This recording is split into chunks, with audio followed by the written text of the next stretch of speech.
Chapter 88. Thales's brain paused for 3 seconds before he regained his ability to think. Inside. A mystic? What a joke. Thinking of the air mystic and his human ball, Thales felt a lingering fear in his heart. He exhaled.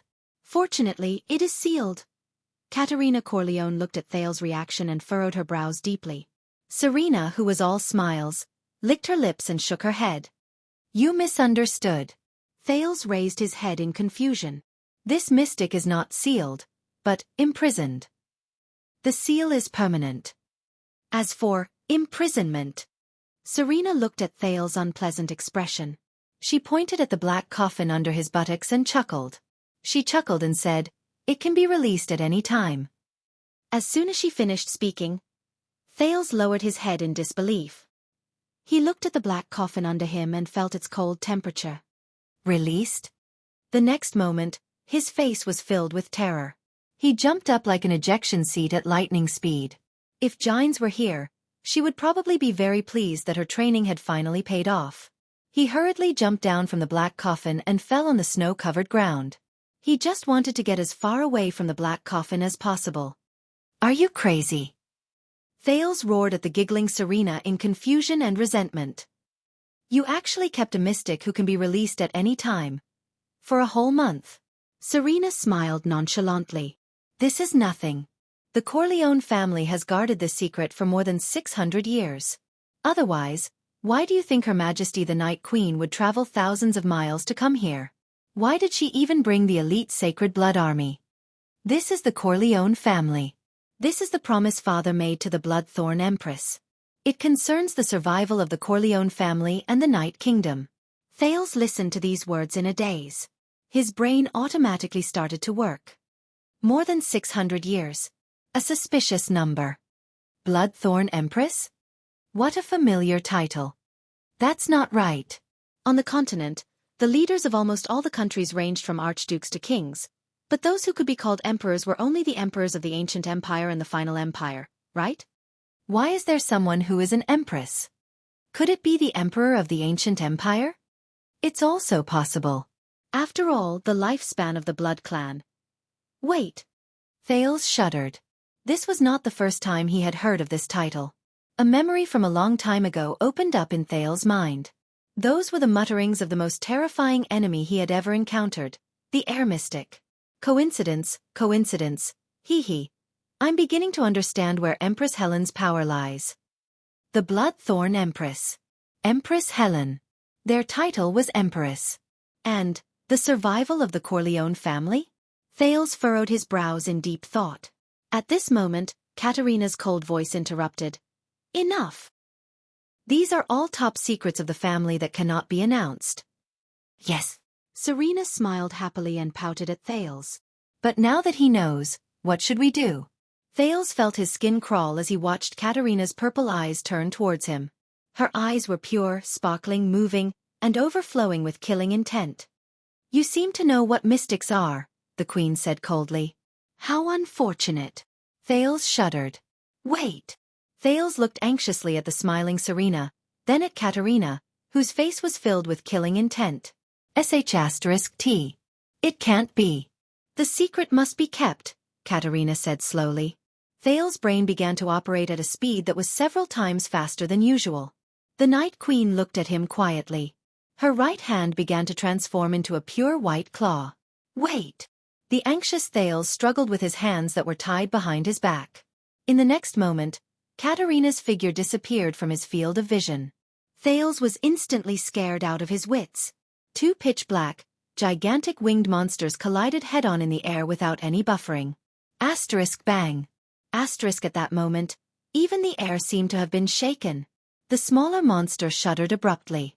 With a muffled groan and tremble, it flew backwards. The larger monster had the upper hand. It used its fist, which was full of bone spurs and sharp claws, to strike its opponent's left chest with a tremendous force. Blood splattered. Do you want to compete with me in strength? Are you from the Empire? Hestad said fiercely with a changed voice. Chris roared furiously. Clutching the wound on his left chest, he flapped his gigantic wings and quickly retreated. However, Hestad had no intention of letting him go. Hestad's true form leaned towards brownish-black. Compared to his opponent, he was even more ferocious and gigantic. His bone spurs and sharp claws were also sharper. His pitch-black skin was covered with a hard shell. From afar, he looked like a black warrior in heavy armor.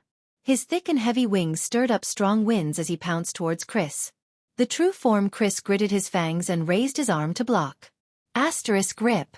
Asterisk the sharp claws tore open Chris' black right arm. Blood splattered violently again. We know each other too well. We both know how this battle will end. Hestad bared his teeth and roared. He did not stop his attacks. Every time we fight before the throne, it always ends with my victory. He pierced Chris' right shoulder with one claw. Chris roared in pain. Black blood flowed out and soaked Hestad's palm. Hestad flapped his wings and clamped down on the immobile Chris. With a shocking momentum, they descended towards the ground. Immediately after, he clenched his right claw into a fist and mercilessly punched down. Asterisk boom. Asterisk his fist, which carried great force, punched Chris to the ground. Under the terrifying force, huge cracks appeared on the snow-covered ground. The snow and dust all dissipated, revealing the two ferocious bloodclansmen's true form figures. The gigantic figure pinned the smaller one to the ground. Hestad pressed his fist against Chris and said coldly, "See, this is the ending. No one can block my power, no one can break my armor. The perfect balance between offense and defense. How could you possibly have a chance?" Chris seemed to be severely injured. His chest had caved in from Hestad's punch. However, even though he was on the brink of death, he actually moved his face and laughed bitterly. "Yes, I still remember that the Night Wing King praised your ability. Strength, speed, toughness. The simpler an ability is, the more deadly it is." That's what he said. Chris coughed out a mouthful of black blood and laughed. Battle Wing, Hestad Corleone, and Flash Wing, Simon Corleone. The old butler closed his eyes and sneered. They respectively led the Sacred Blood Army's assault warriors and scouts. When they worked together, they were almost invincible on the battlefield of the Peninsular War.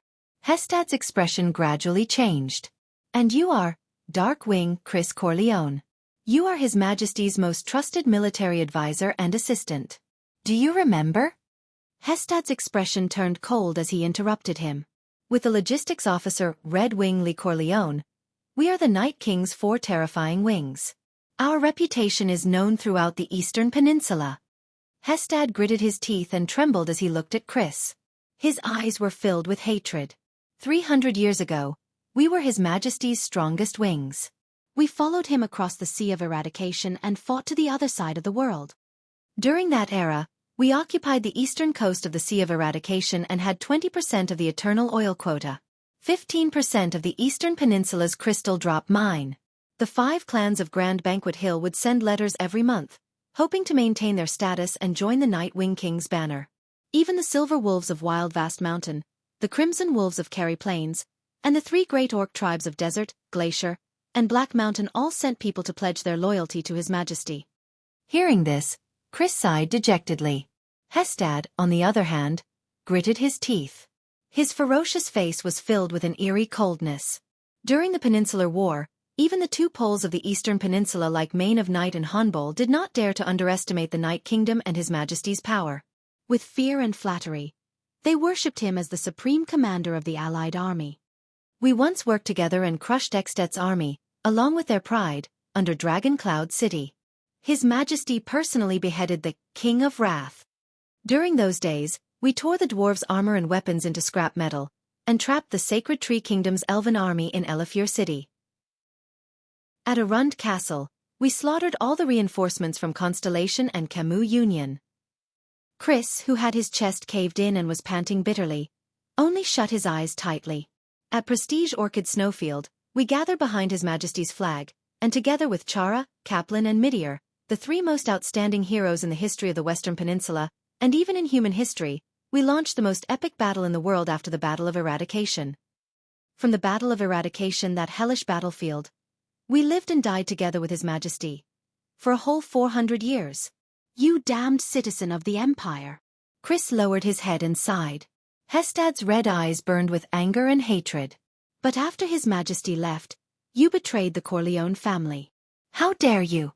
Chris Corleone. Without the life His Majesty bestowed upon you, the family name he bestowed upon you, the power he bestowed upon you. You were just a small deputy general in the final empire, waiting for death with your eyes closed. Christomal Linka. Without His Majesty, you are nothing. How dare you betray him and seek refuge with His Majesty's murderer? How dare you? The two ferocious true-form blood clansmen panted roughly and rapidly. They were silent for a while. Chris was silent for a while, but he suddenly coughed up a mouthful of blood and laughed involuntarily.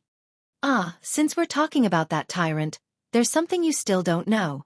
Chris licked the blood at the corner of his mouth and raised his pitch-black head. His face was full of mockery. Do you know why every time we fight, the Night Wing King always calls for you to stop when you have the upper hand? Hestad pulled the other party closer to his ferocious face and said with a smile, Is His Majesty afraid that a weakling like you will be crushed by my fists? No. Chris's expression was fierce. He is afraid that if we continue fighting you will be killed by me. Hestad was stunned for a moment. Then, he opened his mouth wide and laughed loudly with the abnormally deep voice of a true-form blood clansman. Kill me? Why, are you going to use that special corrosive ability of yours?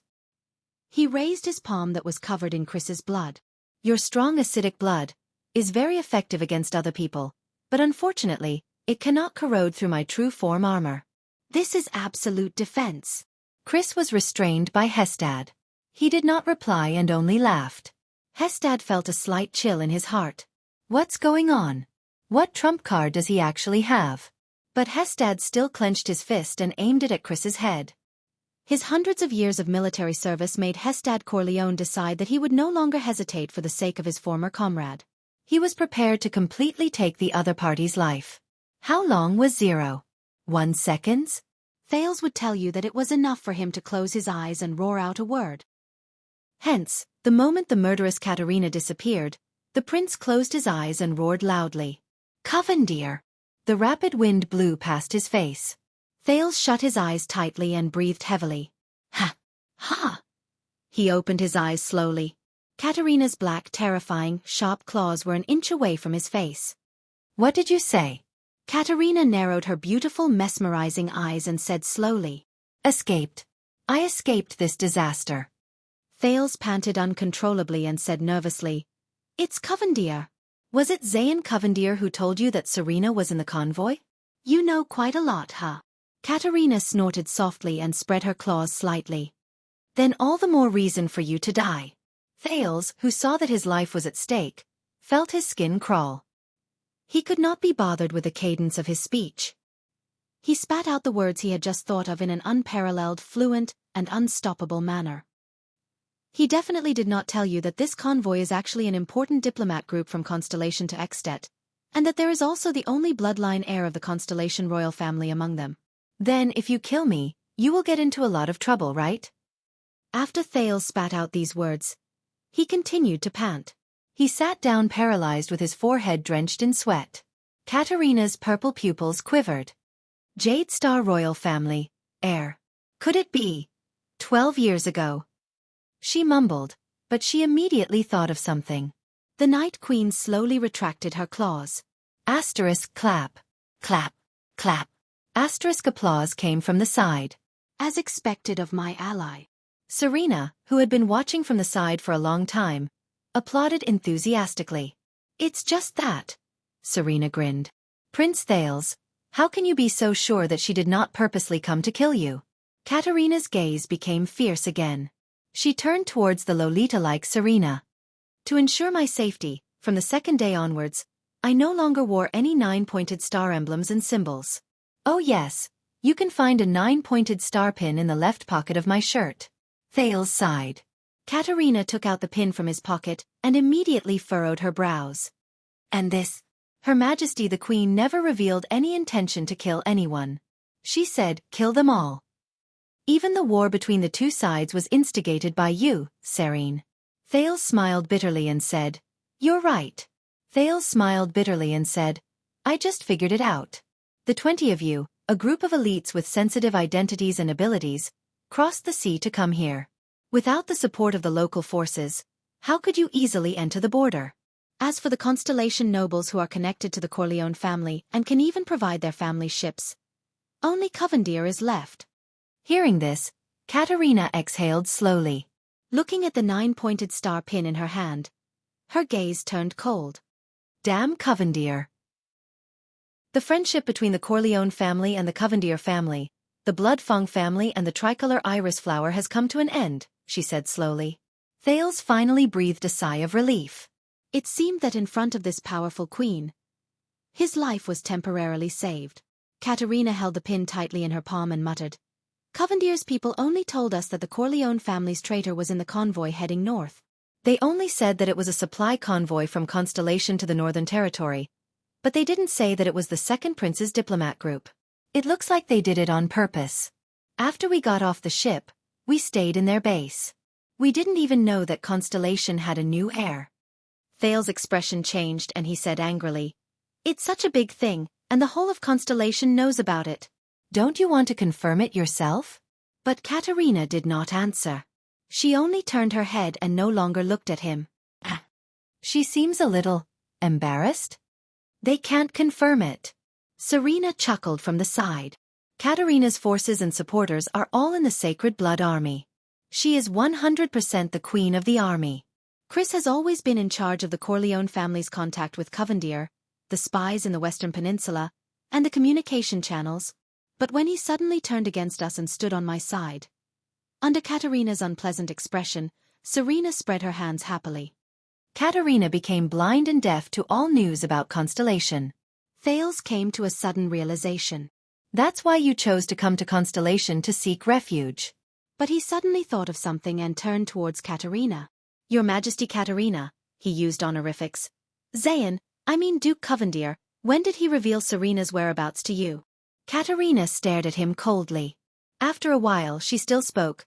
We just arrived at the Western Peninsula a week ago and entered Eternal Star City 6 days ago. And 4 days ago at noon, Covendier informed us that he found the traces of the Corleone traitors. Katerina's expression was gloomy, but her lovable appearance made her look like a sulking, adorable beauty. Their condition was that in order to prevent the news from being leaked and thus harm Iris Flower's reputation, we must kill all of Serena's companions. From the children to the elderly, leave no one alive. Serena's entire body trembled. If I knew you had such an agreement, I would not have to go through so much trouble. But she immediately came to a realization. But that's right. If that supreme-class woman was around, I believe that you would not have been able to kill him. Thales lowered his head and sighed. When did the Duke of Iris Flowers have the intention to kill? Even if I could sever all ties with the Corleone family and draw a clear line with them after this, I would definitely leave some traces and cause endless trouble in the future, would I not? Zayn.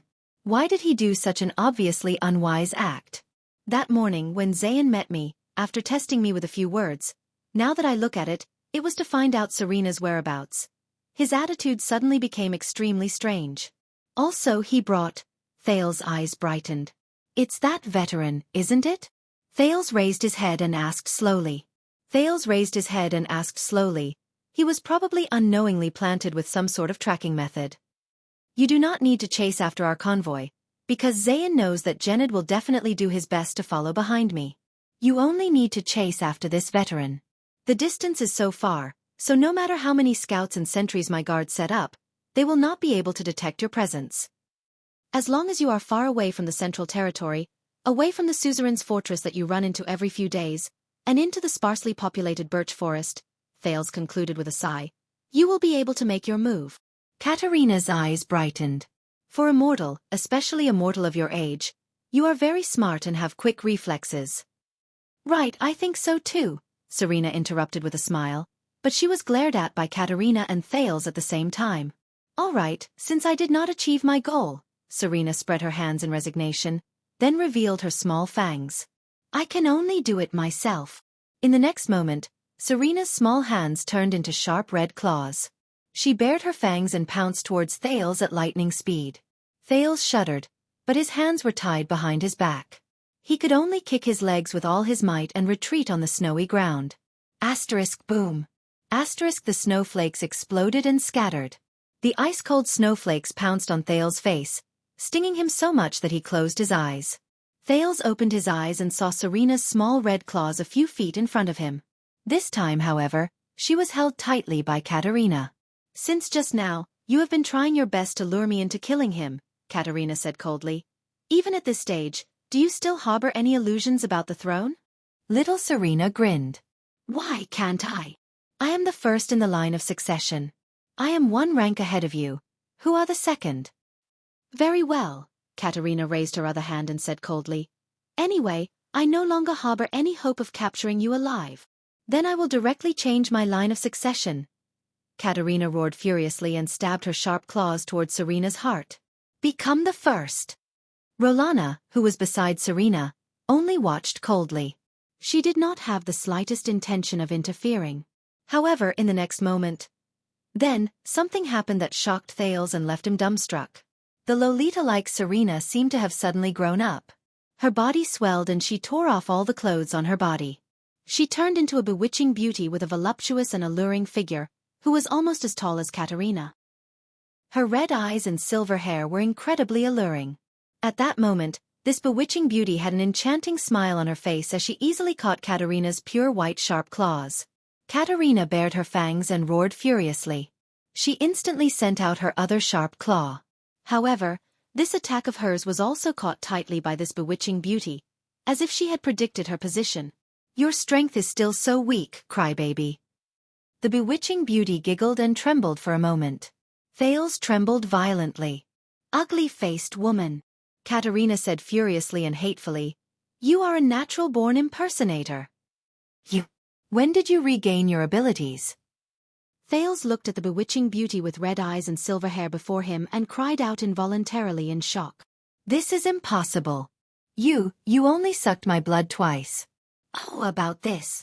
Under Katerina's solemn gaze, the adult version of Serena was naked, but not at all embarrassed. Blinking her intoxicated gaze, she sent him a seductive smile. "Oh, about this. Your blood is more nourishing." Chapter 89. Battles between Supreme Class fighters were not like those between Superclass fighters and Ordinary Class fighters, where the rhythm was slow and the power was scattered. The scene was often frightening, but it was actually a waste of power and stamina. On the contrary, almost every Supreme Class fighter was a terrifying existence who could control their power to the finest detail. They could release and retract their power at will. Hence, the battles between them were usually just right. They were simple and direct. They saved energy and time, but they were highly effective and deadly. To them, as long as one side made a slight mistake in their control, the other side's instant reversal was a common occurrence. Like now.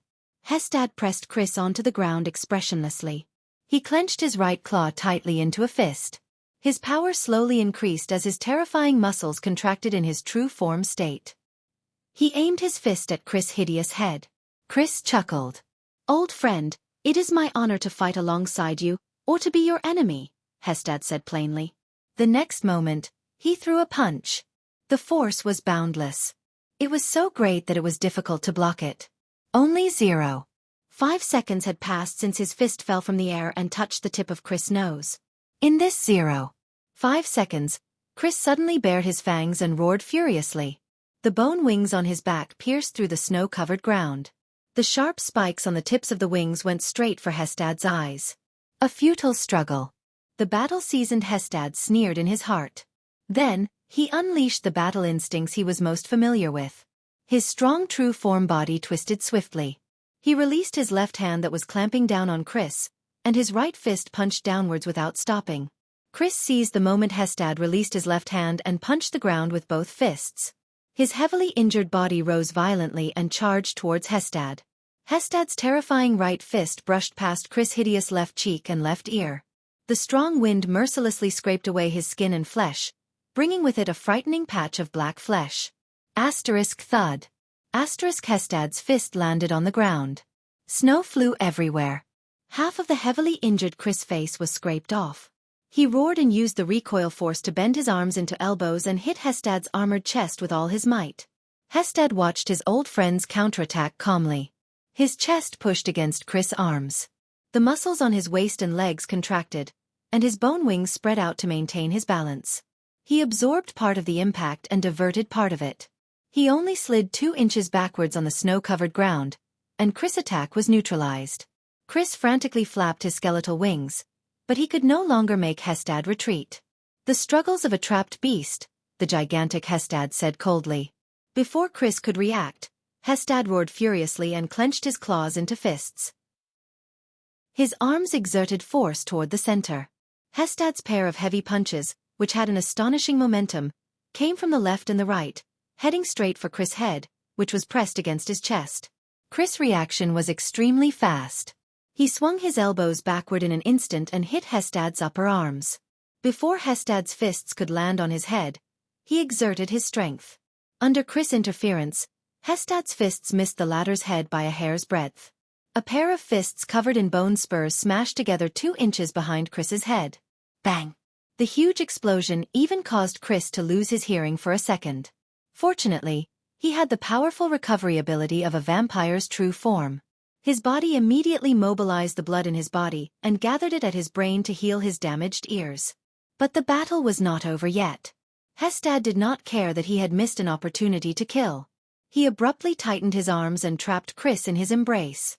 "Do you prefer this way of dying?" Hestad said coldly. The muscles in his arms instantly tightened with great force.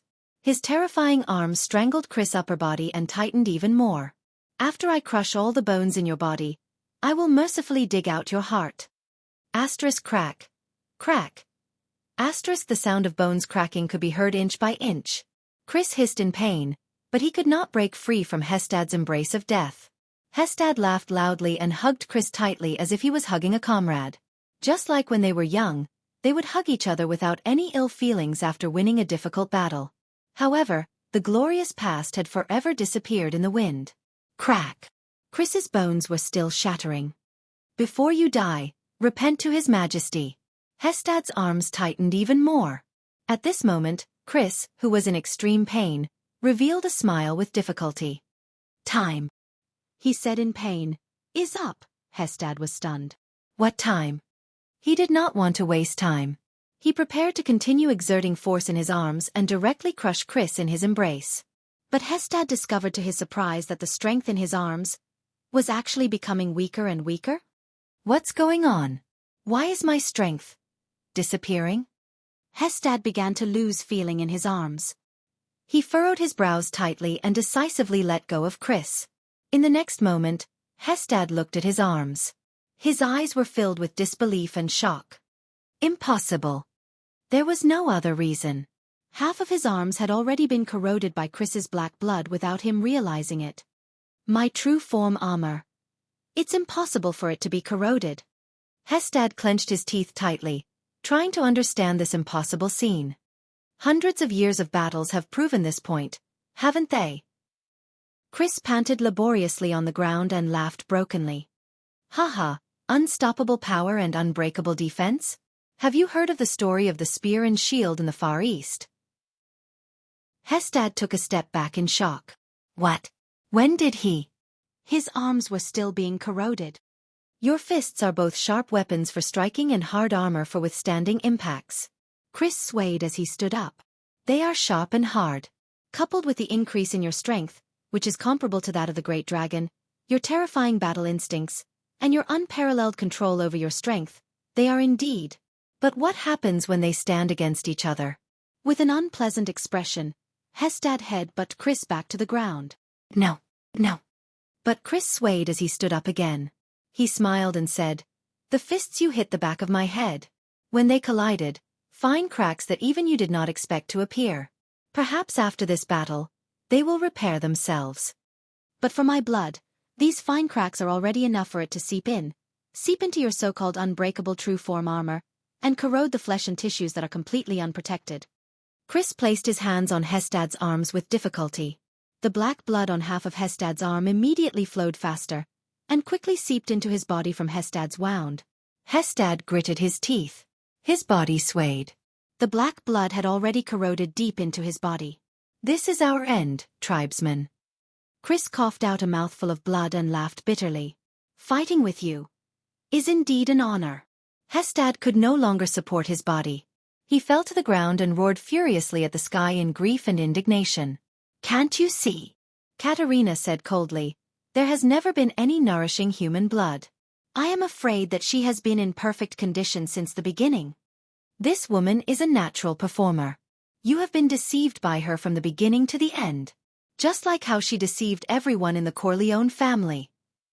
Thales stared at the adult version of Serena in a daze.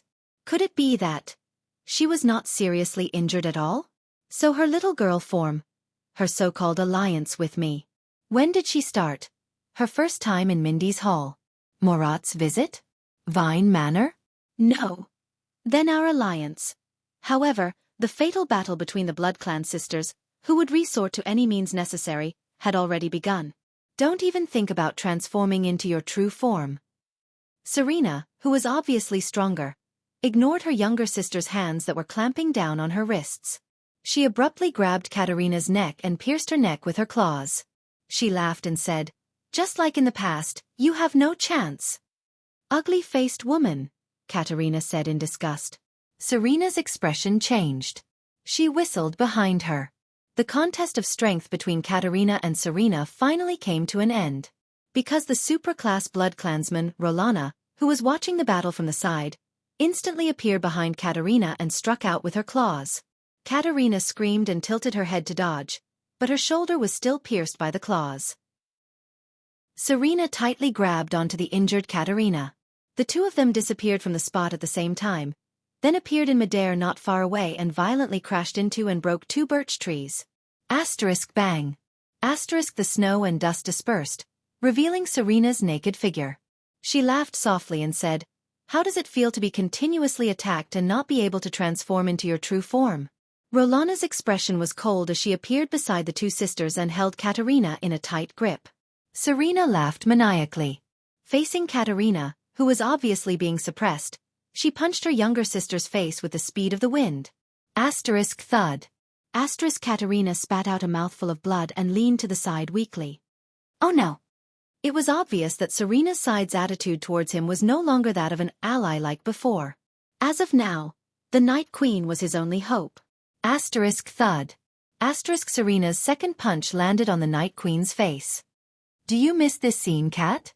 Serena smiled happily and fixed her eyes on Katerina's gentle and beautiful face. Sister's love. Katerina's eyes brightened. With a turn of her body, she easily scraped Rolana, who was behind her, down with a speed that the naked eye could not follow in the angle of her sharp claws. She even left a deep scratch on Rolana's chest that revealed her bones. But she had no time to care about Serena, who was in front of her. The patricide's punch landed once again. Asterisk boom. Asterisk this was the third punch with an even greater force. It blasted Katerina onto the snowy ground. Thales watched the battle anxiously. At the same time, he searched the remains of the carriage for something that could scrape off the rope. However, with his eyesight, he could not catch the Blood Clansman's terrifying extreme speed at all. He could only see the scene where the three of them skipped frames. It was not that he did not think of taking advantage of the chaos to escape, but he also knew that on the snowy ground at dusk, he could not escape the Blood Clansman's pursuit with just his short and small legs, no matter which side it was. Rolana crawled up from the ground and hissed. On the other hand, Serena smiled cunningly and walked forward. But in the next moment, a strange sound came from where Katerina was. Ah! Ah! Serena's expression changed drastically. Ah! Ah! When Thales heard that sound, he suddenly felt his entire body tremble. He could not help but feel as if the entire world was spinning. Ah! Ugh! He could not even maintain his balance while sitting on the ground. He swayed and fell. He could not stand up anymore. Thales was extremely flustered. What's going on? Ugh! Ugh! Thales struggled, but his consciousness was blurry. It was as if he had lost all sense of direction. When he stretched his hand to the left, it would reach to the right. When he raised his head towards the sky, he would drill deeper into the snowy ground instead. After twisting about randomly, he finally shifted his gaze to the battlefield. He shifted it to Katerina. Her purple eyes had now turned pure black, and an ominous black liquid seeped out continuously. Rolana, who was beside her, was also like Thales. As if drunk, she fell to the ground, gritting her teeth and cursing. Thales was shocked. Katerina is crying? He instantly remembered Katarina's nickname, the Weeper. So, is this her ability? Black liquid flowed from Katarina's eyes. She let out strange and mysterious whimpering sounds. She slowly stood up and looked at her older sister. Tears of the Bloody Night. Serena swayed her body and said furiously, "It can actually be used without a true form?" Under the strange crying sounds, Serena struggled to hold on. She wanted to punch her younger sister's chest before she fell. Asterisk thud. Asterisk Thales watched in astonishment as Serena's fist was firmly clamped down by a sharp white claw with bone spikes on it. Serena furrowed her brows. Katarina, who had been suppressed all this while, raised her rapidly changing head. Her ears were elongated, her fangs were sharp, and bone spikes protruded. Her entire face turned into a strange pale white color. Thales watched in a daze as Katarina's entire body swelled and changed shape. She grew white bony wings and slowly turned into a huge white monster. It was the true form unique to Supreme Class Blood Clansmen. Asterisk bang. Asterisk as Serena screamed in agony, her younger sister's fist pierced through her abdomen. Ugh. Yes. Ugh. Sister, ugh. The white true form Katarina widened her pure black eyes and spoke in a hoarse voice. My younger sister, loves you very much too, ugh. Serena screamed and swung her body frantically. However, she was helpless against Katarina's strange cries. Ugh. Looks like you are not recovering well, sister. Ugh. Katarina's current appearance was as if she was crying and talking at the same time. She appeared especially terrifying. On the contrary. Ugh. I have improved too much. Ugh.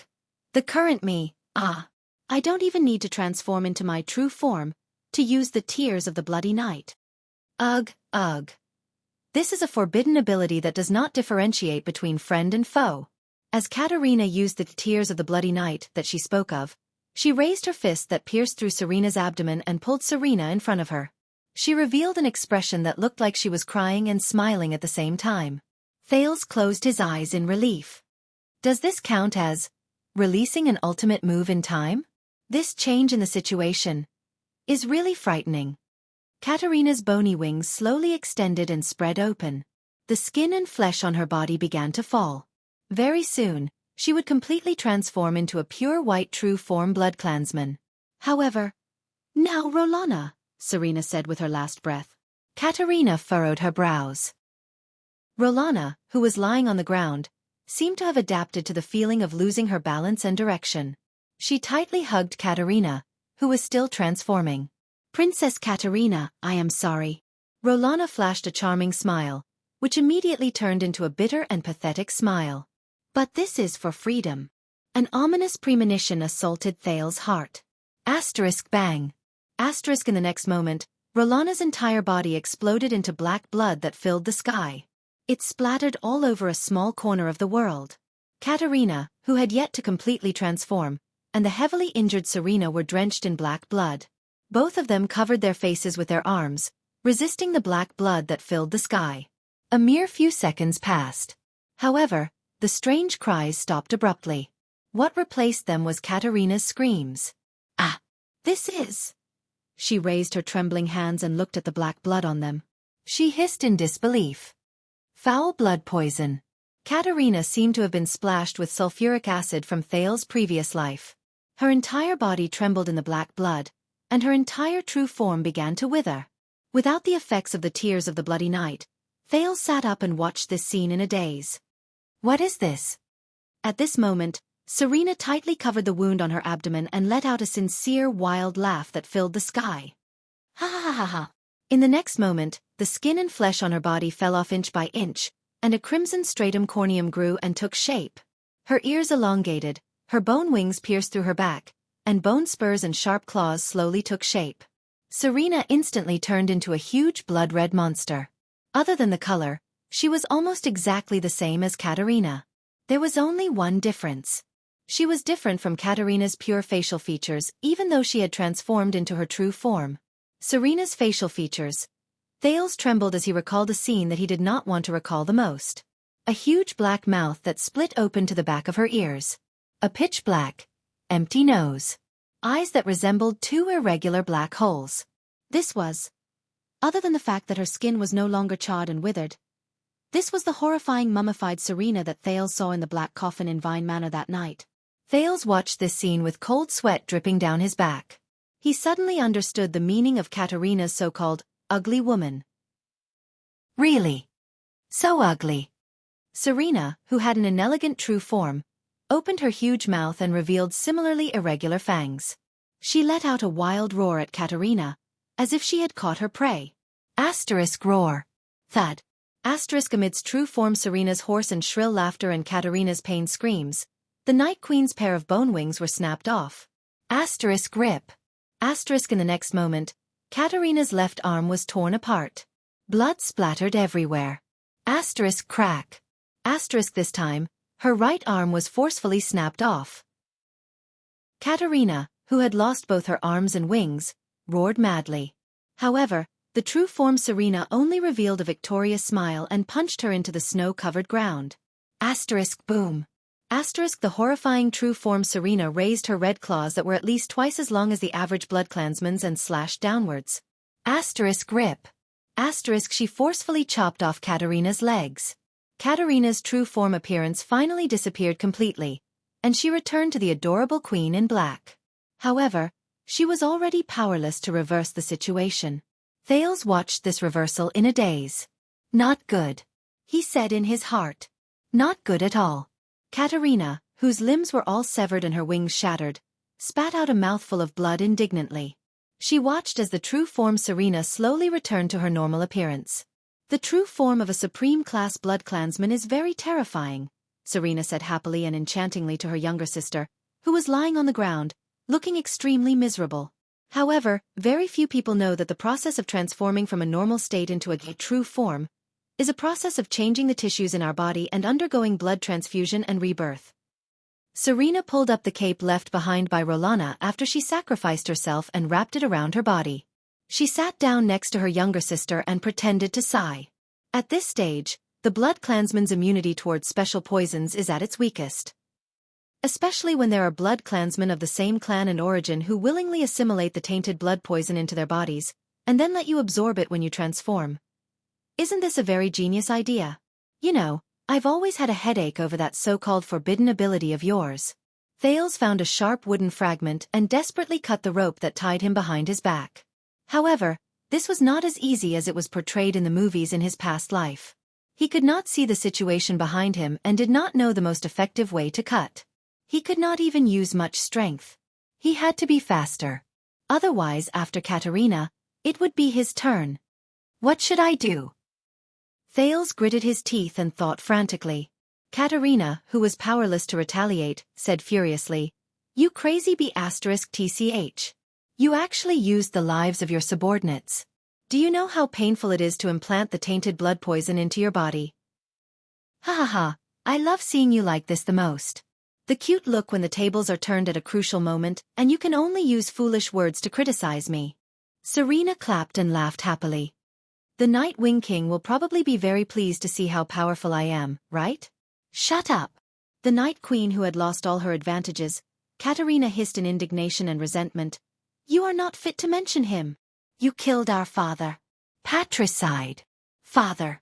Serena suddenly turned her head and was enveloped in an endless chill. You called him father. Just because he bit you on the neck? Katerina, who was on the ground, seemed to have been hit in the soft spot. She was momentarily stunned. She then frantically retorted, He saved us and raised us. Katerina, whose limbs were all broken, struggled to raise her head with a heart full of hatred and met her sister's gaze. He bestowed his noblest lifeblood upon us. He allowed us to possess his bloodline, share his glory, and even inherit his title. He's like a father, loving us. Otherwise we, the pair of orphans, would have died a violent death in the chaotic world of the Battle of Eradication. Thales shuddered. The Battle of Eradication? Serena's figure flashed in an instant. She grabbed the ladder's neck and lifted her up. Filled with disgust and ridicule, the patricide coldly said to her sister, Ignorant sister, you do not know anything. You only remember the doll he gave you. You only remember the love he gave you. Right, Cat. You will always be a crybaby who hides behind me. Do you think that I do not know what you think? What I think about him. Katerina's gaze seemed to have been frozen by something. She looked at her sister with a face full of suspicion. Serena spoke coldly. Every time that man returns to the castle, you are the first fool to pounce on him and act coquettishly. If there is any ignorant maid or knight who shows even the slightest bit of love for him, you will mock and ridicule them, secretly suppress them, and have the people below isolate them. Weeper?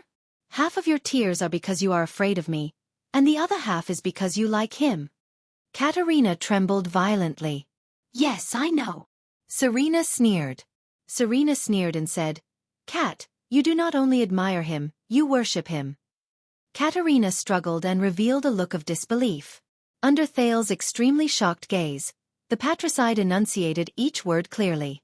You still like him and desire him. You love him deeply. Katerina trembled as she looked at Serena. She could not speak. At this moment, Serena laughed maniacally in a deep and mysterious manner.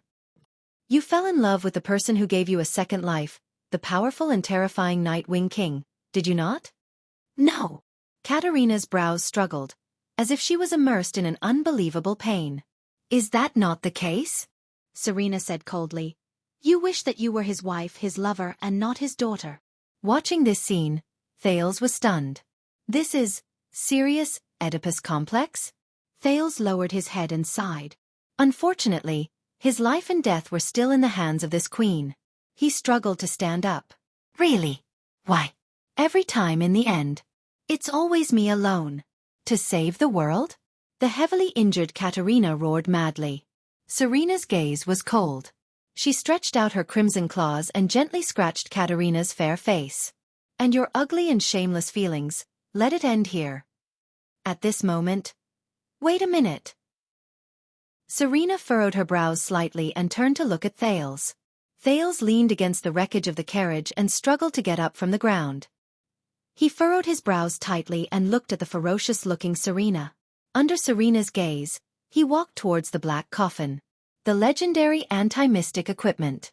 The Dark Knight Black Coffin. I heard that there is a mystic here? Thales' jade star panted and flashed a bitter smile. And the kind that can be released? Chapter 90. The Tower of Eradication, the House of Legacy, the Truth Library. This was a huge warehouse. The red light of sunset penetrated through the original crystal drop glass roof and shone on the rows of giant bookshelves. The books and records made of all kinds of materials were illuminated, making them look dazzling. Can you be more serious? A thin, handsome middle-aged man with short gray hair was holding an everlasting lamp. He stood behind a row of huge bookshelves and looked at the other side of the bookshelves with dissatisfaction. There was a sickly blonde young man leaning against a bookshelf. Eternal Star City's Level 2 police officer, Cohen Caribbean raised his head with a tired expression and looked at his teacher, Zadie Tafner. The police officer raised his hand with his last breath. Hey! I asked someone to apply for a month's leave, and it took me 7 days to rush to the Tower of Eradication. I didn't even catch up on my sleep before you dragged me here. I only ate 2 pieces of bread in between. Cohen slapped his stomach and protested weakly. What's wrong with you? Can't you at least show some concern for the students? His teacher, the middle-aged man, Zadie Tafner, snorted. He put down the everlasting lamp and picked up another book without a care. You were the one who suggested to look at the Inheritor's ancient book. You knew Xiao would not agree to it. You stubborn Far Easterner. I can only hurry up and come with you while he's not here. Thinking about Master Xiao, who was one of the Inheritors, and his temper, Cohen leaned against the bookshelf behind him, feeling that he really could not bring himself to look for books. He said helplessly, Xiao, didn't he give up the right to inherit the Far East's #1 sword sect to come to the Tower of Eradication? I thought he wouldn't be so conservative after doing such a thing. How would I know? Xiao's inheritance has all sorts of strange rules. In any case, I still haven't figured out the operating rules of those sects. If we're from the Far East sword sect, then as a student, you should kowtow to me respectfully the moment you enter. If you disrespect me, like now, Zadie stared at Cohen fiercely, I can cripple your swordsmanship. Cohen rolled his eyes. Did you find any connection between the Disaster Swords and Blood Bottle Gang? The police officer asked listlessly. No, it's still the things that you and I both know. Zadie unhappily stuffed the ancient sheepskin book back into his hands. Because my efficiency is very low. There's another student who refuses to get up to help. Cohen pretended that he did not hear the last sentence. He said in a low voice, then why don't you tell me about the current attitude of the tower towards the disaster swords? How much do you know? Maybe I can combine it with the information I saw at the police station? Jedi stopped what he was doing and looked at his own student. He was silent for a while. In the end, he sighed and said, "All right, but if you want to know, you have to join our secret team." Secret team? Cohen turned around curiously. Simply put, it's a small group of people in the Tower of Eradication who have been given a special mission. Their goal is to fight against the legacy of the Sword of Eradication outside the tower, which is also known as the Disaster Sword. I'm in. Cohen's eyes lit up. He had to join. He had to understand more about the disaster swords and the violent power of eradication. Even if, for Raphael and Miranda. He secretly clenched his fists. So straightforward? Jedi said in surprise. Then, he smiled happily. All right, this team has Chartier and me. Now there's one more. Cohen opened his mouth wide. You guys. There are only 3 of us? A team of 3. To fight against the disaster swords? Cohen looked as if he had been tricked. He looked at his teacher in disbelief. You must be joking, right? What's wrong with 3 people? After all, we are a secret team. We have an official name. Jedi slapped his thigh and said with an unfathomable look. Shao calls us the Purgers. Cohen's expression froze. Purgers? Purging traitors? Then Raphael. But Chartier thinks that based on the blood debt that Crassus committed, it's better to use the name Avengers. Jedi leaned forward with a serious expression. And I think that based on the importance of our mission, we should be called. Cohen subconsciously wanted to cover his ears, but Jedi had already spat out the words. Kill Crassus, rebuild the Tower of Eradication, revive the extraordinary swords, and save Errol's Jedi team.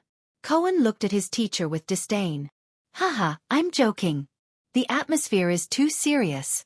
Looking at Cohen's expression as if he had eaten such asterisk tea, Jedi laughed and patted his shoulder. But then he sighed.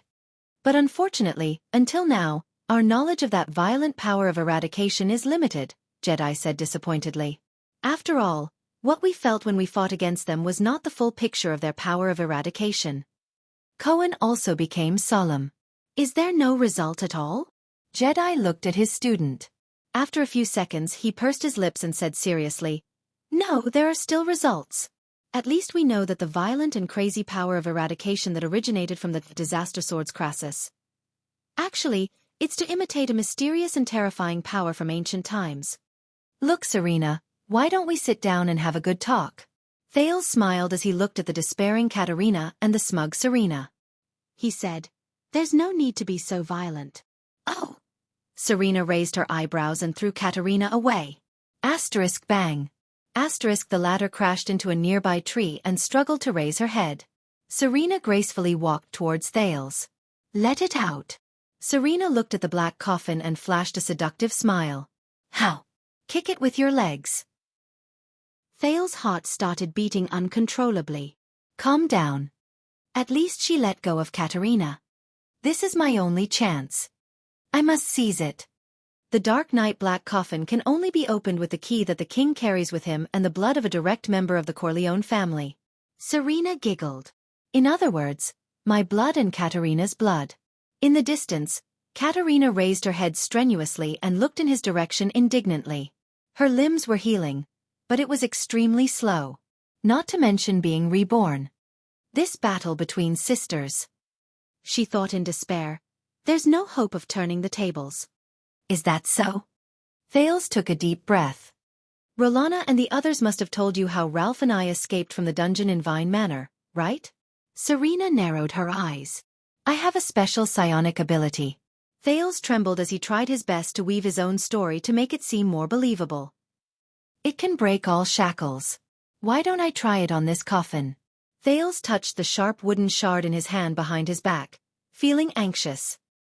He did not manage to cut the rope, but it should not be a problem for him to cut himself, although the side effects of that power might be a little big. However, without the assistance of his hands, Would his losing control still work? Thales laughed bitterly in his heart. I can only try to kill you with my gaze. Serena's steps got closer and closer. So it's your psionic ability. But why do you think I tied your hands? Serena lowered her head and laughed coldly. I asked Rolana everything. Your psionic ability can only be activated when you cut yourself with fresh blood. This is a condom for you, Your Highness, she said softly. Thales' heart trembled. Did she notice this a long time ago? Serena continued to walk closer. That's far enough, Thales shouted. Don't come any closer. He had calculated that even if Serena flashed over from this distance, she would need at least a second or more. It was enough time for him to use that on the coffin. I have a wooden shard in my hand. Thales turned his body sideways and revealed a wooden shard. Then, he carefully and quickly turned back. Panting slightly, he said, It's enough for me to cut my own hand. Do you really want to meet that mystic? He kicked the black coffin behind him. Do you want me to knock on the door for you first? Serena's eyes were cold. This brat. Is she betting on whether I dare to take the risk? My dear Thales. In Thales' vision, Serena stood still on the spot. She suddenly smiled brightly and spread her hands. You must have misunderstood. I don't plan to hurt you at all. To me, a living heir of Constellation is more useful than a dead heir of Constellation, isn't it? We have an agreement. With each other's help, you will one day be crowned king, and I will be restored to the throne. Have you forgotten? I am still engaged. Thales frowned. This old witch. The ugly-faced witch. Let's work together. The Navy of Eastern Sea Hill and South Coast Hill, together with our natural geographical advantage at Sea Viewing Cliff, can turn the Southern Sea of Eradication, which is rich in eternal oil, into Starry Night Alliance's inland sea. Serena extended her right hand and slowly clenched it into a fist.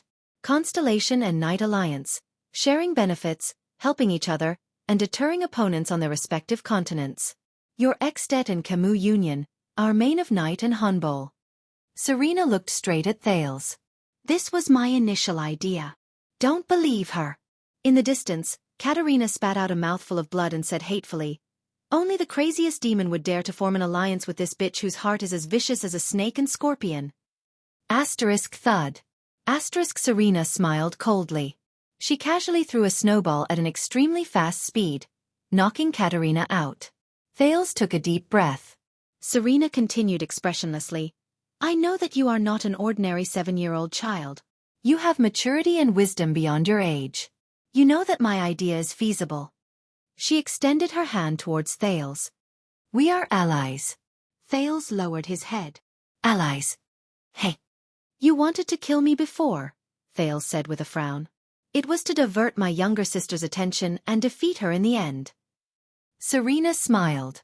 It was a pleasure working with you. But Thales raised his head slightly and shook his head slightly. Serena, this is the last time I call you that. Serena's expression changed. Let's end the deception here.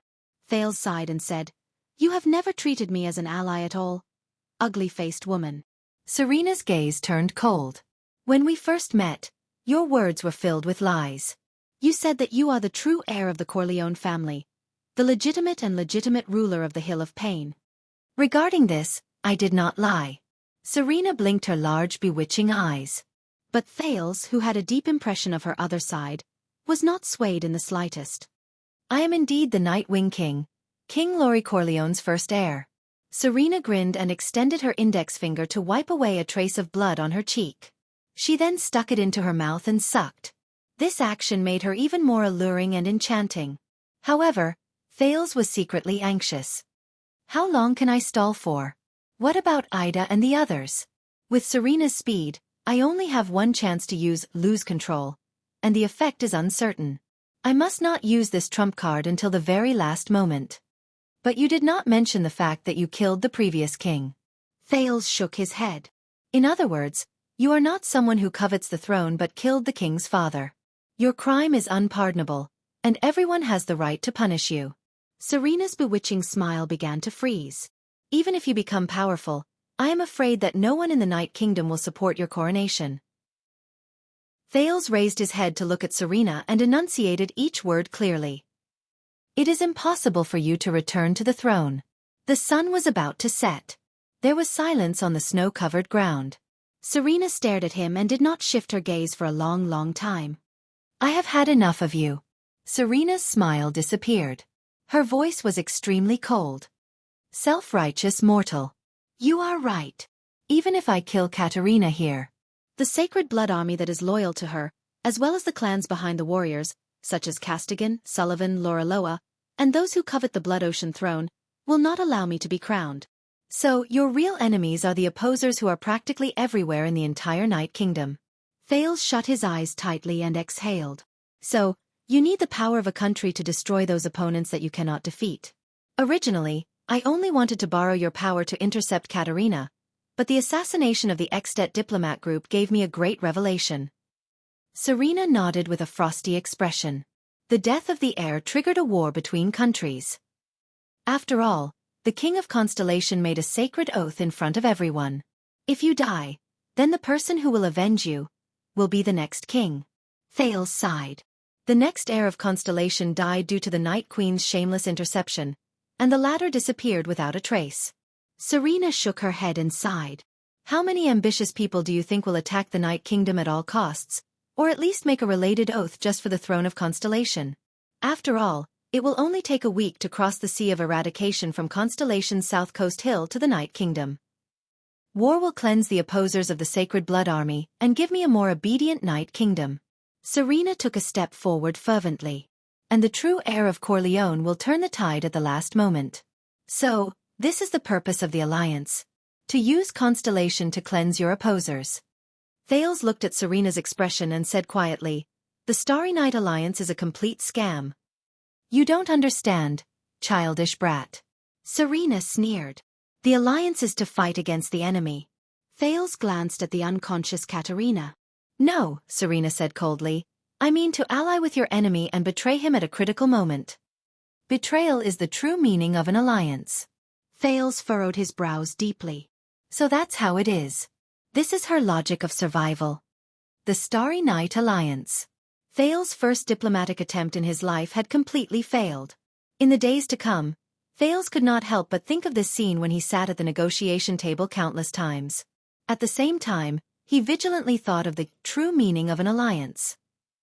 Many historians were surprised at how the Starry Night Alliance could be so stable between two incompatible races during that era. However, only a few people knew that the first Starry Night Alliance only lasted for slightly more than a month before it ended in failure. As expected, a cute, capable, yet arrogant and childish lowly vampire who had lived for hundreds of years suddenly appeared. She had red eyes and silver hair, called me brother in a coquettish voice, and even fought to marry me. Thales sighed. This kind of trick. I was thinking too much. Chapter 91. They, the heirs of the Disaster Sword, want to imitate a type of power of eradication? Cohen raised his eyebrows. Imitate? Does that mean that this power has an archetype to imitate? Archetype. Zadie thought about it seriously and nodded. Yes, you can say that. They want to imitate a type of supernatural power that acts as an archetype. Cohen frowned and said in a low voice, supernatural power? This is what we called the power of eradication a long time ago. So, the prototype of the supernatural power appeared before the Battle of Eradication, which is at least 700 years ago. The police officer asked, puzzled. Even longer, much longer than you think. Zadie took a deep breath and recalled the discussion he had with the other inheritors. He then said faintly, it's been a long time. He said faintly, the archetype you mentioned appeared from the era of kings to the era of the ancient empire, but the most famous record was at the peak of the first civil war in the ancient empire. There was a person with that type of archetypal supernatural power, who brought his troops into the capital of Triumph and beheaded the supreme emperor. Beheaded? Emperor? Head? Cohen opened his mouth wide in shock. Emperor? I would believe you if you said it was the weak final empire, but that was the great ancient empire. Why didn't history classes mention this? During the era of the two empires, the emperor was assassinated more than once. There were 2 successful cases. As for why you as a noble don't know, Zadie smiled proudly. Firstly, due to a well-known reason, there are not many historical records of the 2 empires left in Constellation. If you want to find the most complete historical records, you have to go to the main Nox Dynasty's Rise and Death Pavilion, or here, the Tower of Eradication's Truth Library. Secondly, the Jade Star royal family is the descendant of the Karas royal family. Even if they knew about this, do you think the Supreme King would be happy to put the Emperor was beheaded by the army in the book? Back to the main topic. Zadie sat down cross-legged. This was Xiao's cross-legged sitting method. Compared to his other kneeling method, Zadie felt that this Far Eastern sitting method was more like a master's. He patted his sword. I heard that the person who killed the Emperor relied on this mysterious archetypal supernatural power to defeat almost all the opponents of his era. Even the wizards had to be careful when they met him. All the opponents? Cohen asked in surprise. What's so powerful about this prototype? I'm not sure. Zadie frowned. It was recorded in Crassus' own notebook that the biggest characteristic of that kind of supernatural power is that it has no characteristics. Nothing special. Zadie spread his hands and said irresponsibly, Anyway, that's what Crassus wrote 100 years ago. That's not right. Cohen furrowed his brows and said doubtfully, If this supernatural power is really that powerful, wouldn't it have become the most popular power of eradication in the past 1,000 years? Wouldn't it have been learned and practiced by everyone? Yes, why isn't it widespread? That's the weird part. Zadie had a mysterious look on his face. He looked like he wanted Zadie to know what was going on. We figured this out. Cohen raised his eyebrows and crossed his arms, refusing to ask. In the end, Zadie rolled his eyes at him, but he couldn't help but have the desire to confide. Cross's notes are vague, but there are clear records about the awakening and upgrading of this power. This is the joint research of him and another inheritor. Cohen stared at him curiously. Zadie opened his mouth softly and spat out words with a distinct Far Eastern accent that sounded like a poem. To transcend through life and death, to reach the peak of life and death. Cohen widened his eyes and opened his mouth. He shook his head twice. I don't understand. Zadie sighed. Our normal power of eradication, including the 4 original supernatural powers, needs to be awakened through unremitting swordsmanship and combat practice. However, this prototype cannot be awakened through practice, nor can it be improved through practice. Zadie narrowed his eyes mysteriously. As a power of eradication, it can only be awakened when the owner is in danger and is about to die. There's a chance for it to awaken. Cohen widened his eyes. To transcend through life and death, to reach the peak of life and death. It can only be awakened in a situation where death is inevitable. The huge truth library was filled with silence. 3 seconds later, Cohen opened his mouth in disbelief. No way. So, the people who have this prototype power of eradication are all? Yes. Zadie frowned, full of doubt and confusion. He said a few words. They are people who have experienced death. Cohen touched his abdomen with an unpleasant expression. There, the wound caused by the disaster swordsman from Blood Bottle Gang still seemed to be aching. Zadie's expression was complicated as he said, The awakened with this kind of prototype power of eradication are very few lucky people on the battlefield. They only awaken after suffering a fatal injury, and I guess that most of these people died from their injuries not long after they awakened. For example, you did not die immediately after your throat was slit, and then awakened this power. Then, with the recovery ability comparable to a great dragon, you healed your wound and stood up alive? Cohen frowned. It doesn't sound like something a human can do. The police shook his head in disbelief. He could not understand the meaning of this power. But it still appeared, his teacher said with his head lowered. I have another conjecture, and Xiao agrees with me on this point. Under Cohen's breathless gaze, Zadie slowly explained his reasoning.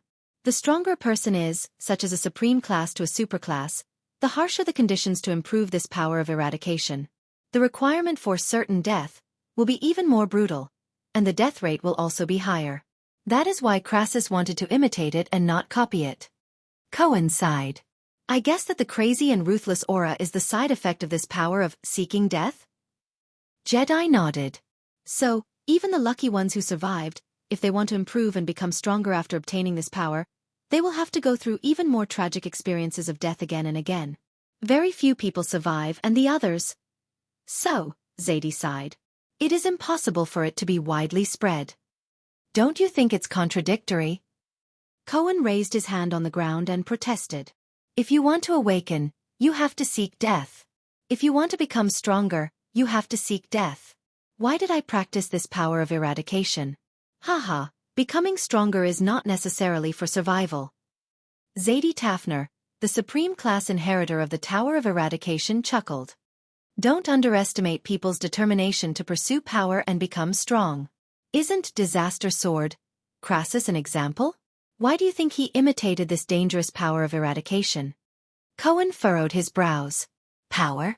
Become stronger? Raphael, why did you do it? Cohen touched his head and thought of a question. Other than that Emperor Slayer, are there any records of other awakened ones? Who was the first awakened in history? Didn't I tell you? Zadie scratched his head in an inelegant manner.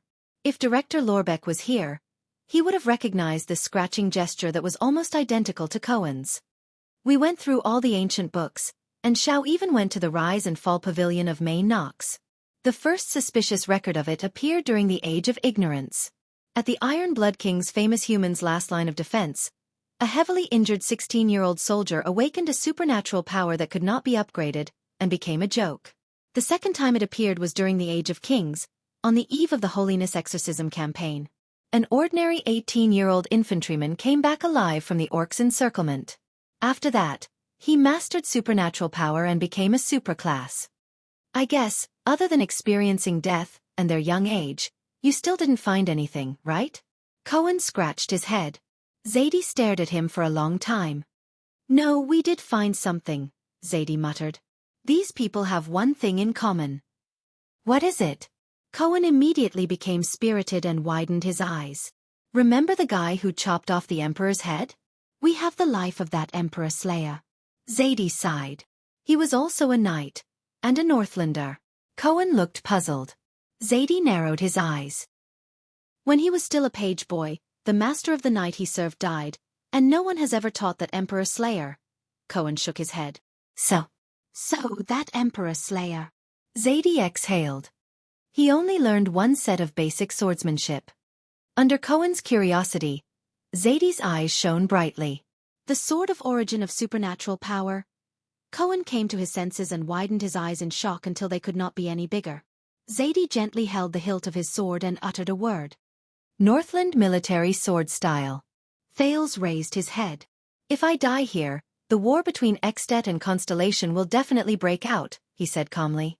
Constellation will not be able to take care of itself, let alone invade across the ocean. 200 years in prison have taught me one thing. The vampire gently tightened the cloak on her body. Her curvaceous figure was even more distinct and alluring, but her tone was a little creepy. Power in your hands is the greatest wealth.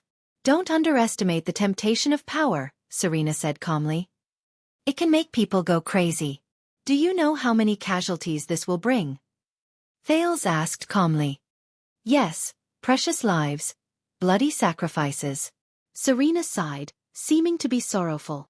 But as the Far East said, a great general achieves his achievements on 10,000 corpses. Thales raised his head and his gaze was firm. Life is not a toy that you can play with, ugly woman. Don't call me that, I will be angry, Serena said softly. Thales ignored her. You don't have that qualification. No one has that qualification. But Serena did not continue to talk to him. She only said slowly, I finally succeeded. Thales was puzzled. But in the next moment, he understood. He suddenly realized that he could not move. Thales was so frightened that he broke out in cold sweat. What's going on? Thales wanted to use the wooden piece to cut open his hands behind his back, but even his fingers were stiff. Usually, halting vision only needs a few seconds to deal with weak people. Serena walked up to him without a care in the world. Under Thales' astonished gaze, she took the wooden piece from his hand. But you are indeed the descendant of the Emperor. It took me so long to stop you. Compared to my sister, this is not an ability that is practical in battle. Serena sneered. Why do I have to talk so much nonsense? Do you think you are the only one who is stalling for time? Serena said coldly. Every second I talk to you makes me sick, brat. Thales looked at Serena with a pale face, but his neck was extremely stiff. Serena smiled faintly. Are you ready to welcome your death, second prince? Are you ready? How could this be?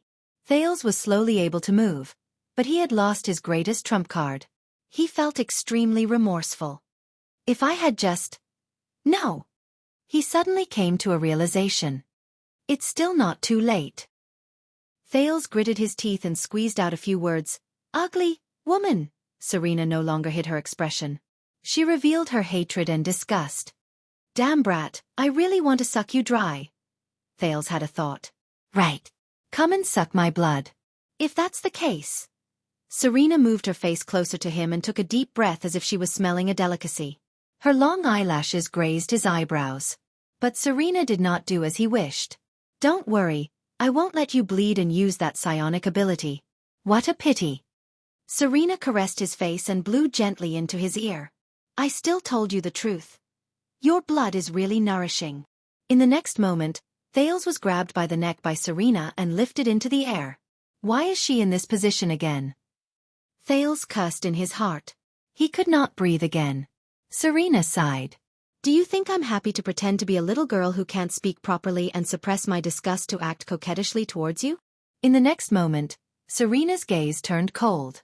Or, do you think I'll really patiently wait for you to ascend to the throne, and then wait for you to become a white-haired old man to give me a mercenary troop that won't hurt me enough to restore my throne? Her grip tightened. Serena? Little girl? How dare you call me that? I've lived longer than all your ancestors combined.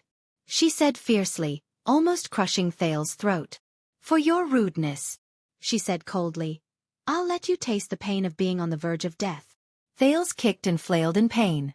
But his hands were still tied behind his back, and he couldn't even make a useful struggle. I've gone too far, he thought in pain. A long time ago, Hestad told me that there was a great Khan from the Kisari tribe who was good at fighting. He once said this to his best ally, Serena said coldly as she looked at Thales' struggle without a care in the world. She said coldly, I grant you death without shedding blood. That's silly, taking a beating sword style that has been in decline for thousands of years? Cohen hit his palms in realization. I thought that since Quaker's Holiness Exorcism campaign, during the Age of Kings 3,000 years ago, after we completely defeated the orcs, no one practiced it anymore. Show some respect. Although many of the sword moves were used to defend against the orcs and the great dragons, they seemed childish and ridiculous in the subsequent wars. Zadie straightened his body and said seriously and solemnly, but that is, after all, the sort of origins of supernatural powers. Since the 4 original supernatural powers were born from it, why is it impossible for it to give birth to a 5th type of unusual power? So, we can deduce the necessary conditions for the awakening of the prototype power of eradication. Cohen reacted and frowned. Yes. Zadie nodded solemnly. First of all, you have to be very young. Maybe above 12 years old, but below 20 years old. Also, you cannot practice any power of eradication. Secondly, you have to have a complete foundation of the Northland military sword style. Thirdly, and most importantly, you have to experience death, but you cannot die immediately. Lastly, you have to have, as you said, a powerful recovery ability comparable to the great dragons, to survive from fatal injuries. This will ensure that your awakening will not be the last scene of your life. Then you have to repeat the process. The scion raised his head and glanced at the sky outside the glass. The sun was about to set. He remembered the silent figure with a sword on his back. I will find this power. No matter how hard it is, no matter what price I have to pay. If this is my path. Zadie Tafner lowered his head and sighed. But that's impossible. There was a long silence. Teacher, this prototype power of eradication. Cohen's expression was solemn. This time, he was no longer impudent, but used honorifics instead. Does it have a name? Zadie paused for a moment and nodded slowly. Yes. The Emperor Slayer gave it a name. According to the legend of the ancient Bright God Church, after people die, if their souls cannot return to the kingdom of God, they will descend to hell. At the entrance to hell, in front of the residence of the 7 great kings, there is a dangerous and terrifying river. On it, there is a treacherous ferryman who rowed the boat all year round and was in charge of receiving these dead souls. That river is called Hell's River. Cohen was secretly shocked. He had heard of this legend. Maybe it's not just a legend? So when you see Hell's River, you see death. But the Emperor Slayer believes that there will always be some people who have souls that even Hell's River is unwilling to collect. The ferryman of Hell's River will send them back to the human world. They see Hell's River, but they return from death. Cohen widened his eyes. He heard Zadie enunciate each word clearly. So, that kind of power of eradication obtained after returning from death. It is called by the Emperor Slayer the sin of Hell's River. Thales struggled with his hands that were tied behind his back. His lips trembled and turned blue. In front of this unparalleled power, he struggled with all his might, but he could not. Every pore on his body was covered in goosebumps under the enormous pressure. His bones were rubbing against each other due to the excessive tension in his joints. Blood gathered on the surface of his skin. His heart was beating faster and faster under the heavy pressure. Stars and darkness appeared before his eyes, and they gradually became blurry. There seemed to be a huge layer of glass between his mouth and the air, and he could not breathe. His trembling gray eyes watched as Serena's hands tightened. Thales was still struggling with all his might. His legs kept kicking, trying to break free from this hopeless and dark shadow of death. However, his vision was getting darker and darker, until he lost all his vision. His brain activity became more and more difficult due to the lack of oxygen. It became more and more difficult, and slower. His thoughts began to no longer be clear. His memories began to become chaotic, and countless fragments appeared as they overlapped. His heart beat even more frantically, trying to send more oxygen to his brain. But everything was in vain. Until the only heir of Constellation, Thales Jadestar, stopped struggling. His eyeballs rolled to the upper edge, his legs hung limply, and his shoulders relaxed. He calmed down as if he was dead. Serena flashed a satisfied smile. The sun set in the west, and night fell. Thales Theranjarana Kessel Jadestar. Dead. End of book. I lied to you. Chapter 92. Under the rising moon, Ralph anxiously galloped through the birch forest after nightfall. In order to maintain his balance, the Phantom Wind Follower's pair of J-shaped elastic steel sheet prosthetics had a large surface area on the ground. Walking on flat ground always felt strange, but to his surprise, the wide surface area made it easier for him to move forward in the snow, especially when he was riding on the wind. It was as if he was walking on flat ground. However, Ralph had no experience in tracking in the snow, nor had he lived in the north, which was filled with unmelted snow. Constellation's Central Territory could only see sporadic snow, while the long and narrow Camus Union and the 5 cities in the southeast were dry and warm. This brought him great trouble in tracking, even though he was the first person to notice the abnormality in Serena's carriage and immediately chased after it. The wind-controlling psionic ability allowed Ralph to move with the wind in the narrow and crowded Red Street Market, like a fish in water. His speed was not inferior in the dense birch forest. But he had to find that boy. The boy who gave the Phantom Wind Follower a new life. Ralph passed through a forest and saw a flat piece of snowy ground in front of him. His gaze suddenly froze. The Phantom Wind Follower shuddered and fell onto the snowy ground. Under the moonlight, a coquettish woman wrapped in a cloak loosened her grip. A 7- or 8-year-old boy with his hands tied behind his back slipped from her fingers without any reaction. He fell onto the snowy ground like a prey that had been brutally killed. He did not move. The coquettish and seductive woman turned around gently, licked her lips at Ralph, and revealed a strange smile. No. Ralph knelt on the snowy ground in disbelief. His hands trembled as he reached for the boy with his eyes closed. No breathing. No heartbeat. No pulse. No. That boy. The boy who looked like an adult. The boy who gave me a choice. The boy who saved me from the abyss of despair. The boy who taught me how to read, spell, and communicate with sign language. Dead. No. Ralph raised his head. Half of his face was hidden behind the silver mask, and his expression was indiscernible. What's wrong? Serena Corleone tilted her head and blinked charmingly. Oh, are you here for little Thales? Ralph clenched his fists and stood up slowly. His eyes were filled with hatred and anger as he stared at the coquettish woman. Sorry, he's asleep. Serena giggled. I'll come find him in my next life. There was a sudden gust of wind on the ground. Serena's expression changed. The wind became stronger and stronger. It blew up the snow around Rolf and fluttered his clothes. The Phantom Wind Follower glared at Serena. He had no idea how strong the woman in front of him was. However, He would do everything in his power to make the other party pay. In this way, he would owe that boy a debt. I'll just pay it off. But in the next moment, Ralph realized something to his shock. His whole body stiffened. He could not move. What was going on? He rolled his eyes. This woman? Serena let out a delightful laugh. Her gaze never left Ralph, maintaining the pressure of pausing gaze. Children nowadays. She pouted and shook her head, seemingly distressed. She tapped the side of her eyes and looked at Ralph, who was frozen on the spot. Don't you use your brain when you fight? It was so dark. It was so dark. He couldn't feel the time. There was no space either. Why did it suddenly light up? It was too bright and blinding. These are memories? So many memories. One by one, familiar or unfamiliar scenes flashed past his eyes. It was chaotic. In the end, only messy voices were left. The central limit theorem provided us with a sufficient basis for random sampling. Don't be distracted. If you learn these well, at least you can go to the market research department of various companies after graduation. What is this? Chiron, if you arrived in a different world waiting to be saved, would you become stronger, farm, learn about technology, and fight for supremacy?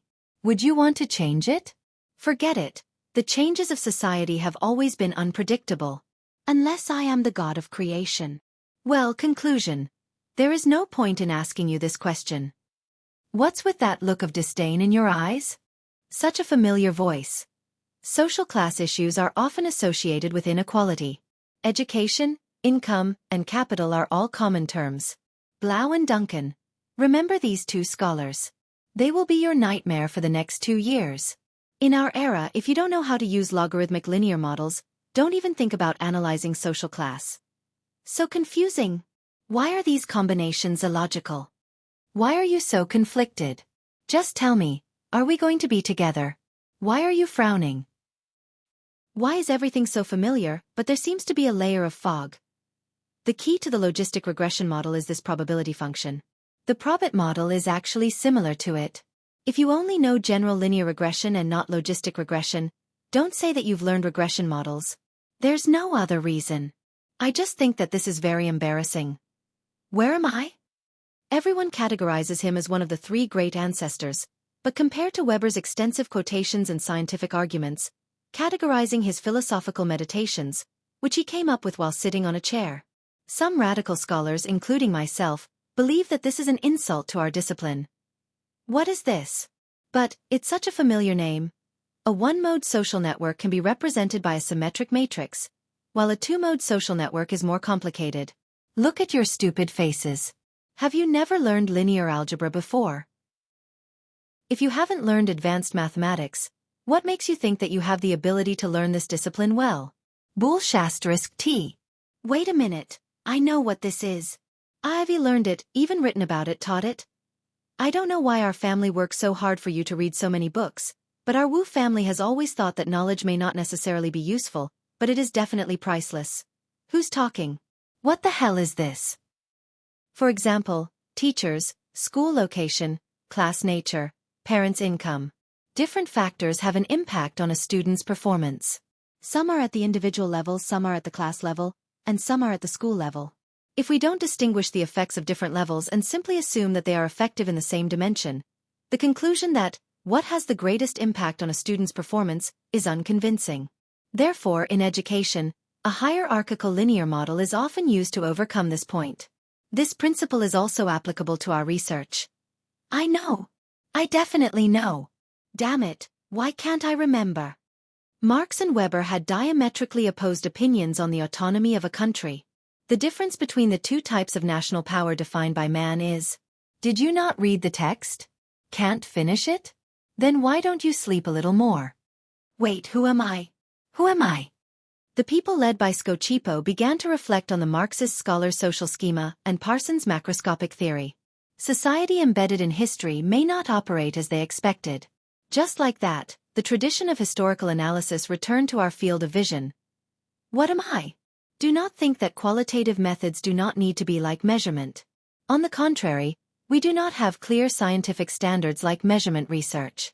So, we need to prove and explain the scientific nature of why we use this method, and bring the research access to your field. Otherwise, you are no different from writing a news report. Why don't you just change your major and learn journalism and become a reporter? I guarantee that you will earn more.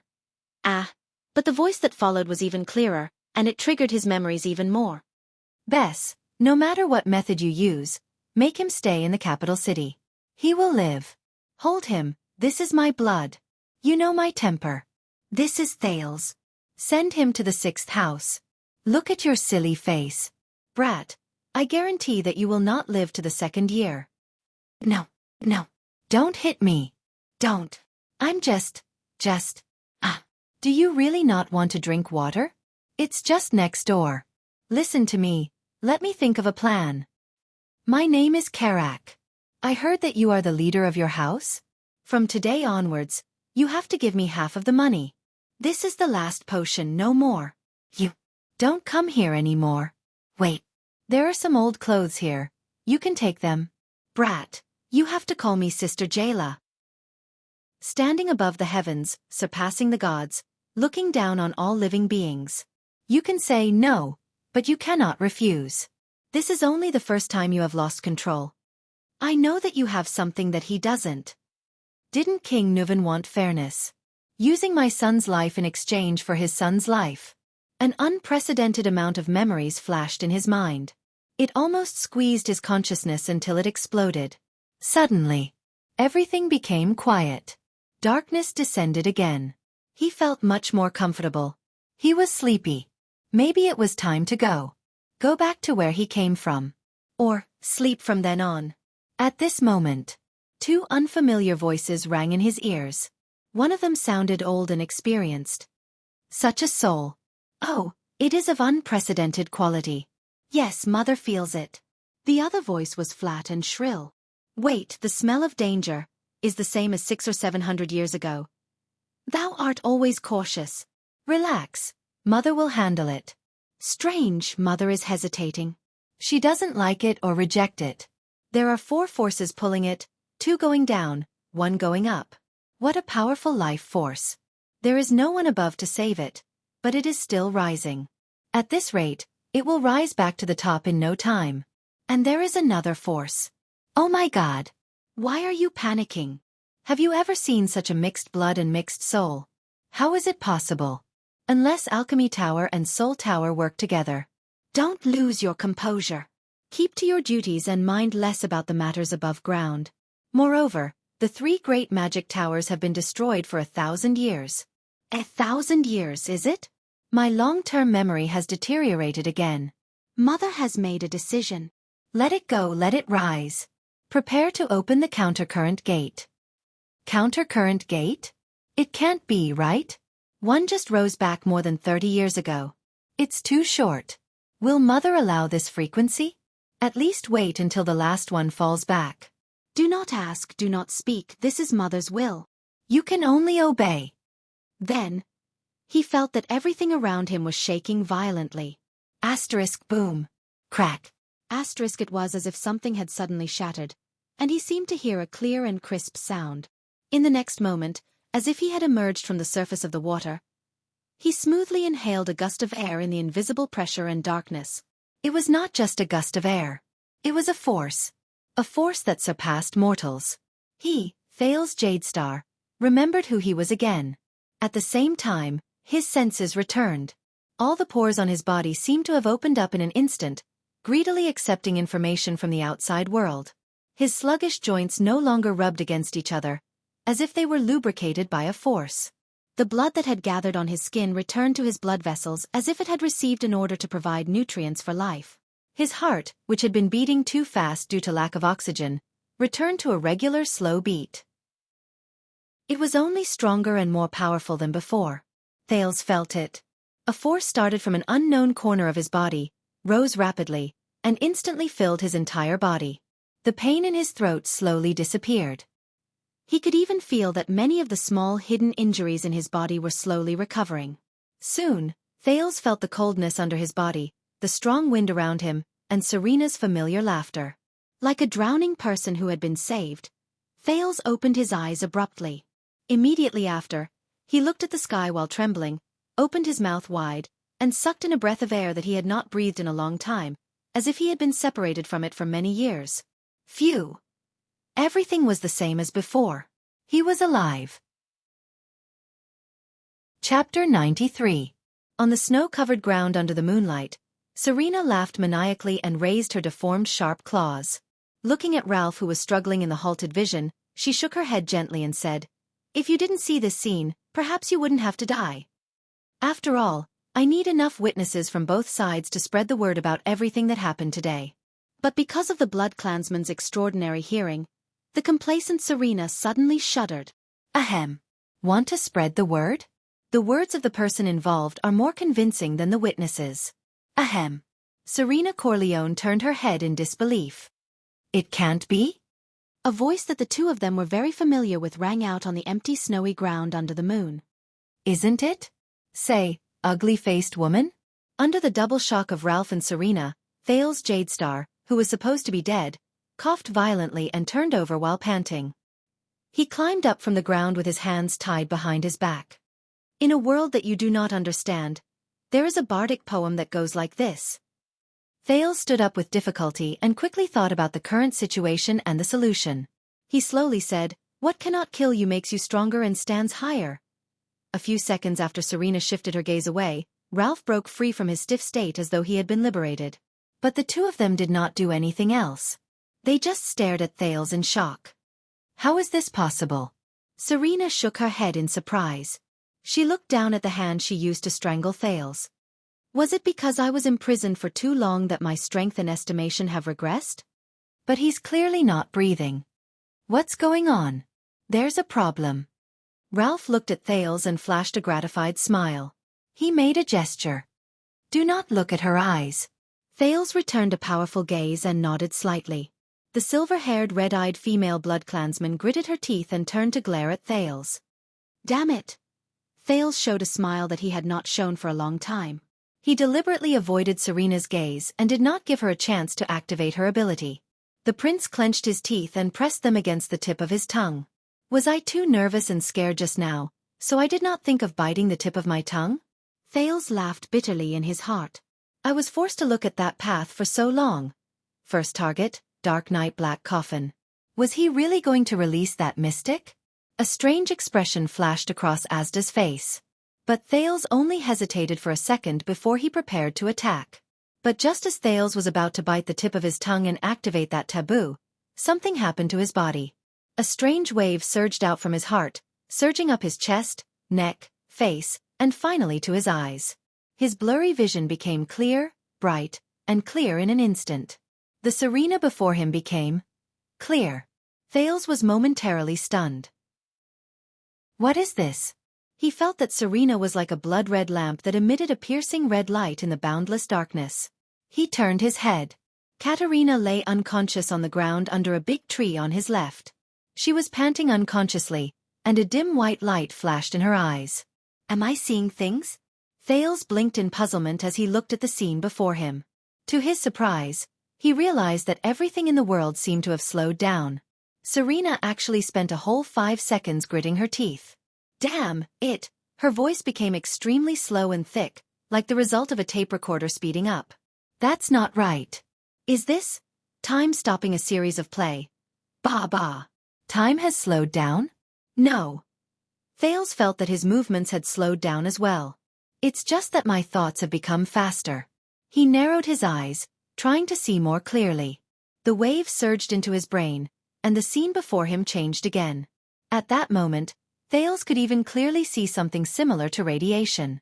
The blood in Serena's body was moving vigorously, covering her heart, chest, arms, and the wings that were tucked away on her back. He could see that Serena's muscles were contracting vigorously, but the blood in her body surged in segments, full of gaps and discontinuity, as if something was damaged. Serena's claws, arms, legs, body, every part that could move or could not move, her center of gravity, strength, speed, and direction, seemed to be instantly under his control. He understood everything clearly. What's going on? Thales thought in alarm. Thales turned his head and looked at the black coffin. He saw that this strange legendary anti-mystic equipment was emitting a deep black aura and black light. There were also strange waves of various colors surging out continuously. It seemed so ominous. If I use mystic energy to open it, inside... His heart skipped a beat. Is there a better way to solve the predicament before me? Thales had just thought of this when the wave seemed to have a mind of its own. It disappeared from around his eyes. Everything in front of him returned to normal. This is... Thales frowned. What kind of power is this? Damn brat. Serena regained her speech speed and said through gritted teeth, "All right, this time, I will cut off your head."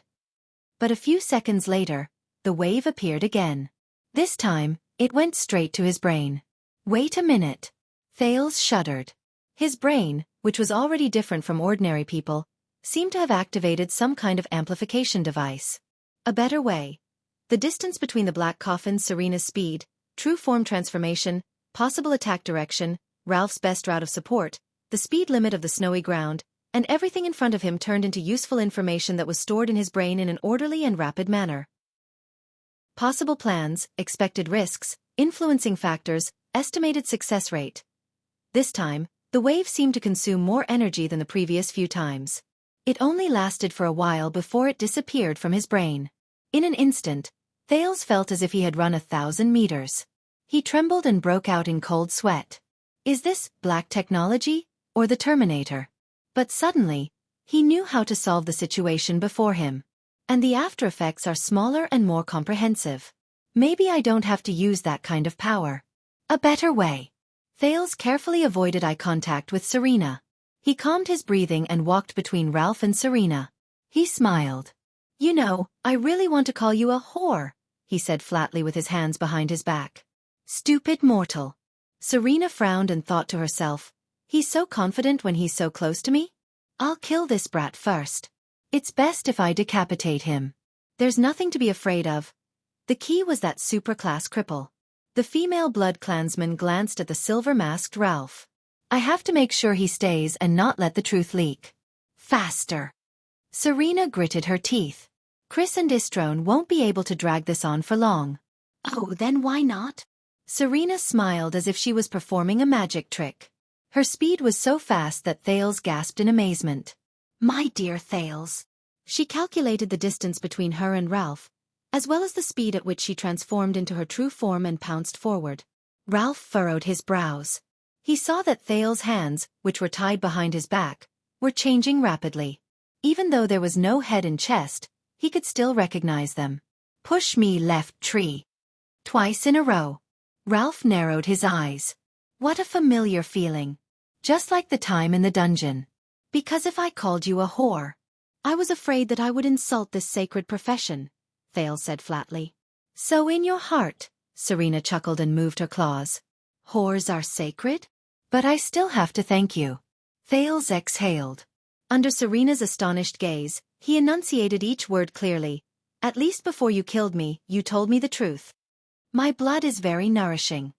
In the next second, Thales swung his hands behind his back. "Begin." Before Serena could react, Ralph's pupils trembled. His psionic ability was instantly activated. A gust of wind rose out of nowhere and charged towards him. Asterisk whoosh. Asterisk, but it did not attack Serena, who was fully on guard.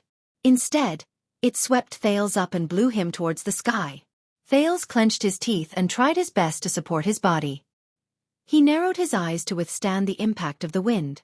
After all, he was not Ralph, who had been immersed in the art of human kiting for many years. In the air, time seemed to have slowed down again. But he knew that was not the case. The fluctuation gradually filled his limbs.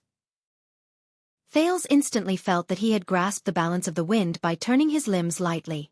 From the corner of his eyes, Serena screeched and transformed into her terrifying true form. "Where do you think you're going?" Serena widened her black hole-like eyes. She spread her red bone wings, tore her cloak, and flapped her wings to soar into the air. She roared hoarsely and rudely. "Mortal brat." But Ralph's gaze was firm. He stepped on the gust of wind and charged towards the blood clansman. He wanted to hold this monster back. This was the boy's plan. Thales flew towards a big tree on the left. It was the birch tree that was broken during the Sisterhood War just now. On the ground beside it was an unconscious figure. Serena's expression suddenly changed. She realized what Thales was going to do. But in the next moment, the sound of wind whistled behind the patricide. Serena instinctively turned around and clawed. Asterisk clang. Asterisk there was a violent sound of metal clashing. It was not Ralph who attacked. Instead, it was a steel rope in Ralph's hand. Serena, who was caught off guard, frowned. Her arm was tightly entangled by the steel rope that came charging at her. Ah! Serena screamed frantically. She was dragged backwards by the steel rope that was carried by the gust of wind. She tore at the steel rope, but it was futile as sparks flew everywhere. On the other end of the steel rope, Ralph flew in the air with his teeth clenched. His legs were below his knees. 2 pieces of crude steel prosthetics had already disappeared. The steel rope was the equipment Ralph used to fix his 2 prosthetics. It was extremely tough. I will never let you pass. The phantom wind follower's gaze was firm. Thales landed on the snow-covered ground with his hands tied behind his back. He rolled forward twice in a disheveled manner. That fluctuation dissipated. A wave of exhaustion swept over him. His entire body was sore. Some of his joints even felt as if they were being torn apart. Thales vaguely understood that this was because his current physical fitness could not keep up with the balance he made with the help of the wind just now. But he still struggled. With his hands behind his back, he squirmed and crawled in front of that person. That was the key point of his plan. Caterina Corleone. The Night Queen who was on her last breath. Asterisk thud. Asterisk the prince bumped his head into Caterina's pretty face. He knocked the latter slightly awake from her unconsciousness. He stared at Caterina's unfocused gaze and spat out 2 words. Bite me. Caterina, whose limbs were all broken and only her torso left, was heavily injured and unable to continue, raised her head with difficulty to glance at him. The transmigrator said coldly, "That's right.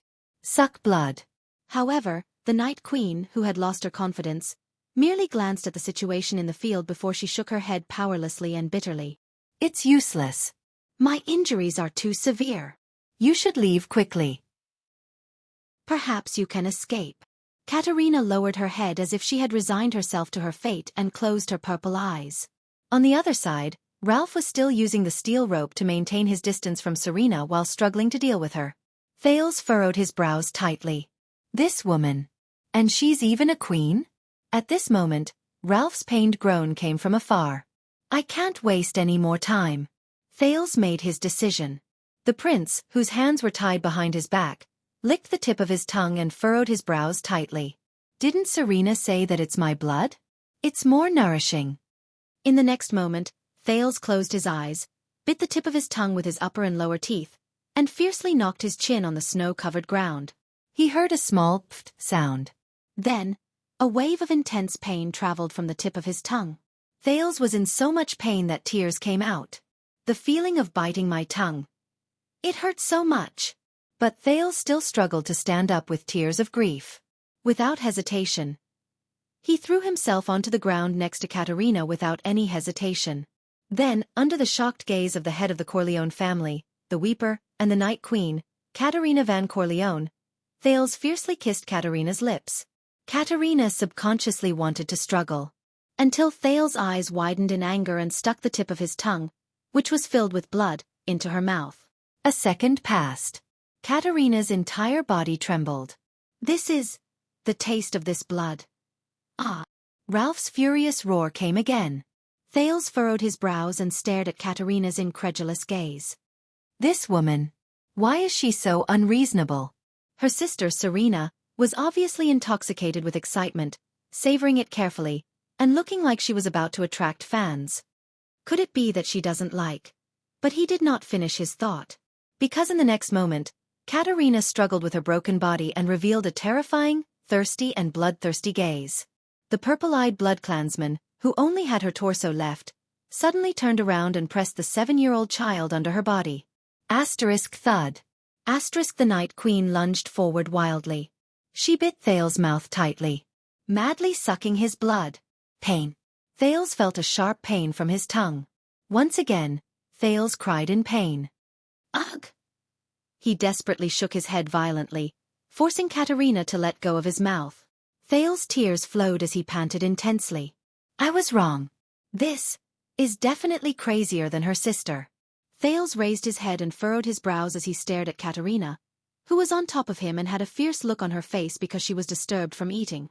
In the next second, like an impatient lover, Thales anxiously extended his head and exposed the skin on his neck. He said to Katerina without a care in the world, "Quick, neck! Hurry up!" Katerina revealed a longing gaze. She lowered her head fiercely and used her teeth to tear open the collar on Thales' shoulders. "Hey, you!" Before Thales could finish speaking, Katerina angrily bared her fangs and fiercely bit his neck. She started sucking his blood.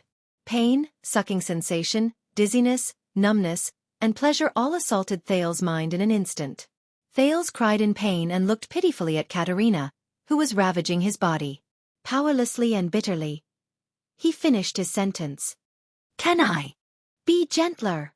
Amidst the strong wind, Serena grabbed onto a tree and finally steadied herself. Damned bug. I've played for long enough." In the next second, she raised her head ferociously, grabbed the steel cable fiercely and pulled it. The great strength strengthened by the true form was activated. Ralph, who was at the end of his tether, was dragged along by the great force on the steel cable. He crashed into a birch tree beside him and fell powerlessly onto the snowy ground. Ralph climbed up with great difficulty, but he could only lean against the birch tree weakly after losing his prosthetic leg. Ralph used his psionic ability to breathe in a mouthful of cold air again. He stretched out his arms and flung out 2 hidden blades. He rose into the air again and faced Serena head-on. They fought at close quarters. But Ralph was caught by Serena's nimble claw in the blink of an eye, and struck his first hidden blade at a tricky angle. The strength in Ralph's sword disappeared. Asterisk clang. Asterisk the blade, which was not as hard as the steel cable, shattered inch by inch. Serena's strength was ingenious. Ralph, who was in the air, suddenly froze. He had no choice but to first adjust the wind to reduce her strength. However, in an instant, Serena expressionlessly extended her long leg and stomped heavily on his other arm. Ralph grunted and flew backwards. His arm seemed to have been fractured. In the next moment, Serena's face was ferocious. She flapped her bony wings and instantly accelerated towards Ralph. Her sharp claws attacked. Asterisk clang. Asterisk she crushed Ralph's last hidden blade with her claws. "I miscalculated," Ralph thought disappointedly. "I can't stop her at all." He remembered what the air mystic had told him a long time ago. "I have seen quite a number of supreme class people. Their fighting styles are basically," Asta said slowly at that time. "They can control their attacks freely, meticulously, perfectly, and without any hesitation. The battles between supreme class people seem boring and simple, fast and monotonous. But this kind of terrifying control between the millimeters is far from what those brats in superclass who waste their energy or strength recklessly can imagine. As for your problem, if you encounter a supreme class..." Asta's blue robe was so distinct that Ralph could still remember his indifferent and colorless face. "If you don't get close to them, you can use your psionic abilities to fight for a while." But Asta immediately raised his head and revealed a thoughtful expression. "There is only one exception. If you encounter Black Sword," Ralph recalled that Asta smiled lightly at that time. "Remember to write your will beforehand." Recalling the past, Ralph sighed in his heart. Damn it. As expected, supreme class and superclass are not on the same level at all. I can't even stop him for a few minutes. The phantom wind follower gently closed his eyes. "It ends here. At least the debt has been paid." But in the next moment, the sound of violent wind and the sound of hands clashing could be heard. Until the last sound. Asterisk splat. Asterisk Ralph opened his eyes in surprise. "Damn it!" Serena covered her left shoulder and flapped her bone wings. She screamed and retreated madly. Until she was a few meters away. A few seconds later, the patricide raised his head and looked at the person opposite him with a hateful gaze.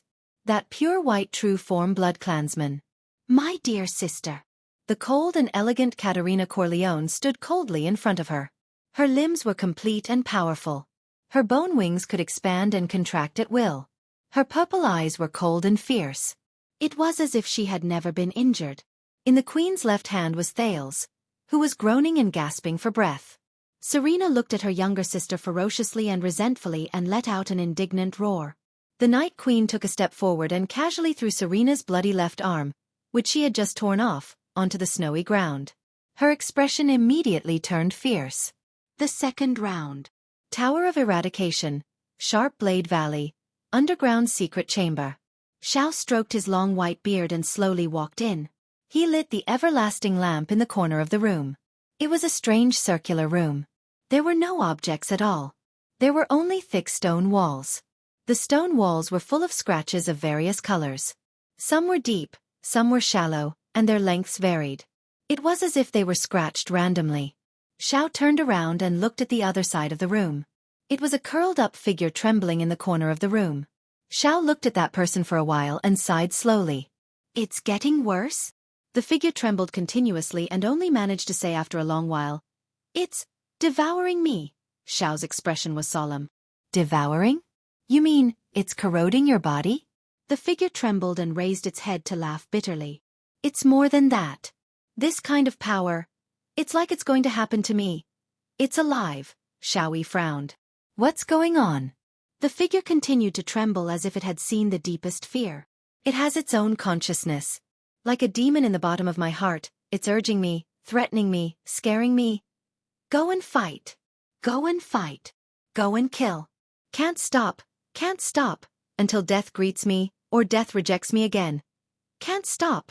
Xiao closed his eyes and remained silent for a long time. When he opened them again, his eyes were already red. Xiao, the respected Far East successor of the Tower of Eradication, slowly sat down cross-legged beside the figure. His eyes were filled with grief. Perhaps, this plan is wrong from the start. Even a genius like Crassus. How can we? Xiao's words were filled with pain and heaviness. "The two of you. I shouldn't have let you go in the first place." However, the figure only laughed coldly. "Impossible. Horus and I. Let's not talk about whether he can survive. He fought so many battles later on, and killed so many people. If Horus was the one who went in the first place, can you imagine how he is now?" The figure curled up even more. Xiao gripped his sword tightly. His heart was filled with regret and pain. He sighed for a long time. When the figure saw Xiao's expression, he tried his best to smile. "Teacher, don't worry, I can hold on. Until I complete my mission, I can." Xiao extended his hand in anguish and placed it on the figure's shoulder. He could not help but say, "You've worked hard, child. You've endured for more than 30 years. Chapter 94. When Thales woke up from his weak and unconscious state due to excessive blood loss, he realized that he was leaning against a huge birch tree. Ralph guarded him closely by his side. Seeing that he had woken up, the Phantom Wind follower heaved a sigh of relief. "How is the situation?" Thales asked weakly as he touched the 2 fang wounds on his neck that had magically closed and stopped bleeding. "Very good." Ralph gestured strenuously. With Ralph's help, he tried his best to sit up and looked at the 2 huge, terrifying monsters, one red and one white, under the moonlight not far away. Serena retracted her skeletal wings in a dispirited manner. Covered in wounds, she supported herself against a birch tree and spat out a mouthful of blood in a disheveled manner. She panted violently. She, who once held the absolute advantage, forced herself to raise her head and look at her cold and aloof younger sister in front of her. The true form Katerina only had a few scratches on her body. "It seems that the victor has been decided, patricide sinner," the Night Queen said coldly and raised her pure white right claw. "Are you going to surrender, or be executed on the spot?" Serena tried her best to support her body. She gritted her teeth and shut her eyes tightly. In the second round of the deathmatch, Serena, who was greatly weakened and had used up all her trump cards, faced Katerina, who had instantly recovered and was full of vitality and was even stronger than before. Other than her left arm being cruelly torn off from her back, her right calf was also broken, one of the results of Katerina's tears of blood. She could not even maintain her balance while standing on the ground. One of her skeletal wings was torn into 3 pieces, and her body was covered in layers of lacerations. 2 of Serena's only right claw were broken as well. A terrifying bloody wound down from her ugly face to her chest. Serena resisted the dizziness caused by her severe injuries and stared at everything in front of her in a daze. Did I fail? Racking my brains for a plan. Using every trick in the book. Using Constellation's power to purge the Sacred Blood Army's opponents. Using Constellation's power to ambush and restrain Katarina. Or at least cutting off the wings around her. Even in the worst-case scenario, I must be able to hide and protect myself. These goals. Serena looked at the weak boy not far away in despair. None of them were achieved? Why? Freedom. Serena lowered her head and sighed. Why is it so hard? Her eyes dimmed, and her body began to be unable to support the true form which consumed a huge amount of energy. Her blood and tissues automatically withered and changed. Her body shrank, and she turned from an ugly-faced woman back into the alluring Serena. Very well, if you still have one good point, sister. Katarina narrowed her eyes. Her claws gently scratched a birch tree beside her, leaving a deep mark. That is, you can always seize the opportunity to surrender to save your life. The naked Serena, who had transformed back into her human form, sneered weakly. She forced herself to say, "Of course. An older sister always loves her younger sister." At this moment, Serena's and Katarina's ears twitched at the same time. Swoosh! From the birch forest nearby came the sound of someone flying at high speed. In the next second, the old butler Criscorleone's figure appeared in front of Katarina. Tong! After exchanging blows with the astonished Katarina, Criscorleone instantly retreated to Serena's side. He took out the cloak he had prepared beforehand and draped it over Serena. The luxurious clothes on his body were tattered. Part of it was torn when he transformed into his true form, while the other part was left behind from the fierce battle with Hestad. Your Highness. With just a glance, Criscorleone understood the current situation. He said with a solemn expression, "Your Highness." With a solemn expression he said, "I strongly suggest that we retreat for now." Thales frowned. He remembered Gilbert's evaluation of this old blood clansman. The Night Queen revealed a complicated expression. Criscorleone, with your achievements in battle, you can be conferred a marquis. I still remember the surprise in my father's eyes when you mentioned that you wanted to serve us as a butler. Now that I look at it, he trusted his old subordinate too much. Katarina raised her pure white and strange true form head and furrowed her brows slightly. Where is Hestad? He got what he wished for, Your Highness Katarina.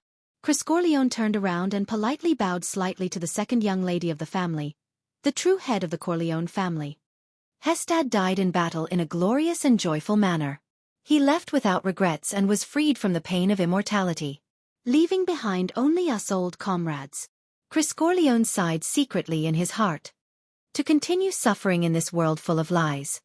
Hearing the news of her subordinate's death, Katarina roared ferociously and spread her skeletal wings again. At this moment, there was a sound from the trees. Asterisk swoosh. Swoosh. Swoosh. Asterisk more than 10 human figures appeared behind Katarina one after the other, as if a frame skipped. The warriors of the Sacred Blood Army finally arrived late. Criscorleone supported the ashen-faced Serena and observed the worsening situation. His expression was grave and solemn. Your Majesty. Although the remaining 12 men and women of the Sacred Blood Corps had injuries of varying degrees, they all wore resolute expressions as they respectfully saluted the Night Queen. Katarina did not even look at them. She only nodded slowly. Surround them, the traitors, she ordered coldly. At that moment, she seemed to have returned to her proper role, the aloof and mysterious Night Queen who had spread her name throughout the 200 years of war in the Eastern Peninsula. The 12 figures instantly spread out and firmly surrounded Serena and Criscorleone. Although no one gave them a second glance, Thales' heart still tightened when he saw these people appear. This is the Sacred Blood Army. They actually did not have many casualties in such an intense battle. Thales panted weakly and said to Ralph seriously, "Be ready at any time and act according to the situation. Both sides have a very deep grudge against us. Do not let down your guard." Ralph nodded. Thales began to worry about the others again. The Sacred Blood Army has so few casualties. How are Putre, Waya, Cora, and the others, as well as Jadestar's private soldiers? Did I forget about someone? Strange. Who exactly did I forget? Thales scratched his head laboriously and vexedly, trying to remember. But soon, he would not have to be vexed anymore. "Ahaha, you are here, boy." A loud greeting came from behind him. Thales sighed. So it's her. Thales' female protector on this trip, Ida, dragged the dying and powerless Simon Corleone out of the thicket like a donkey pulling a mill. She immediately attracted everyone's attention. "I didn't expect you to still be alive," Ida said excitedly. Thales rolled his eyes. He turned his head and was stunned along with Ralph. "What's wrong?" Ida, who had a beautiful face, silver eyes, bright hair, and slightly swaying ears, casually tossed Simon aside. She exhaled as if she had been released from a burden. She turned around and clapped her hands. She looked at Thales, who was stunned and speechless, and said briskly and disdainfully, "Have you never seen an elf before?" "I've never seen an elf who is as beautiful and stylish as I am, and as handsome and elegant as I am? I'm guessing that with their sense of smell and hearing, that group of BloodClansmen might have already found His Highness." Wuxia cut the branches above his head and covered his left rib that had just been bandaged. He stared at the birch bushes in the dark, and said with difficulty, "And we are still running around like headless flies." Putray lit a torch and carefully observed the footprints and wheel tracks on the snow. He said indifferently, "Instead of complaining, why don't you save your strength?" "You'd better save your strength. You may have to use your sword later, if you can still wield it." Behind him was a Jade Star private soldier who was left behind on the road. He was supporting Cora, who was almost unconscious. "Damn it, I lost Prince Thales on my first escort mission." Waya sensed his injuries and sighed regretfully. "I am probably the worst attendant to a prince in the history of Constellation." When he heard this, Putray's hand, which was holding the torch, suddenly trembled slightly. "No, Lord Putray Nemain, the diplomat group's vice-diplomat, said slowly, "You are not." Waya turned his head and looked at Putray in surprise. The vice-diplomat, who had always been indifferent to others, showed an unusual expression of loneliness and sorrow. "Believe me, you are not the worst attendant.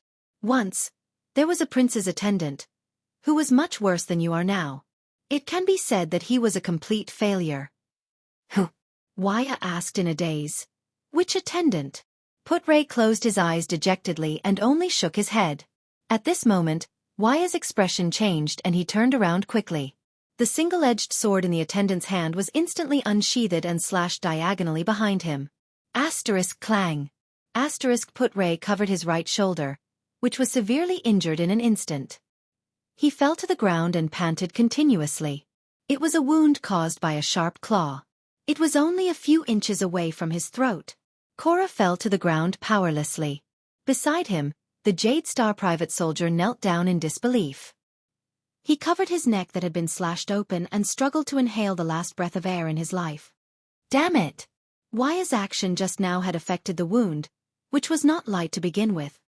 He gritted his teeth and endured the pain. He supported himself with one hand on the ground and raised his head to look at the enemy who had suddenly appeared. "Very good intuition, boy." The superclass BloodClansman with extraordinary speed, blonde and handsome Istrone Corleone, stood in front of them and licked his sharp claws that were covered in blood. He flashed a confident smile.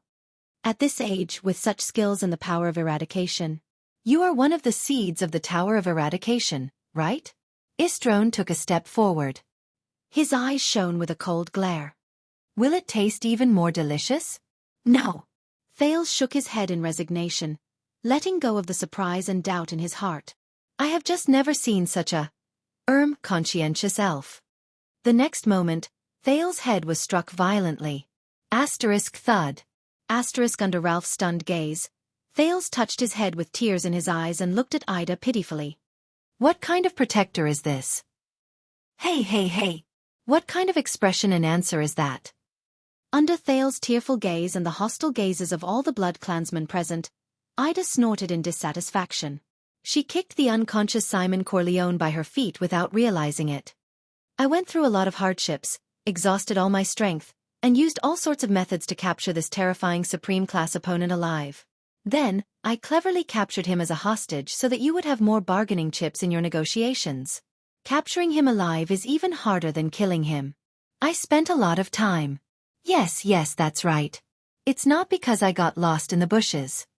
Ida raised her head proudly. "Then, I immediately rushed over to provide support. To save you." Thales rolled his eyes in resignation again. "Thank you for for rushing over now. There is only one question." Thales held his forehead and sighed. Are you a police officer? Ah, what? Ida was stunned when she came to his side. I mean... Thales supported his weak body and sat upright. His expression changed and he said solemnly, "You came at the right time. Capturing the enemy alive. Well done." Ida then curled up the corners of her lips and chuckled. Katerina turned her head and looked at the dispirited Simon on the ground. She then stared at Thales. "You want to use him as a bargaining chip? Looks like you still don't believe us." Thales stared back at the Night Queen without showing any signs of weakness. "Of course, you are Serena's younger sister after all." Enough. Katerina turned her head with a cold expression. She decided to settle the matters within her family first. She shouted, "Serena Corleone, Chris Corleone, surrender yourselves. I promise that I will give you a fair trial according to our tradition."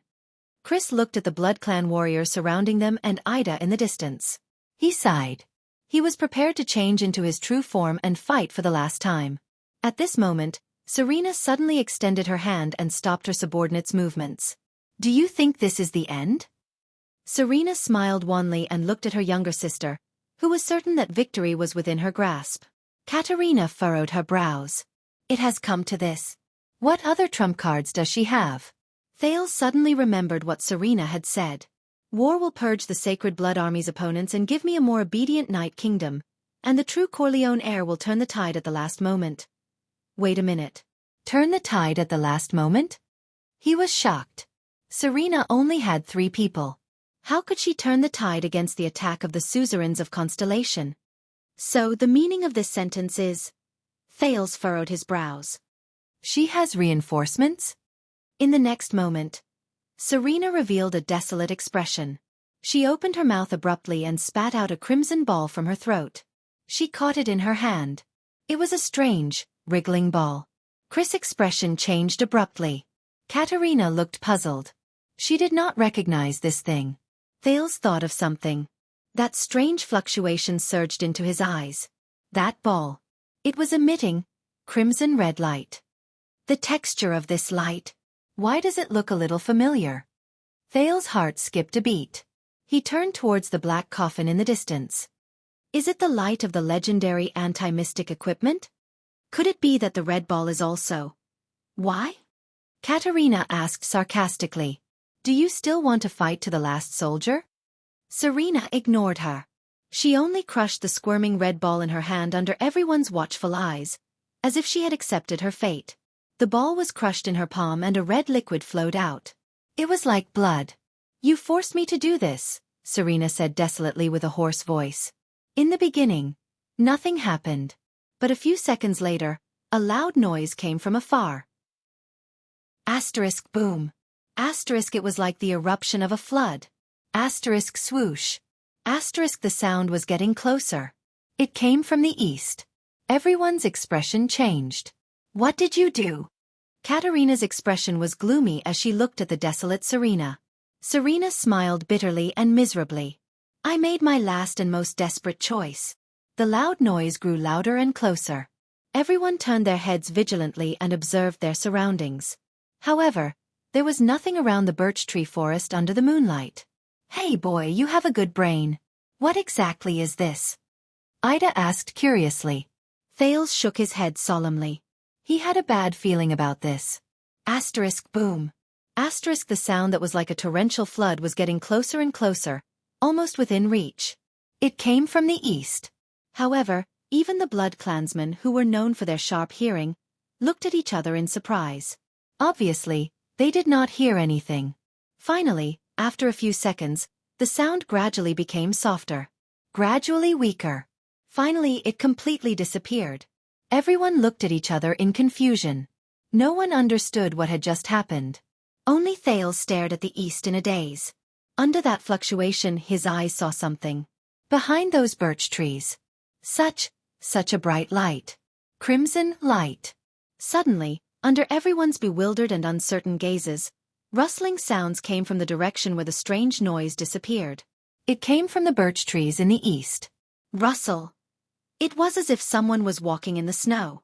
Their footsteps were unsteady, as if they were not used to the snow.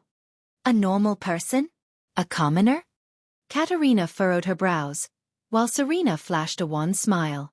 Finally, a thin and frail figure appeared in everyone's field of vision. That was the owner of the footsteps. A young girl. A young girl with a face full of smiles. She slowly walked out from behind a birch tree. Seeing her, the heavily injured Serena Corleone trembled uncontrollably. Everyone else revealed surprised and puzzled expressions as they looked at each other. Only one person? Who is she? The young girl quickly swept her gaze across the entire place and said gently, "Oh, so it's here." Katerina furrowed her brows deeply. Who is she? Is she Serena's reinforcement? A delicate girl? No, it's better to be careful. After all, she's Serena's backup plan. Katerina quickly considered the situation. The young girl flashed a smile. It was bright and dazzling, pleasant and gentle. However, Thales instinctively felt an unprecedented sense of danger. Can you give me that box? This was promised a long time ago. The young girl smiled and pointed into the distance. Thales turned his head. His face was pale. The young girl was pointing at the dark night black coffin. Katerina's expression was solemn as she cautiously took a step forward. No matter who you are, the queen said steadily, I advise you not to interfere in matters here. The warriors of the Sacred Blood Army had cold and stern expressions as they looked at the reckless young girl. Under Katerina's telepathic instructions, one of them nodded. 5 Blood Clan warriors instantly disappeared and blocked the path in front of the young girl. They stared coldly at the young girl. What? You want to say no? The young girl seemed a little surprised. Why are there people like this every time? I will be very distressed. Don't say no. Under everyone's bewildered gazes and expressions, she immediately smiled and shook her head. Don't. The young girl happily revealed her pearly white teeth. It will hurt. Thales looked at the strange confrontation between the nameless girl and the blood clansman in front of him. Puzzled. The way she speaks, this attitude where she talks to herself, I seem to have heard it somewhere before. At this moment, a voice that was mixed with fear and trembling traveled into the air. Run! Everyone turned their gazes. The Supreme Class Elite, Simon Corleone, who had just woken up, sat up. At this moment, he was staring at the young girl with widened eyes. His face was filled with uncontrollable panic, like a mouse that had seen a cat. Run! Simon! Katerina could not stand it anymore. She shouted sternly to stop him. You have forgotten yourself. The Blood Clan warriors looked at each other. They could not believe that their commander was in such a state. But that was not all. In the next moment, the battle-hardened Supreme Class Elite, the Marquis of the Corleone family, one of the terrifying 4 wings of Night King, the famous flashing wings Simon Corleone actually moved his buttocks on the snowy ground like a child. He curled up and trembled. No. All of you do not know, all of you do not understand. It. The young girl looked at Simon tenderly and grinned. Simon immediately shuddered. He trembled, and under everyone's incredulous gazes, his handsome face twitched. He shook his head desperately, sat on the ground, and stomped on the ground as he retreated. It was as if he had seen the deepest nightmare. With a sobbing tone and a distorted face, Simon screamed shrilly in a shrill and fearful voice. Run! In the secret chamber. Take a breath and repeat what you said in detail. In the darkness, Black Prophet Murat Hansen held his staff tightly. His expression was unprecedentedly grave. His right-hand man, Raphael Lindbergh, was leaning against the wall, panting as if he had just run all the way here. He said anxiously, gasping for breath. Don't worry. Panting, he said anxiously, because the prince's diplomat group is heading north. We placed them at the border between Constellation and Extet. The people who are searching for Ramon are also preparing to withdraw, but both of them have not returned. 1 day ago, someone found one of their corpses. Raphael lowered his body and held onto his knees. He clenched his teeth and panted, trying to calm down this breath of air. And then, Murat asked calmly, how did they die? In the next moment, It's. Raphael raised his head, panted and said through gritted teeth, It's that. Murat's pupils shrank. He tightened his grip on the staff in his hand and listened to Raphael finish the word. Chapter 95. In front of the castle's gate. Simon Dolly tugged on his heavy chainmail helmet and clenched the polished spear in his hand. He stood behind his master, his cousin who was 17 years older than him, the knight of Angkor Doli, adjusting his breathing. Beside him and behind him were countless knights and warriors. They stood behind the castle's gate. Everyone had different expressions. Some were trembling nervously, some had a determined look in their eyes, and some looked numb and unfocused. Many people were whispering to each other. Simon vaguely heard words like monster and annihilated. His cousin, Knight Angkor, nodded at the middle-aged man in a purple robe beside him. The latter turned around and left. Simon recognized him. He was Wizard Shi Li from Seoul Tower. He was the wizard consultant of Sword Lake City. But why did he leave? Simon thought doubtfully. Seoul Tower has been destroyed. Where else can he go? Knight Angkor rode on his horse and lifted his helmet. He looked at Simon worriedly. The latter tried his best to stand straighter. I'm a knight squire after all. Simon thought nervously. I can't embarrass myself in my first battle serving my cousin. Knight Angkor did not look at his cousin anymore. Instead, he raised his head with a determined look. He turned his horse around and looked at the knights and soldiers. They are outside the gate, he shouted. Those shameful followers, the Rudalians, the Nedardians, the Kalonsans, the Red Earthlings, the Northlanders, the Far Easterners, and perhaps the damned Empire's people. They come in all shapes and sizes. But I don't care. Angkor's determined eyes glanced at everyone. Because they all have one thing in common. Angkor pulled out his long sword from his saddle and shouted with all his might, we don't have long to live. Almost all the knights and warriors raised their weapons, knocking them or raising them high. In the metallic sounds and the rain of blades, everybody followed their commander and instinctively roared, Woo-ah! Simon was among them. He roared at the top of his lungs. This gave him a lot of confidence when he first entered the battlefield. The victory of the Northlanders proved that they, those monsters, those calamities, are not invincible. Angkor shouted, and what we are facing is just a broken army. Many people held their weapons tightly. We will crush them. Woo-ah! Open the city gates. Elder Leo ordered loudly. The soldiers at the top of the gate turned the winch, and the gate of the castle began to rise. Knight Anglago, the commander of the assault team, rode his horse to the front of the team. Simon quickly held his gun and followed. After you open the gate, no matter what you see, remember. Commander Anglago raised the iron-colored long sword he inherited from the Temple of Knights. His sonorous voice traveled into every warrior's ears.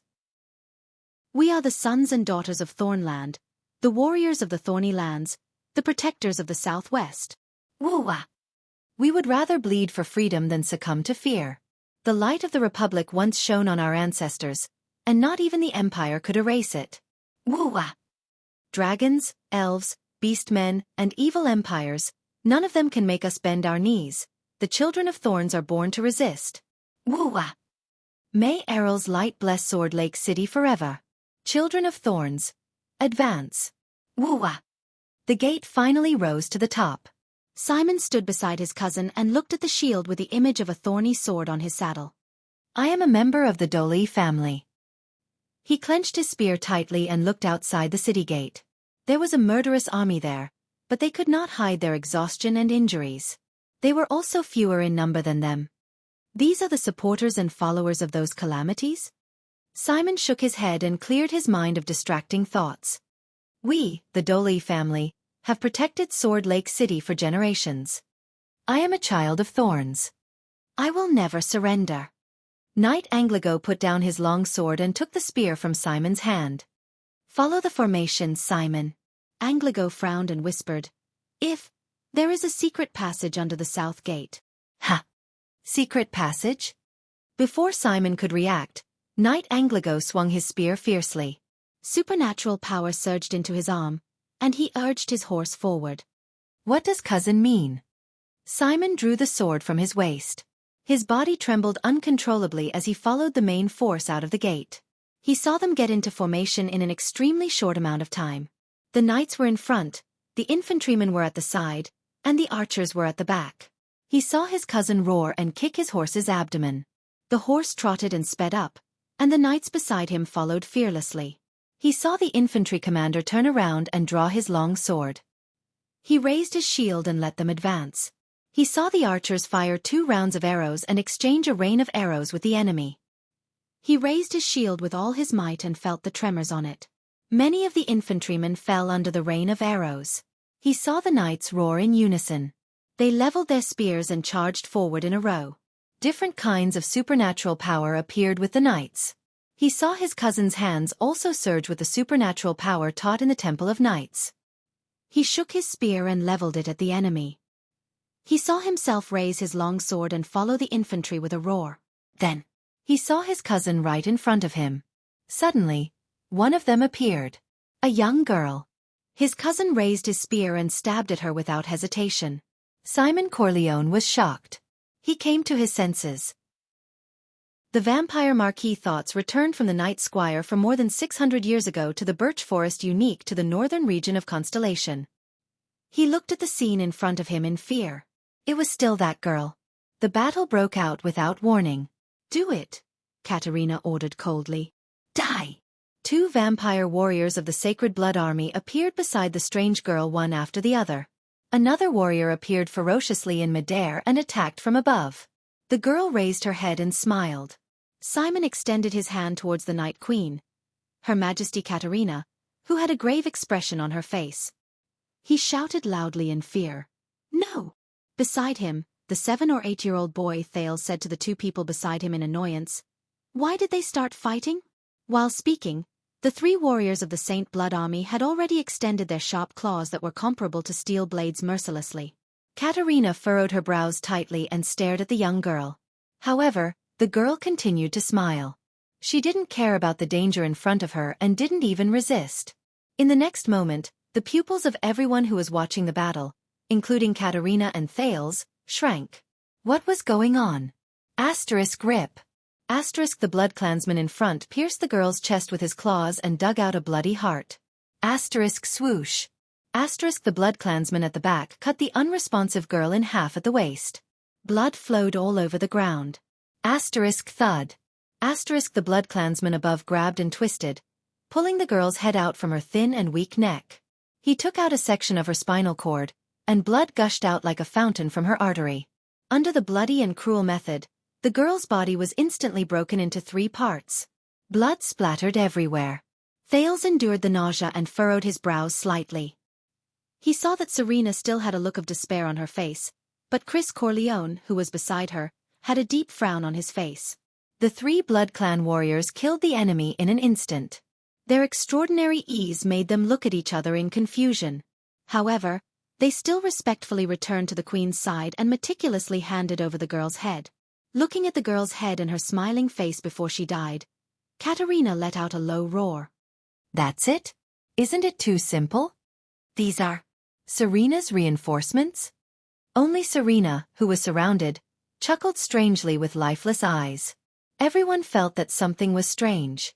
At this moment, Ida widened her eyes and shouted, "Something's not right." Those who had long been suspicious looked at the girl's corpse on the ground at the first instance. However, nothing had changed on the 2 parts of the headless corpse. In the next moment, the situation in the field changed abruptly. A few tragic howls suddenly rang. The ones who screamed were the 3 Blood Clan warriors who attacked and killed the girl. The 3 of them clutched their chests and abdomens tightly and bowed deeply. One of them even fell to the ground in pain. "Your Majesty!" He scratched his chest and abdomen. His face was contorted, as though he was enduring the most terrifying torture in the world. Katerina looked at the tragic state of her 3 subordinates in shock and anger. "Is it poison?" Thales raised his head. Ripples surged into his eyes. Immediately after, he opened his mouth wide in shock. The bodies of the 3 Blood Clansmen emitted a crimson light that was much more dazzling than the others. Katerina was about to carefully examine her subordinate's condition, but a figure that surpassed the speed of sound appeared beside the Queen in a flash. Before Katerina could react, the figure dragged her backwards. "No, Your Majesty!" Simon, who had transformed into his true form, firmly dragged the furious Katerina and shook his head agitatedly. "We must retreat." No. It's so hot. There's something." The tragic howls of the 3 Blood Clan warriors became more and more frightening. 2 anxious comrades appeared beside them and anxiously examined them. Through the special vision brought about by the strange ripples, Thales looked at the field in shock. He said anxiously to Ida and Ralph, "No matter what that thing is, I think we should all leave first." But before he could finish speaking, boom. Thales subconsciously closed his eyes and covered his ears. A huge explosion and roar suddenly rang out violently. Everyone stared at the field in bewilderment. The 3 elite Sacred Blood Army warriors exploded like balloons. They exploded into countless broken limbs and bodies of various sizes. Thousands of crimson drops of blood splattered in all directions. The 2 comrades who were nearby and were affected by the explosion fell powerlessly on the ground. After twitching for a while, they also started to howl in pain. "Damn it!" Katerina roared furiously and shook off Simon. But immediately after, something even stranger happened. The blood and broken limbs all over the ground seemed to have a life of their own. They moved on the ground and gathered in one spot. The blood all over the ground flowed happily and gathered into a blood-red sphere. Thales furrowed his brows. He swore that he saw the most disgusting scene in his life.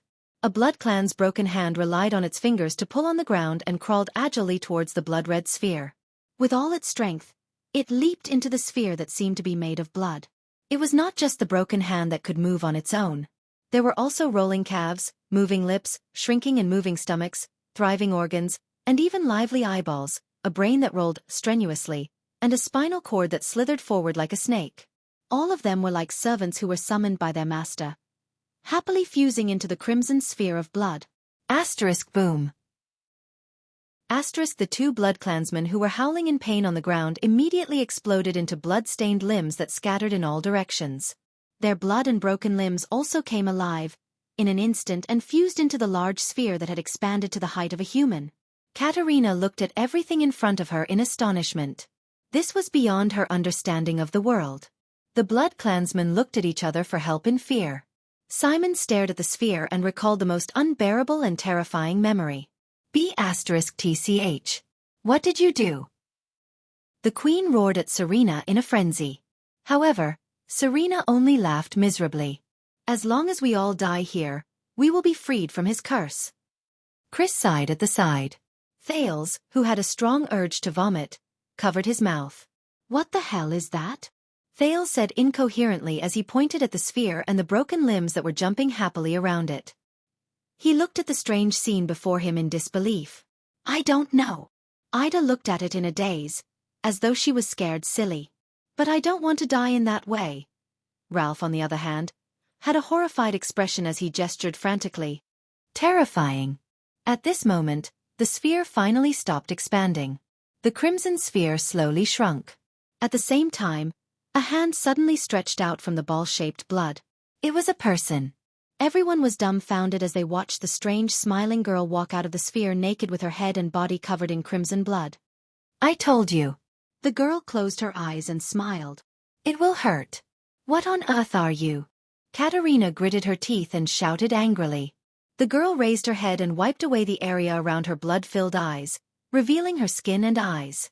She looked at Katerina. "Aren't you His Majesty?" The girl laughed and said, "Why? Did they not tell you when you ascended the throne?" Katerina had a puzzled look on her face. "Ah, I suppose you did not ascend the throne normally?" The girl smiled gently, but immediately shook her head. Her smile was strange. Or could it be that B***starred Bloodthorn has already given up on all of you? At that moment, shock and fear erupted from Katerina's eyes. Thales furrowed his brows. Bloodthorn. It's that title again.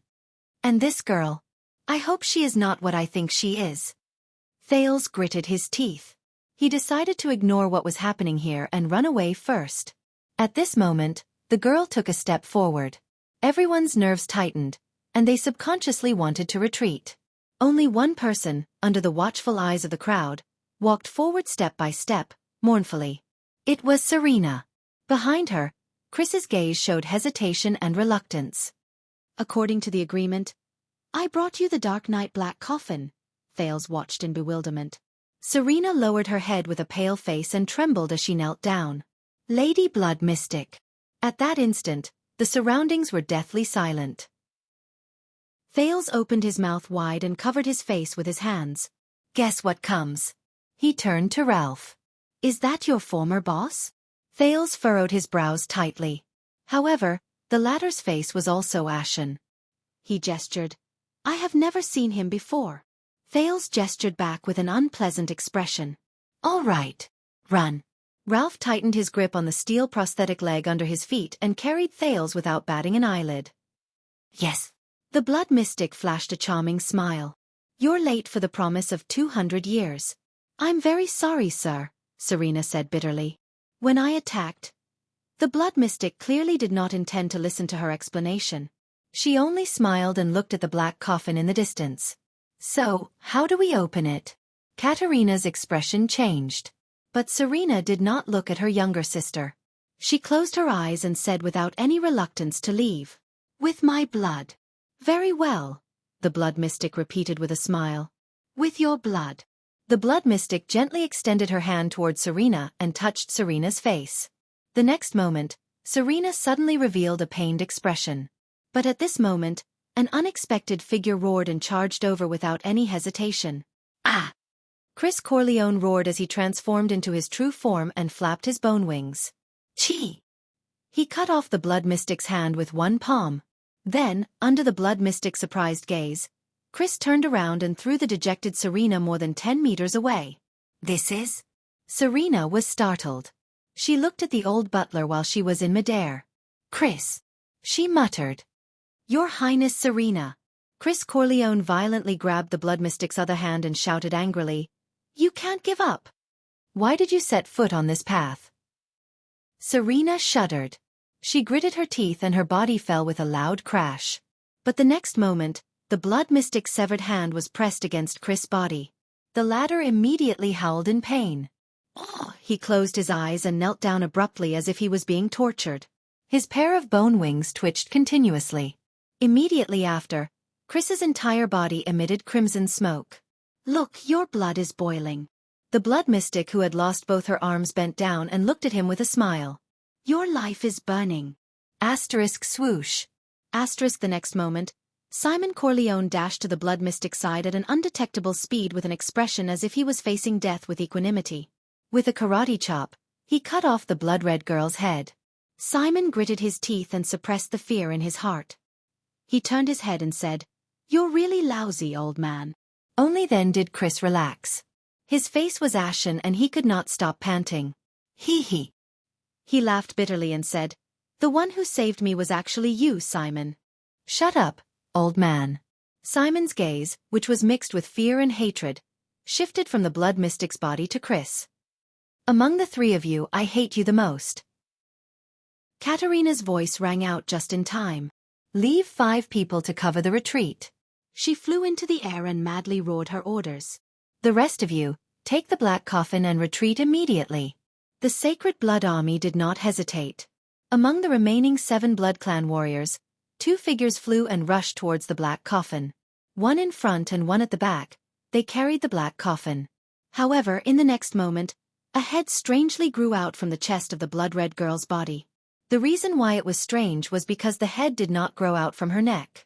Instead, it grew out from between her breasts by tearing her chest apart.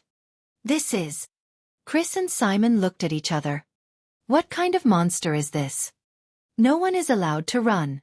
Under Chris and Simon's terrified gazes, the head on her chest raised its eyes and smiled happily. If those people discover me, I will be very distressed. No one is allowed to run. The blood mystic took a light step forward and raised her only remaining hand. The head on her chest said loudly, The blood of this world. All of it belongs to me. In the next second, a terrifying tremor came from the ground. Asterisk rumble.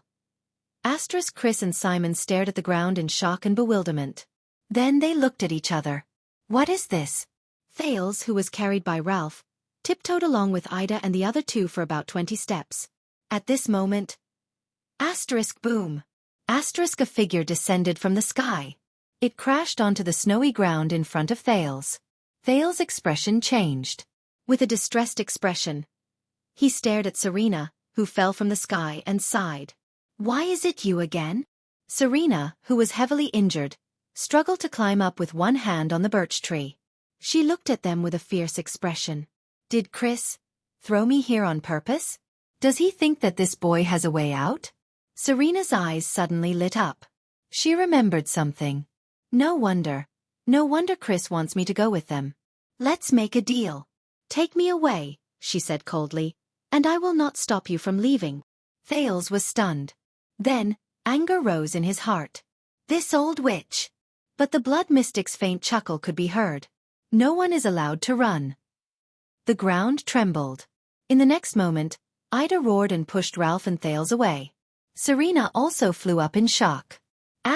Shing. The elf spun around and swung her scimitar, cutting off a tree root that emerged from the ground. Take him away first. Ida shouted angrily. She turned around and cut off a tree root that wanted to chase after Thales. However, 1 root, 2 roots, 3 roots. Even more roots emerged from the ground with a loud bang and swept towards Ida. The elf roared and swung her scimitar at the tree roots in all directions. Ralph and Serena struggled to climb higher up the tree. Damn it! Thales looked at the tree roots in shock. What ability is this? He saw Serena from the corner of his eye. She was right beside them. Thales wrapped his arms around Ralph's neck and said fiercely, You created this mess yourself. Why should I clean it up? But Serena did not have time to answer him. Because the birch trees on both sides had actually come to life. Bang. The birch trees swayed their huge branches consciously and whipped them in the direction they came from. Ralph, who could not avoid it, had a change of expression. He could only activate violent wind to block the branch. Bang. But behind him, another dozen branches whipped at him. Ralph's expression changed. This time, the phantom wind follower used all his might and threw Thales towards the empty space outside the forest. Bang. Immediately after, Ralph was whipped by the branches around him and fell towards Ida. No! Thales looked at the snowy ground that was getting closer and could only close his eyes. Until he was held in an embrace by an arm. Bang. Serena carried Thales with one arm and fell onto the snowy ground, rolling twice. Thales panted as Serena carried him. The two of them looked at each other and snorted. I just saved your life. Of course I can take it back. For the sake of your life. Serena said fiercely. Hurry up and take me away. I know you definitely have a way. Murat already said that your relationship with the mystics is unclear. T. Thales was also in a bad mood. He clung to Serena's neck awkwardly, completely not in the mood to feel the softness of her chest. He could not help but curse and interrupt her. You're the one with an unclear relationship with the mystics. Your whole family is with the mystics. But they met a group of acquaintances. Ugly-faced woman, how dare you come back? Katerina, who was in an extremely bad mood, had already returned to her human form. She landed on the ground and said angrily, And you, brat, do you have a death wish? Behind her, 2 blood clansmen carried the black coffin and rushed over. I didn't want to either. Thales gritted his teeth. It's all thanks to your good sister. Bang. In the next moment, a few more tree roots emerged from the ground. Be careful. Thales cried out in alarm. Katerina quickly flew over, but watched in shock and anger as the 2 blood clansmen carrying the black coffin were tightly entangled by the tree roots. The 2 blood clansmen who were entangled by the tree roots immediately let out a deafening roar, but it quickly turned into a pained howl. Thales and Serena flew over to dodge the tree roots.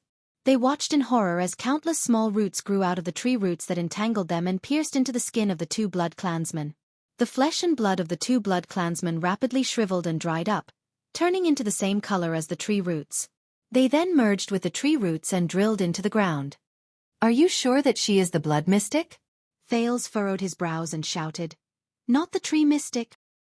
Compared to the air mystic and Asda's clear abilities, which he had seen before, he completely did not understand what the blood mystic's abilities were. Blood, resurrection, corpse fragments, and now trees. My God, what else can she do? Also, Thales sighed. He suddenly sincerely felt that compared to the blood mystic, Asda was a good person in every aspect. Both of them are good people. Compared to that kind of death, Pinchball is really a VIP treatment. Serena carried Thales and flipped onto the black coffin, avoiding the attack of the 2 tree roots. I don't know. She gritted her teeth and said, "I'm not a prophet." The tree roots seemed to be extremely wary of the black coffin. They did not dare to enter the vicinity of the black coffin. They only paced back and forth, as if they were consciously waiting. Katerina also flew onto the black coffin. The two sisters' gazes met. Hatred and disgust surged into their hearts at the same time. Both of them roared. "Crybaby! Ugly-faced woman!" 5 blood clansmen flew up. The strange-looking blood magus sneered. She raised her severed hand. Before the 5 blood clansmen could get close to her, their bodies trembled and they fell to the ground, convulsing beside the mystic. In the next moment, all of them moaned in pain. "Monster!" Chris pounced forward with a furious roar. His corrosive, strong, acidic blood spread out and instantly corroded half of the blood mystic's body. "Ah, you're using blood to deal with me?" The blood mystic smiled. The strong, acidic blood that filled the air trembled and all of it flowed into her body. Chris watched in bewilderment as the blood mystic absorbed his blood. As if she had inhaled the best drug, the blood mystic opened her mouth and praised in an exaggerated manner. Then, without a care, she plucked off her crooked head. She pieced it back onto her own neck. "Monster?" The blood mystic shook her head. Feeling the connection between her neck and head, she exhaled and looked at the 5 blood clansmen moaning in pain. She smiled slightly. "Don't say that." She chuckled and said, "Aren't all of you about to become monsters as well?" Simon flew behind the blood mystic. He was about to attack when he saw the scene in front of him in horror. The 5 moaning blood clansmen suddenly started to howl. One of the blood clansmen watched in horror as a bloody mist burst out of his chest. A blood-red hand suddenly grew out of the exploded hole and kept twisting. It looked like the color of a newborn baby. "Ah, no." This warrior was originally the most determined of the soldiers. At that moment, when he saw the strange arm that kept twisting in front of his chest, he started to cry and scream. "Save me!" A strange eye suddenly opened on the back of the hand. Then, as if it had a mind of its own, the hand grabbed the warrior's head. Asterisk bang. Asterisk it tore his head off while he was still alive. Blood splattered everywhere. Chris and Simon stared at this scene in a daze. The other 4 warriors met a similar fate. A strange tentacle grew out of one's eye and dug out her heart. Another person's spinal cord was pierced by hair that suddenly grew out of nowhere and was torn into a dozen pieces. Another person's shoulder actually grew another head that looked exactly the same. It laughed at him until the warrior chopped off the head on his shoulder out of fear and died mysteriously. There was one person who was the most terrifying. 2 mouths with fangs grew out of his palms and pounced on the warrior's body and started to eat him alive. "Ah! What is this? No, no. Let me go. Monster. Dang, dang. Don't. Ah. Asterisk boom. Asterisk Simon could not take it anymore and attacked decisively. He tore the blood mystic's body into 2 again. Then, he turned around and freed the warrior who was being eaten by his own hand. But Simon did not come out of it unscathed. The sharp claw he used to tear the mystic apart instantly started to twitch and expand. Asterisk rip. Asterisk Simon frowned and cut off his own arm without hesitation. "I thought you were too afraid to make a move." Chris sighed and stood up shakily. "Yes, of course I'm afraid." Simon looked at his severed arm that had fallen to the ground and started to move around. He also looked at his entire body, which was trembling almost uncontrollably. But Simon clenched his remaining claw tightly. He closed his eyes and said through gritted teeth, "But there's still hatred, cousin." And the entire Sword Lake City was destroyed by such a monster. "Haha." Chris laughed bitterly. He looked at the blood-red ball that rose again and spread his wings. "Looks like my ability is useless against her." "Nonsense, she can't be killed at all." Simon clenched his teeth and panted. He moved his claws. "If you're afraid, you should run for your life." "Leave her to me." Chris snorted coldly. "You mean leave you to her?" The 2 of them looked at each other and suddenly smiled at the same time. "I really miss the old days," Simon said softly, feeling much less nervous and trembling. "Only the 3 of you," Chris said quietly. Chris silently said, expelling the huge shadow of darkness that had haunted the 4 of them in the past from the bottom of his heart. "Guess how long we can stall for?" Simon clenched his fists. 3 minutes. Chris frowned deeply as he watched the blood-red girl walk out of the blood ball again. It was the blood mystic. I haven't exercised my muscles for a long time, she said with a chuckle. My pets too. The expressions of the two blood clansmen froze. Asterisk boom. Asterisk a loud sound rang. Under their terrified gazes, a monster that looked like a large blood-red octopus emerged from the snow and rose from the ground. It was as tall as a few men and formed by countless severed limbs. It flung out a large tentacle and lifted the blood mystic. Asterisk roar. Asterisk the blood-red tentacle monster extended two more tentacles and attacked the two supreme class blood clansmen. Is it that? Simon asked with a pale face. It seems so. Chris sighed and prepared to dodge in advance. He was not as fast as Simon. Legend has it that in the Battle of Eradication, Raikuru's mortal enemy, the Hydra Kalika, the two blood clansmen flapped their skeletal wings and dodged the tentacle's attack. I just didn't expect it, Chris said slowly. It's actually the blood mystic's pet. In the next moment, Chris and Simon, who were dodging in the air, shuddered at the same time. They flapped their skeletal wings and pounced towards the Hydra. Damn it! Chris watched in horror as his skeletal wings flapped uncontrollably and the tentacles grew bigger and bigger before him. The two tentacles each divided into dozens of thinner tentacles. They exerted force and entangled the two supreme class blood clansmen. Asterisk boom. Asterisk Thales stared blankly at the giant octopus with blood-red tentacles that crawled out of the ground. Fortunately, he did not go closer to take a look, or else he would probably vomit at the sight of the wriggling limbs inside. However, the other two silver-haired blood clansmen only glared at each other. This is the disaster you brought. Katerina formed sharp claws and her gaze was fierce. I brought it? No. Although Serena was heavily injured, she did not want to be outdone and formed her only claw. I am your disaster, am I not? Betraying our family to the mystic. Is your brain not working properly? Katerina bared her sharp fangs. At least I won't be caught by you idiots. Serena bent down and prepared to attack. Stop. Thales, who was between them, looked at the tree roots that were glaring at him covetously. Then, he looked dejectedly at the huge blood-red octopus in the distance. Stroking his weak heart, he raised his hand and said weakly, Intermission. Once we're out of danger, you guys can find a place to chop them into pieces, okay? The sisters snorted coldly and turned their heads away. Asterisk bang. Asterisk when the three of them saw the two supreme class blood clansmen being entangled by two tentacles, their expressions instantly changed. Serena turned her head and said coldly, It's up to you, brat. After all, you have a bad relationship with the mystic.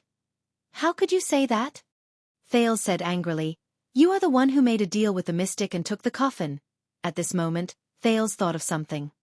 He turned towards the black coffin under his feet, then looked around at the tree roots that kept twisting but did not dare to approach him. Hey! Thales extended his hands and poked the blood clansmen on both sides. I heard. This broken coffin is a legendary anti-mystic equipment. Thales remembered Yodel's dusk short sword and the ending when it pierced through Asda's chest. The prince turned his head to the left and right and looked at the two sisters. According to you, this is the only weapon that can fight against the mystic? Katerina stared at Serena with hatred and shook her head coldly. It's useless.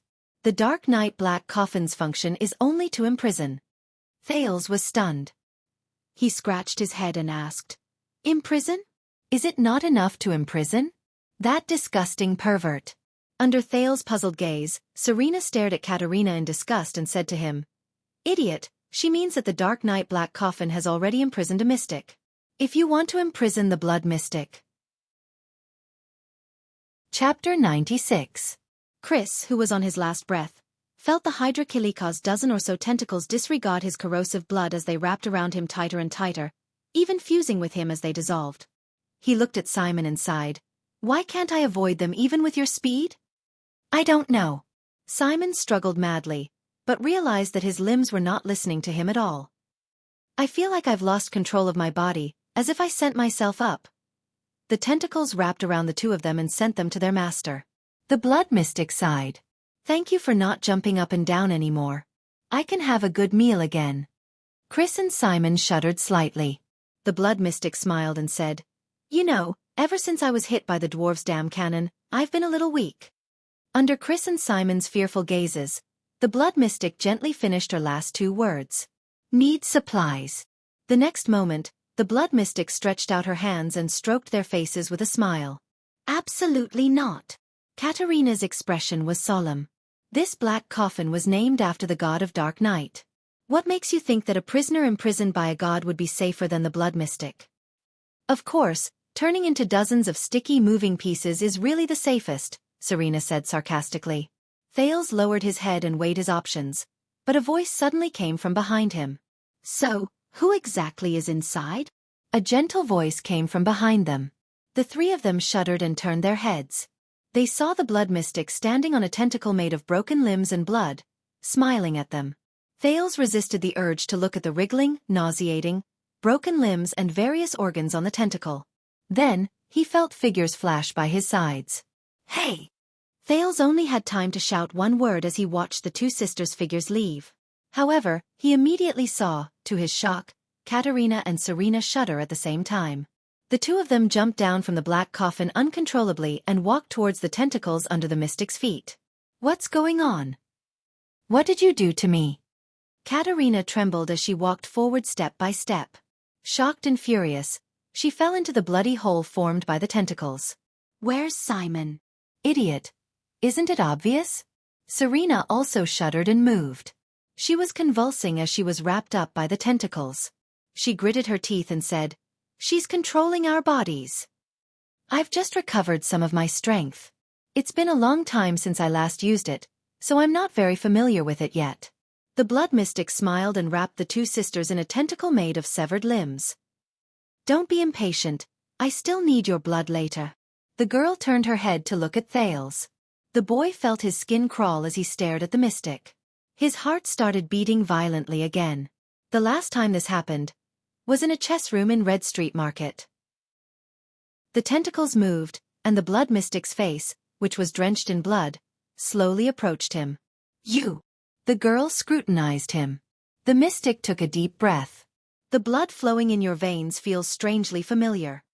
Bloodline? Thales was instantly shocked. That was right. I have one last trick up my sleeve. He cleared his throat. Although I can't remember, for the sake of this bloodline, I won't let you suffer. The blood-colored girl smiled and extended her hand towards him. Wait! Thales roared. This, Miss Blood Mystic? Thales closed his eyes and hesitated for a moment before he slowly and arduously said, I am also a mystic. I am also a mystic. The blood mystic's expression froze for a moment. Thales opened his eyes gently and calmly stated the truth he was most worried about. We are the same kind. The blood mystic was unmoved and spat out a word. Lies. She pressed her hand against Thales' face. Wait a minute. I know Asda Sakern, the air mystic. Feeling the warm blood on his face, Thales quickly said, Asda said that I am a newborn mystic after the Battle of Eradication. The blood mystic's blood-stained hand stroked his face. Asda? A newborn mystic? The girl chuckled and said, How smart of you to choose that guy who was just sealed to testify for you. I'm telling the truth. Thales was scared out of his wits. He raised his hand and said, I can prove it. That loss of control. The girl's face was still full of smiles. But her tone changed. Loss of control? She said softly. How? Thales was stunned for a moment. His understanding of mystic energy was still too little. He could only try his best to recall that night in Red Street Market. Asda wanted to kill me, but my power seemed to have interfered with him. There was an explosion. He said that only mystic energy can interfere with each other. Thales frowned. He also said that I am the first in more than 1,000 years. He will guide me, if you need me to prove it. But he did not continue speaking. Enough. The girl looked at him solemnly. So it's true. You are a mystic. Thales widened his eyes. You believe me just like that? Isn't it too easy? But the girl seemed to see through his doubts. Your blood and vitality are telling me. You are not lying. Blood. Vitality? Thales remembered Asda's control over the air. Curiosity surged. You really believe me? He still asked, not daring to be certain. But the blood-red girl ignored him. So, you are the one with the potential to become a mystic, the first in more than 1,000 years? Thales breathed a sigh of relief. Looks like I saved my life again. That's what Asda said. He also said, but the girl still did not let him finish speaking. So, Asda found you. Thales could only shut his mouth and nod. The blood mystic only stared at him and asked warily, which faction did you choose? The extremists, the obfuscators, the moderators, or the magic empress? Ha! Thales looked puzzled. The girl frowned. Did Asda not tell you about the history of mystics? The 3 mystics' internal wars and the 3 great treaties? Thales shook his head, not understanding. Internal wars? Aren't mystics immortal and indestructible? The mystic stared at Thales. He also did not explain the rules of the mystics, 3 deaths and 1 prohibition. Thales widened his eyes and shook his head. The blood-red girl's expression became more and more unpleasant. Did Asda talk about the difference between matter and perception, and the connection between chaos and purity? Thales sighed and shook his head helplessly. So, which stage are you at in the 4 stages of mystics? You should know this, right? Thales still shook his head in shame. Then, which magic tower's inheritance of knowledge did you receive? The girl spat out words that Thales had seen in books before, but he had no clue about. Alchemy Tower? Soul Tower? Or Ascetic Tower? Or is it an independent inheritance that has wandered outside? Thales was already numb. He just shook his head mechanically. The girl looked at him in disbelief. So, you don't even know the connection between mystic energy and magic, and the difference between mystics, wizards and witches? Wait. Do you know about wizards? Thales stared at her innocently. You don't know anything. How did you become Asda's so-called newborn mystic? The mystic sighed. Thales lowered his head and spread his hands in secret. No teacher, no education. It's not my fault. You're no different from a normal person now, the mystic said quietly. Thales did not know how to answer. Silence. Giza suddenly chuckled and said, Asda, did that fool go to the capital because of you? Well. Thales scratched his head. I don't think so. We bumped into each other by accident. But he was indeed sealed because of me. He thought to himself. But of course I can't let you know. The girl suddenly said softly, Giza. Thales was stunned. He raised his head. What? The blood mystic looked up. Giza Streelman. That is my name. If you are also a mystic or a candidate to become a mystic, then you have the right to know my name. Both of them were silent for a moment. Very well. Her hostility disappeared. Thales felt assured. Then the next step. Miss Giza, Thales said cautiously, I have a few friends. Why? The blood-red girl. Giza interrupted him with a smile. Ha! Thales was puzzled. Giza looked at him with a meaningful gaze. If you are determined to become a mystic, why are you mingling with humans, elves, and blood clansmen? Damn it, who wants to become a mystic? A mystic who is treated like a rat on the street every day? But of course he could not say that. Thales scratched his head. I was born there after all. Ah. Giza shook her head and laughed hoarsely. You can't get rid of your past either, can you? Just as Thales was thinking about how to answer, something unexpected happened. In the next moment, the blood mystic, Giza pressed her hand against his face again. Ah! Thales cried out in surprise. You? Don't worry, I will act quickly, Giza said calmly, her words filled with a frightening chill.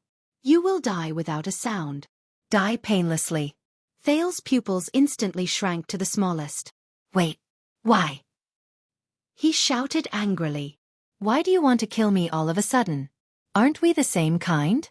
Thales asked in shock and anger. Your goal is to save the mystic in this coffin, isn't it? If you want to save him, why do you want to kill me? Giza stared at his twisted expression, which was filled with resentment. She gently caressed the side of his face and revealed a gentle smile. Who told you? Giza glanced at the black coffin and said gently, I want to save the mystic in this coffin? Thales shuddered violently. No way. She's not here to save him? Then why go through so much trouble? A thought immediately came to his mind. This is. Thales trembled and asked in disbelief. The civil war of the mystics you mentioned just now? Giza smiled softly and did not answer. Thales suppressed the panic in his heart and tried hard to organize his words. We are already enemies with the world and are at a disadvantage. Why do you still want to kill each other? If you kill me, you will have even less help in the world. At least, think about the future of mystics. Giza smiled. This time, her smile was happier than usual, but it was also more bitter. The future of mystics? Giza closed her eyes and shook her head slowly. Asda and the moderates he belongs to might still have the thought that mystics can always win their own future. Thales watched in surprise. The blood slowly faded from Giza's face, revealing her originally elegant face. But he did not have the energy to observe her appearance. But I gave up a long time ago. Giza smiled shakily. To Thales, she looked more like she was crying. Existences like us. The fewer, the better, isn't it? What? The pain in our bodies and the pain we caused is already enough. Why do we still need a newbie like you to bear it? This. Thales' eyebrows twitched. He looked at Giza, his heart filled with panic. Giza gently covered his face with her hand. The blood in Thales' body began to tremble uneasily. Don't worry, child. You will die peacefully here. Giza looked at him pitifully and gently stroked his hair. You will never become a mystic. I will never let you suffer the pain of being a calamity. This is for your own good. At that moment, the boy used up all the grief and indignation he could muster in 2 lifetimes. He just wanted to say those 3 words happily. F***CK. *thud. Waya fell to the ground weakly. He could no longer hold his sword. Putray fell limp on the ground and watched helplessly as Istrone easily lifted the powerless Waya. Damn it. You're that brat's attendant? God knows how much I hate him. Istrone grinned savagely and bared his fangs at Waya's neck. But his expression suddenly froze. He let go of Waya and disappeared in an instant. Clang. Clang. The sharp claws and the sword clashed in the air, sparks flying everywhere. Who are you? Istrone roared furiously. He dodged the sword and took 3 steps back. A young, cool-looking, black-haired swordswoman in light armor with a heroic aura stood in front of him. She looked at the blood clansman indifferently. Istrone narrowed his eyes. That strength and angle. Is she another person who has mastered the power of eradication? Thump. The sound of dozens of horse hooves rose from the forest around them. It's right in front. Putray's spirit was lifted. He recognized that it was the voice of the veteran, Gened. Istrone's expression changed. Reinforcements? As he pondered, the swordswoman's sword closed in on him. Istrone unleashed a speed that no one could match and dodged the enemy's sword in an instant. An attack of this speed was child's play. He dashed to the swordswoman's side. Get rid of her and then... But Istrone did not have the chance to think any more. To his great shock, he felt a threatening chill of metal coming at him. Grip. Istrone stopped in his tracks. He lowered his head and looked at his own heart. The swordswoman held her saber in a reverse grip and did not even look behind her. Her blade came out from under her armpit. It went straight into Istrone's heart. Istrone trembled and touched the blade. When? He said in disbelief. Did you stab me with your sword? I did not, the swordswoman said coldly and pulled out her blade. You brought it to me yourself. Istrone clutched his pierced heart and fell down without a sound. This power of eradication that forces the enemy's rhythm. Waya, who was struggling on the ground, gritted his teeth and looked up. Pegasus music. The swordswoman turned around and helped Waya up. Waya stood up laboriously. Suddenly, he saw the mighty eagle holding a branch on the swordswoman's gloves. The white eagle? You are. Waya was stunned and spat out a name. You are Miranda Arund. The seed from the previous tournament in the Tower of Eradication. He shouted. But Miranda ignored him and coldly pressed him down to sit under the tree. A dozen cavaliers holding the double-cross star flag and the strange starlight flag came out from behind the bushes and dismounted in front of them. Your Grace. Gened nervously went to Putray's side. Go and find the prince. With his help, Putray stood up with difficulty. The prince, Prince Thales is. There is no need to worry, Miranda interrupted him coldly. Lady Cecile will take care of it. Wuxia picked up his saber and was shocked when he heard that. Lady Cecile? He looked at Miranda and was pleasantly surprised. Are you saying that she came personally? Her Excellency, the Fortress Flower. Today's experience made Thales once again confirm that the most suitable term for mystics was lunatics. A bunch of F*King lunatics. The prince shouted in his heart. But his body could not move. The blood in his body seemed to be boiling. Thales could only resign himself to fate and close his eyes. At this moment... Huh? Giza's hand froze. She straightened her back and looked behind her. Asterisk whoosh. Asterisk an extreme whistling sound came from the direction she was looking at. Thales breathed a sigh of relief and could not help but open his eyes. Asterisk puff. Asterisk one of the tentacles beside Giza's body suddenly exploded. Ah! A furious roar rang. A blood-drenched female warrior in full armor held a two-handed broadsword that was half the height of a person. She charged forward with an indomitable spirit amidst the splattering blood. Giza's eyes were burning. Another tentacle instantly intercepted the attack. The silver light of the blade flashed. Asterisk rip. Asterisk the female warrior's broadsword drew an exaggerated arc and chopped the second tentacle into pieces. Blood fell on her armor and even on her face, but the female warrior did not care. She only charged forward with a zealous expression. She came to Giza's side. Giza sneered and raised her hands. Countless small tentacles emerged from her body and reached towards the female warrior. Be careful. Thales roared. She can resurrect. Then, he saw a scene that he would never forget in his life. The female warrior flung away her broadsword without hesitation. In a flash, she took out a gray, diamond-shaped metal shield from her back. The moment Giza's small tentacles approached the gray shield, they turned black, shriveled, and finally shattered into ashes. Giza's expression changed for the first time. The female warrior roared angrily. She grabbed the handle of the shield and swung it fiercely. Asterisk bang. Asterisk Giza fell to the ground. Then, the female warrior nimbly grabbed both sides of the shield and smashed it down. She used the shield to suppress Giza, who had an unpleasant expression on her face. Thales stared at the scene before him, dumbfounded. This is... America. No. Thales saw the double-crossed star pattern on the female warrior's armor. Captain of Constellation? I am Sonia Cecile. The female warrior's face was full of fighting spirit. I have brought a gift for you, Your Grace. The blood mystic, Giza's expression was extremely unpleasant under the shield. The flesh on her face looked as if it was scalded by steam. It bubbled, shriveled, and turned into ashes.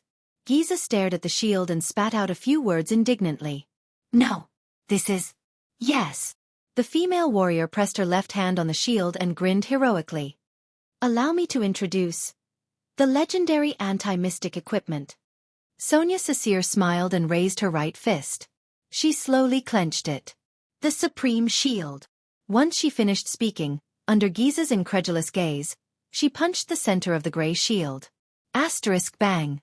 Star. Chapter 97. Thales jumped down from the black coffin and stared at everything in front of him in a daze. The flying ashes turned to ash, and no flesh remained. The severed limbs on the ground gradually withered and turned to ash, blending into the snow under the moonlight. It's over? Giza, the blood mystic, that lunatic, disappeared? The Hydra's tentacles loosened and withered. Katerina and Serena both fell to the ground and coughed violently. Ida helped the ashen-faced Ralph out of the thicket on the side. Those branches, there were at least 100 of them, Ida said with lingering fear. Why did they suddenly wither? But Ida was immediately stunned. She pointed at the female warrior and shouted in an exaggerated manner. Ah! Strange woman, you're here. The female warrior put the shield back on her back and laughed. It's been many years, forgetful Ida. Aida's expression immediately darkened. The female warrior pulled out the two-handed broadsword and swung it twice as if it was light with one hand to shake off the blood on it. Her expression was indifferent, but her gaze was sharp. She immediately turned around and looked at Thales. Thales also looked curiously at the person who suddenly appeared and saved his life. There's no doubt that she's a soldier, Thales told himself. Her armor was covered in bloodstains left behind by mystics, but she had a steady and determined aura. She did not appear disheveled at all. Instead, she gave others the impression that she had been through hundreds of battles. She had short, neat, brownish-yellow hair, but there was no need to describe her heroic appearance. Because when she appeared, her aura, which was filled with an iron-blooded fighting spirit, made one only notice her warrior side and forget her pure appearance. They stared at each other for a few seconds. The female warrior suddenly grinned. She boldly stuck the two-handed broadsword on the ground and knelt on one knee. "So, you are Thales, child? My prince?" "Yes, I am Thales Jadestar." Thales flashed a smile. "Thank you." Thales had a strange feeling. Although they all knelt on one knee before the prince, Gilbert's was filled with politeness and respect, while Yodel gave him a sense of trust. However, the female warrior in front of him was filled with a kind of casualness and elegance.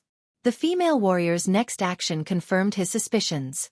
Because she actually raised her hands, which were covered in blood and covered in iron gloves, and ruffled the hair of the second prince of Constellation. "Good job, kid." She laughed heartily, her voice sharp and valiant. "Many of my recruits would have vomited in fright if they had encountered such a situation." Thales saw stars from the rubbing. He felt the greasy blood on his hands and said awkwardly, "This lady?" The female warrior laughed and interrupted him. "I am Sonia Sasir, little lord." Sonia's words did not show the slightest bit of awareness that she was a little lord. She was in a good mood, and she even punched Thales' shoulder, causing the weak man to cough violently. "The broken dragon fortress that is temporarily guarding the border between the two countries." Thales snapped back to reality. "Ah! Why, you are the fortress flower?" Even though he had been prepared for this, he was still a little excited when he saw Sonia in person. The fortress flower.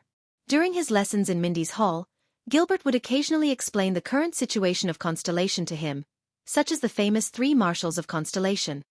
Although Constellation suffered heavy losses during the disaster of the Bloody Year, it also gained many talents in many aspects, such as government affairs, diplomacy, military affairs, and war. Many members of the King's Party and the new nobles became pillars of Constellation from unknown pawns under such circumstances. The cunning fox Gilbert Casso was one such example. Amidst the blood and fire, in the battlefield against Extet, the Western Desert Orcs, and the Barren Bone people, as well as the Southwest Rebel Army, many young people who were born commoners rose to power and were conferred titles. After the Bloody Year, King Kessel expanded the regular army of the royal family. He even recruited many commoners and young people to guard the 4 corners of the kingdom. These people were basically soldiers who had been through hundreds of battles and had once shone brilliantly on the battlefield. 12 years had passed.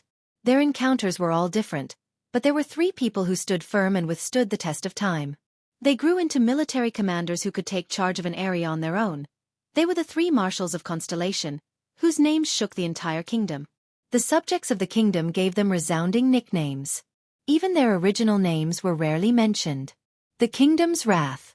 The Legendary Wing. The Fortress Flower. Among them, the Fortress Flower, Lady Sonia Sasir stepped onto the stage of Constellation's history when she followed Duke John on his expedition against the Southwest Rebel Army. Since the Bloody Year, she led the regular army of the royal family to guard the bitter-cold Northern Territory, keeping an eye on the Great Dragon of the North's every move. Many Constellatiates believed that if the Fortress Flower was still blooming in Broken Dragon Fortress, then Constellation's northern territory would stand firm. Of course, there were also many noblewomen in the capital who always gossiped behind her back. Every move she made was like a man. No wonder the lady who wielded a sword in battle could not get married until she was over 30 years old.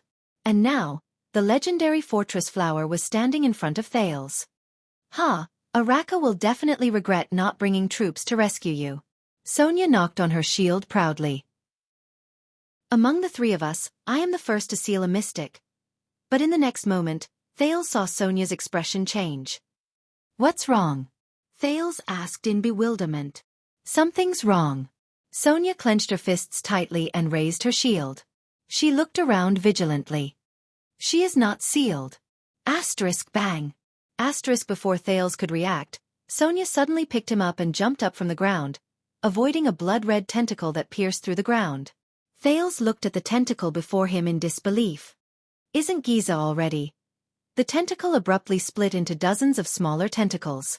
Thales only felt that the moment it split, He lost all feeling in his body, as if he had been injected with anesthetic. Is this the feeling of having your body controlled? Thales trembled as he let go of Sonia's arm. But the latter did not seem to be affected at all.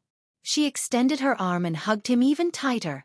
Sonia gritted her teeth and roared furiously as she took out the two-handed broadsword from her back. She swung one arm and drew a beautiful slash. In a flash, she cut off countless small tentacles that had split off. A few of them swept towards where they were originally, the dark night black coffin. Many of the tentacles had just touched the black coffin when they shrank, withered, and turned into ashes, as if they had just touched the supreme shield. But even more tentacles coiled around the black coffin, as if they were unafraid of death. As they withered and reconnected, they actually withstood the corrosion of the legendary anti-mystic equipment and lifted the black coffin. Black coffin. In the distance, Katerina saw this scene. The queen roared anxiously, "Don't let her take it." Sonia was as calm as ever. She moved swiftly and swiftly. With her left hand holding Thales, she threw the broadsword far away like a boomerang with her right hand. Asterisk crack. Asterisk she forcefully cut off the tentacles that coiled around the black coffin. Asterisk thud. Asterisk the black coffin fell to the ground again. Sonia stepped forward and quickly leaped onto the black coffin. She put Thales down and took down the shield on her back. She looked ahead vigilantly. Two tentacles stretched out from the darkness in front of them again. Impossible. Thales cried out in shock when he saw the situation in front of him clearly. Under the protection of the two tentacles, Giza Streelman appeared before them with a smile on her face. She still looked like a naked girl covered in fresh blood. Thales shuddered, but Sonia calmly stepped forward with her shield and protected him behind her. Sonia furrowed her brows tightly. On the other hand, Thales was dumbfounded. How did she? Nothing happened to her. Did Serena not tell me that the legendary anti-mystic equipment can be used against mystics?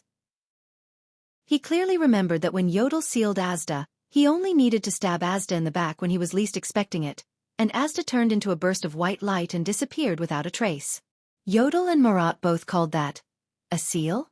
Thales thought that he had grasped some knowledge regarding the weaknesses of mystics.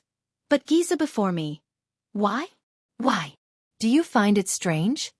Giza chuckled. Why is the legendary anti-mystic equipment not effective against me? Sonia raised her hand abruptly and stopped Ida and Katerina, who were about to rush forward. Step back, she said loudly, as if she had the authority to execute orders with a shout. Ida and the queen stopped in their tracks. Sonia stared at Giza before her. Her gaze was extremely solemn. I have heard 2 legends about you from the Secret Intelligence Department. Sonia looked at Giza with a determined expression. 1. The more enemies the blood mystic faces, the stronger her destructive power and vitality will be, because the enemies will become her nutrients. The biggest mistake in dealing with you is that, the more the merrier. That will only make you stronger the more you fight. The best way is to have a supreme-class elite who is nimble and agile enough carry a legendary anti-mystic equipment and fight you alone in a land of death where there are no living beings. Giza's smile faded a little. The Secret Intelligence Department. Still as annoying as a few hundred years ago. Not a bad choice. Giza smiled and nodded. No wonder I sensed many humans a few hundred meters away. Did you leave your men there and come alone? Sonia snorted. Looks like your scouting ability is also very strong. In the next moment, 2 tentacles suddenly stretched out towards Sonia. At the same time, a dozen tree roots burst out from the ground and whipped towards Sonia and Thales. It was an attack without any blind spots. The fluctuation surged into Thales' limbs, and he was about to dodge. But at that moment, he only felt another wave of power blossoming from Sonia's body. She spun around and inconceivably exerted her body's inertia to the extreme. The shield in her hand struck the tentacle fiercely. Asterisk bang. Asterisk Giza's tentacle was smashed into ashes. The female warrior loosened her grip as she spun around. She then skillfully grabbed the edge of the shield in midair and used it as a sharp blade. She then turned her body and slashed horizontally. She generously chopped a dozen or so tree roots that came at her feet. She was so powerful that they were all crushed. Asterisk rip. Crack. Asterisk Sonia stood on the ground and scathed. With a defensive counterattack without any blind spots, she completely crushed the blood mystic's attack. Thales stared at Sonia in astonishment. The fluctuation in his body had already surged to his eyes. He only saw a threatening colorless energy fill Sonia's body. It was completely different from the piercing light in the mystic's body and the blood clansman's vigorous flesh and blood. This was the first time he used this wave vision to observe normal humans other than mystics and blood clansmen. Not a bad response. It's rare to see even among supreme-class humans. Giza nodded in admiration. There's also a familiar supernatural power. It's one of the 4 great primitive supernatural powers, the thawing of glaciers, famous for its ability to attack with the flow of the situation. It's now called the power of eradication, Sonia said disdainfully. To commemorate us, we beat the crap out of all of you 600 years ago. Thales suddenly understood. So, the colorless energy in Sonia's body is the power of eradication? I didn't know that you could control trees. Sonia exhaled and observed her surroundings vigilantly. You sure give me a lot of surprises. Why? In your understanding, only the red liquid in an animal's body can be called blood? Giza chuckled softly. The second legend about you is a little unbelievable. Sonia carefully exercised her wrist. Until today. Amidst Giza's smile, she spat out the legend word by word. The legendary anti-mystic equipment could not seal the blood mystic? Thales stared at the blood mystic in shock. Could not be sealed? Then, does that mean that no one can control her? How was the battle of eradication won? Impossible. Katerina cried out in surprise. The legendary anti-mystic equipment is the bane of the calamities. That's what the insiders were taught. There was a moment of silence. Giza first flashed a smile, then sighed. The legendary anti-mystic equipment is the end of the mystics, the bane of the calamities. With just a light touch, we will be doomed eternally. Is that so? Giza said with an indifferent expression. Lebla, Eric, and even the Truth brothers are terrified of that weapon. From then on, they never let anyone near them. That's how Lebla was sealed. But in the next moment, Giza chuckled softly with a deep chill. But I am the only exception. A mystic who relies on her physical form to fight. Thales shuddered. He felt that these terms, which he temporarily did not understand, were knowledge that he would have to learn in the future.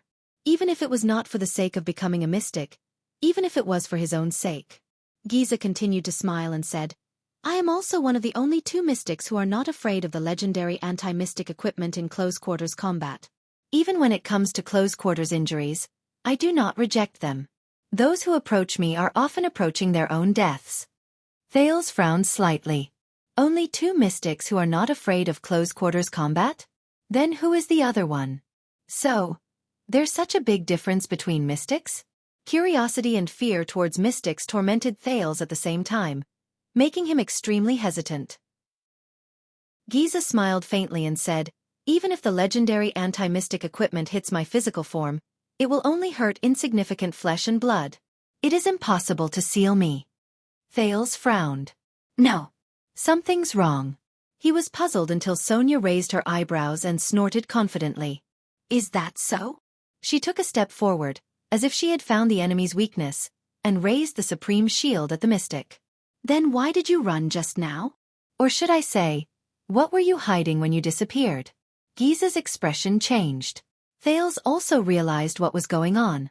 Yes, the shield was effective against Giza's flesh and blood. After she turned into ashes for the first time, it lasted for a while before she reappeared. During that period of time, whether she was healing, recovering, escaping or hiding, it all meant, she is definitely not without weaknesses. Sonia said calmly, the reason why legendary anti-mystic equipment is so rare and precious, and why countries fight for it, is not only because it can seal mystics, but also because every legendary anti-mystic equipment has its own unique and powerful ability, which allows its user to be reborn in battle. Thales sucked in a breath. Legendary anti-mystic equipment. Unique and powerful ability? He looked at the dark night black coffin beneath his feet. He then thought of Yodel's grey short sword. What ability does that sword have? Thales suddenly realized that the color of that short sword and the grey shield in Sonia's hands were actually so similar. Giza pursed her lips, and the tentacles beneath her trembled uneasily. Sonia knocked on the supreme shield. You probably haven't seen it before. During the later stages of the Battle of Eradication, When all of you started fleeing for your lives, this shield was created together with the supreme sword. So, you don't understand its ability.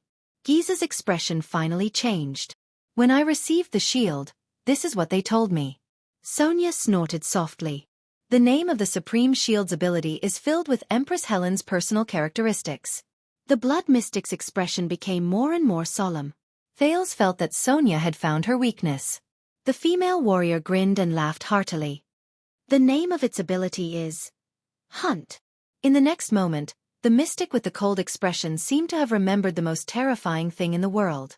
She waved her hand abruptly. Asterisk boom. Asterisk a voice that sounded like a flood erupted. Under everyone's vigilant gazes, the huge tentacles instantly dissipated into blood and severed limbs. Then they disappeared into thin air. Giza was hidden in the darkness. She cast Thales a profound glance with her eyes. She left behind a faint sentence. We will meet again. Thales shuddered. Giza's words contained a chilling coldness. I will never let you suffer. Thales' face was pale. He was anxious. I will never let you suffer. Damn it. Wait a minute. He suddenly came to a realization. The blood mystic was scared away? She left, Sonia said faintly. What a pity. She tapped the shield regretfully. I really want to continue chasing after her. Thales exhaled deeply. Serena. Thales turned his head and saw Katerina gritting her teeth as she stared at an empty corner. She ran away. The sound of hooves could be heard. Putre, Wuxia, and Genid were escorted by a group of cavaliers and arrived before them. When Thales saw them, he felt slightly at ease. However, there did not seem to be many Jade Star private soldiers left. That night, it ended again. The cavaliers arrived before them and bowed to Sonia one after another. The leader was a female swordsman with a cold expression. When her gaze swept past Thales, the latter only felt a chill. Did I offend her? Thales scratched his head, baffled. At this moment, a call filled with complicated emotions rose. Captain. Sonia shuddered. She turned her head to look at the person who spoke. Thales was stunned. Could it be that she who uses a shield is really the captain of Constellation? Under everyone's astonished gazes, the 30-year-old veteran, Genid, dismounted from his horse. He cowered slightly and walked slowly to the female warrior. He looked at Sonia with an excited but anxious and ashamed expression. Captain. His lips trembled, but he could not say a word.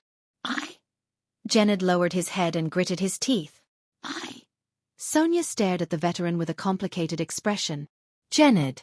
But the female warrior exhaled deeply. She raised her eyes, and her gaze was filled with an imposing manner. Look at me, soldier. Sonia shouted loudly. The veteran shuddered and instantly stood up straight. He took a deep breath and looked straight at Sonia. A few seconds later, Genid gulped and took a deep breath. I'm back, the veteran said firmly. Sonia scrutinized him carefully. After a while, she then punched Genid's shoulder and put on a smile that faded away. Return to the team. Genid shuddered. He clenched his teeth and held back his tears. The veteran shouted with all his might. Yes. Forgive me for being blunt, Your Highness. Sonia turned her head around and looked at Thales, who was being carefully checked to see if he was injured by Wuxia. She frowned, but she immediately heaved a deep sigh.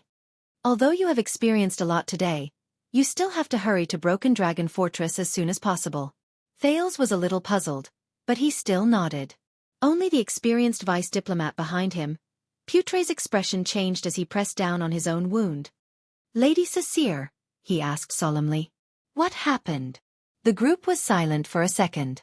Sonia frowned and looked straight at Thales.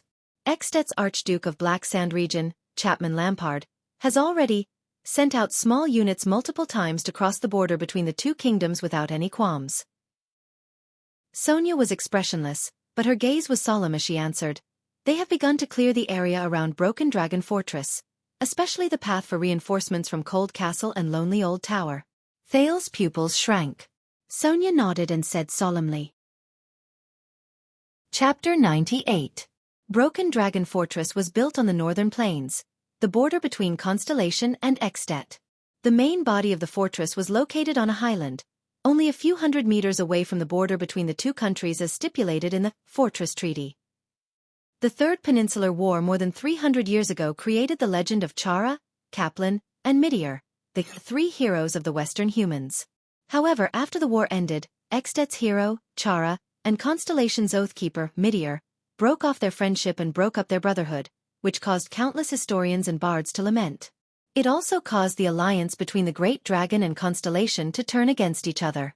Hence, Broken Dragon Fortress was built on the border between the two countries. This was a building that had both political and military purposes. 12 years ago, the famous Fortress Treaty between Constellation and Extet was signed here. The northern plains, which stretched for several miles, was the only place between the two countries that could bypass the snow and pine forests and send a large number of troops to the border. However, the defenders of Broken Dragon Fortress could clearly see any troop of more than 10 people from Extet's side on the plains. On Constellation's side, the Arund family's Cold Castle and the Zamunto family's Overwatch City were in the southwest, while the Fries family's Lonely Old Tower was in the east. All three parties could rush to the fortress aid at any time. If any castle was in danger of being besieged, Broken Dragon Fortress could also send a timely warning. Broken Dragon Fortress was not a lone fortress. It was formed by the largest and most sturdy main body of the star-shaped fortress on the highland, 8 medium-sized fortresses that guarded the periphery and provided cover for each other, and 12 simple sentry posts further away.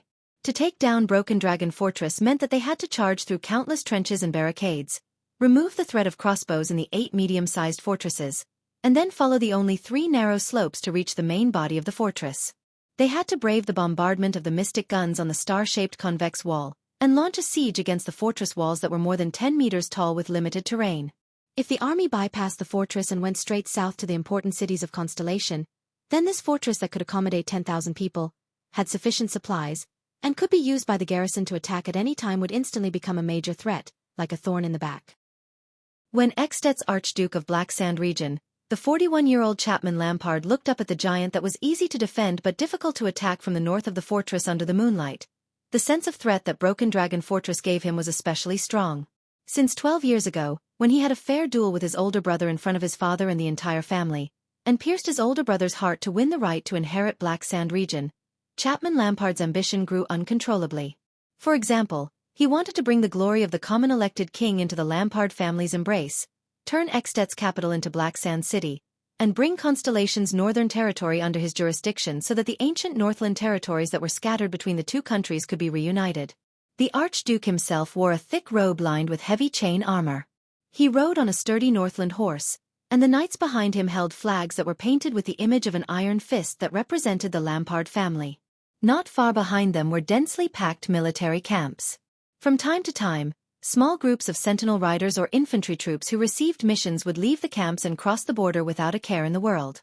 A strong and heroic knight in grey helmet, Lord Tolja, one of Extet's 5 war generals, galloped over from the front. He reined in his horse in front of Lampard and bowed respectfully. Lampard nodded without any expression on his face. Regardless of whether it is the merchant groups, hunters, supplies, or the other party's patrols, we have already cleared all of them and placed our scouts there. If Cold Castle's Arund and the other 2 families come to reinforce us, we will know immediately. The knight in grey helmet Tolja said in a low voice. Are we really going to attack? Of course. We have more than 13,000 men. We have light cavalry scouts, heavy knights, elite light axemen, double-handed heavy swordsmen, and enough archers. We have also prepared mystic guns, catapults, and other siege weapons. The person who answered him was a knight in plate armor behind Archduke Lampard. He was the Archduke's supporter and the Archduke's #1 vassal, Count Levon. We have the advantage in terms of both quantity and quality. Defeating them will be a piece of cake. That is a field battle. But as long as they are holed up in Broken Dragon Fortress, it will be difficult for us to win easily. Tolja shook his head. Since the fall of the previous time, they have strengthened their fortifications. I suspect that they have equipped half of the mystic guns and city-guarding crossbows in the kingdom. Forcefully attacking the city will only bring about huge casualties. Also, as long as those 2 people are still in Broken Dragon Fortress, even if the enemy is a motley crew, we still need to be extremely vigilant, Tolja thought to himself. Dressed in plate armor, Count Levon's expression was firm. We have mobilized so many troops, It is impossible for us to return empty-handed. If we can occupy Broken Dragon Fortress, I think we can accept some casualties. Our enemy is not only the fortress, but also the weather. The few of them turned their heads and saw Archduke Lampard's strategist, Viscount Kentvita, riding his horse towards them. The day before the bitter cold winter will come earlier than usual. It is not a good time to advance. The delivery of supplies is not optimistic. Once the siege fails, the war will be at a stalemate. If we wait until spring, we will have a greater chance of taking down the fortress. It is precisely because we do not have enough supplies that we need to end the war quickly. Count Levon still insisted. Fighting in winter is our advantage. The Constellations are hit harder by winter. 12 years ago, we attacked the fortress at this time. That winter was the warmest in decades. Tolja shook his head solemnly. Also, at that time they could not even take care of themselves. There were no reinforcements in the Northern Territory, but at that time, we gathered the armies of 7 archdukes. Moreover, we could only replenish our supplies on the spot after we have breached the fortress and moved south.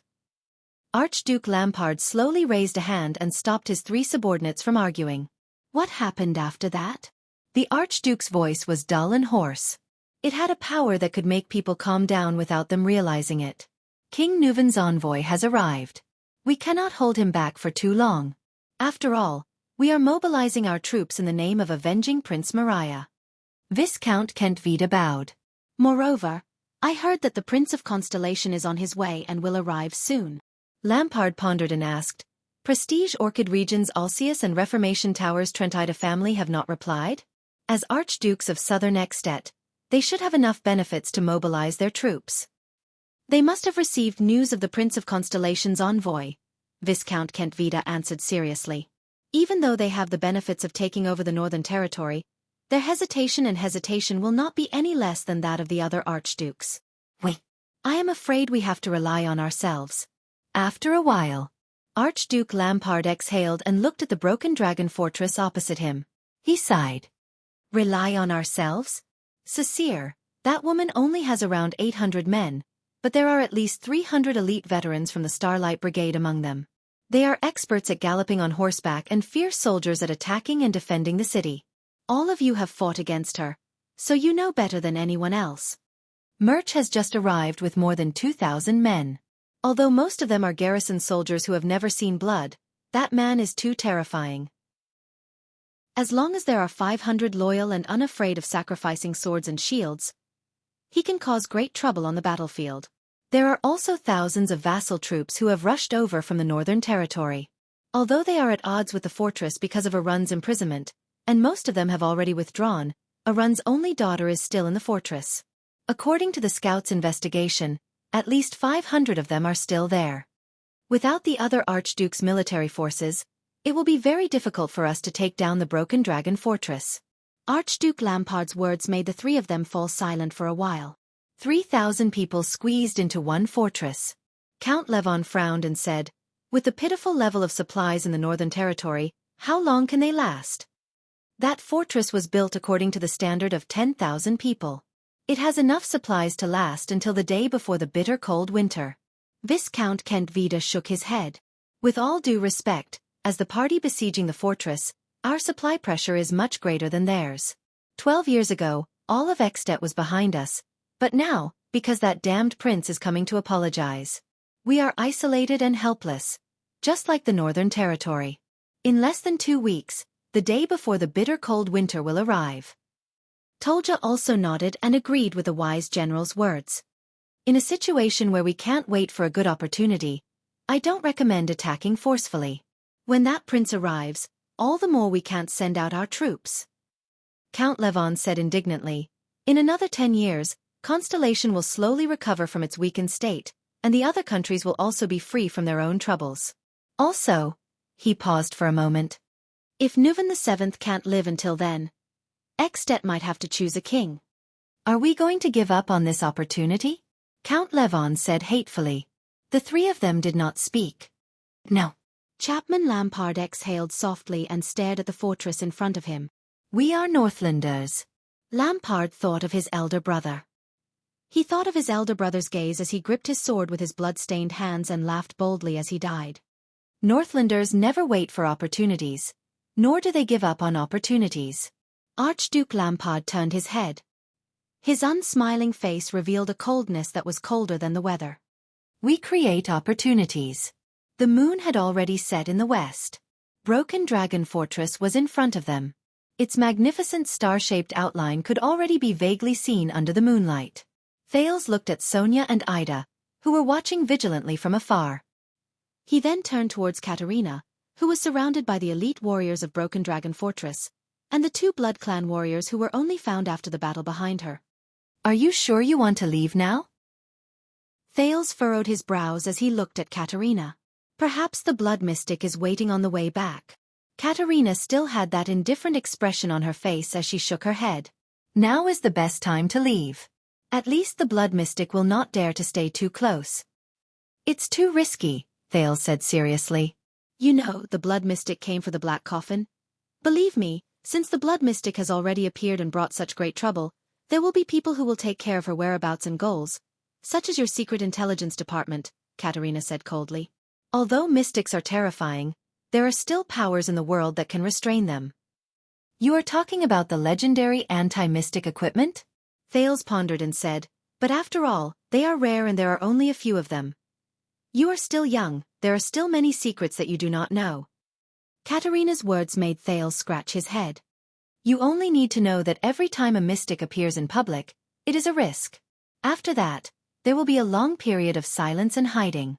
What threatens them is not only the legendary anti-mystic equipment. The two of them stared at each other for a second. All right, since you insist. Thales sighed. You must know that the supreme class beside you has died in battle. Serena may still be hiding in the dark, eyeing you covetously. Besides, you are escorting the legendary anti-mystic equipment after all. Thinking of Hestad and Simon, Katerina's gaze dimmed. But she immediately raised her head. I long for Serena to appear. The Night Queen revealed a hateful gaze. As for the Dark Knight Black Coffin, perhaps many forces hope to obtain a legendary anti-mystic equipment. But rest assured, among those who understand its value and origin, no one would have the guts to covet the Dark Knight Black Coffin, except for the terrifying mystics. No, Katerina secretly said in her heart. Perhaps those relatives in Grand Banquet Hill are the exceptions. After all, guarding the Dark Knight Black Coffin can be said to be the oath of all blood clansmen. Thales rolled his eyes. Another secret that I do not know? He nodded. Even though our misfortune today can be considered to be due to each other, including the debt of blood, hatred, and favors, I still hope that we do not become enemies. Of course, it is best that we do not meet again in the future. Katerina stared at him fixedly for a few seconds. It was so long that Thales raised his eyebrows. Do you know, Katerina said quietly, perhaps we can really become allies. Thales widened his eyes. I heard Serena's words, the Night Queen said flatly. The structure of the continent has changed. You are in contact with the Mainz Knight dynasty, and Extet is on good terms with Honbol.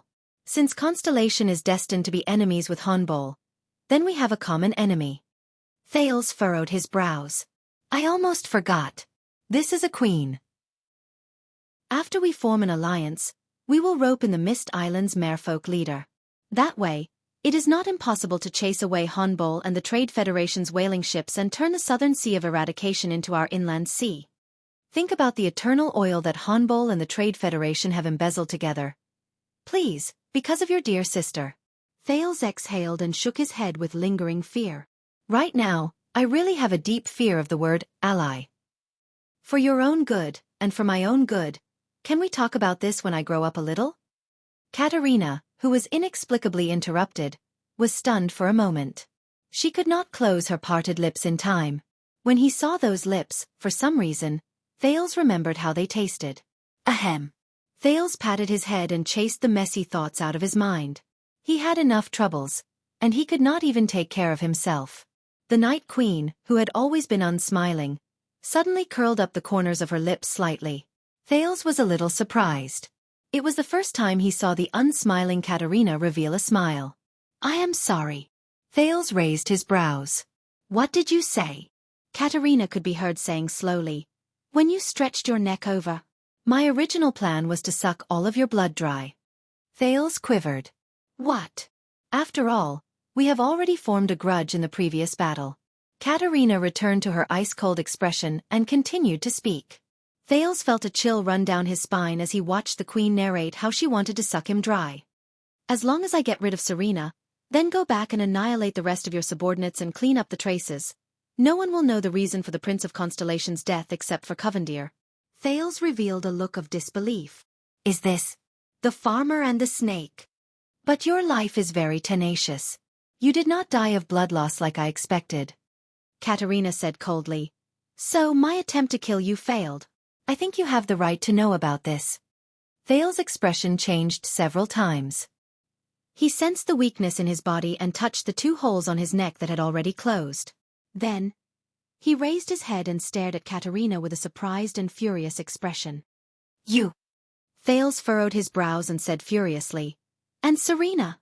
Both of you are truly a pair of good sisters. However, Katerina only stared at him quietly. Her gaze was complicated. No, please take my honesty as the sincerity of an alliance. I did not hide anything from you, and I do not intend to hide anything from you. This is something that Serena, who has been acting all her life, could never do. The queen nodded slightly.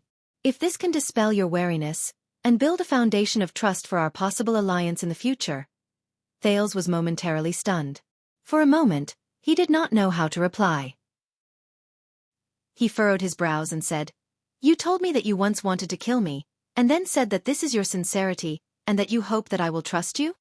Don't you think that something is not quite right? Thales said mockingly.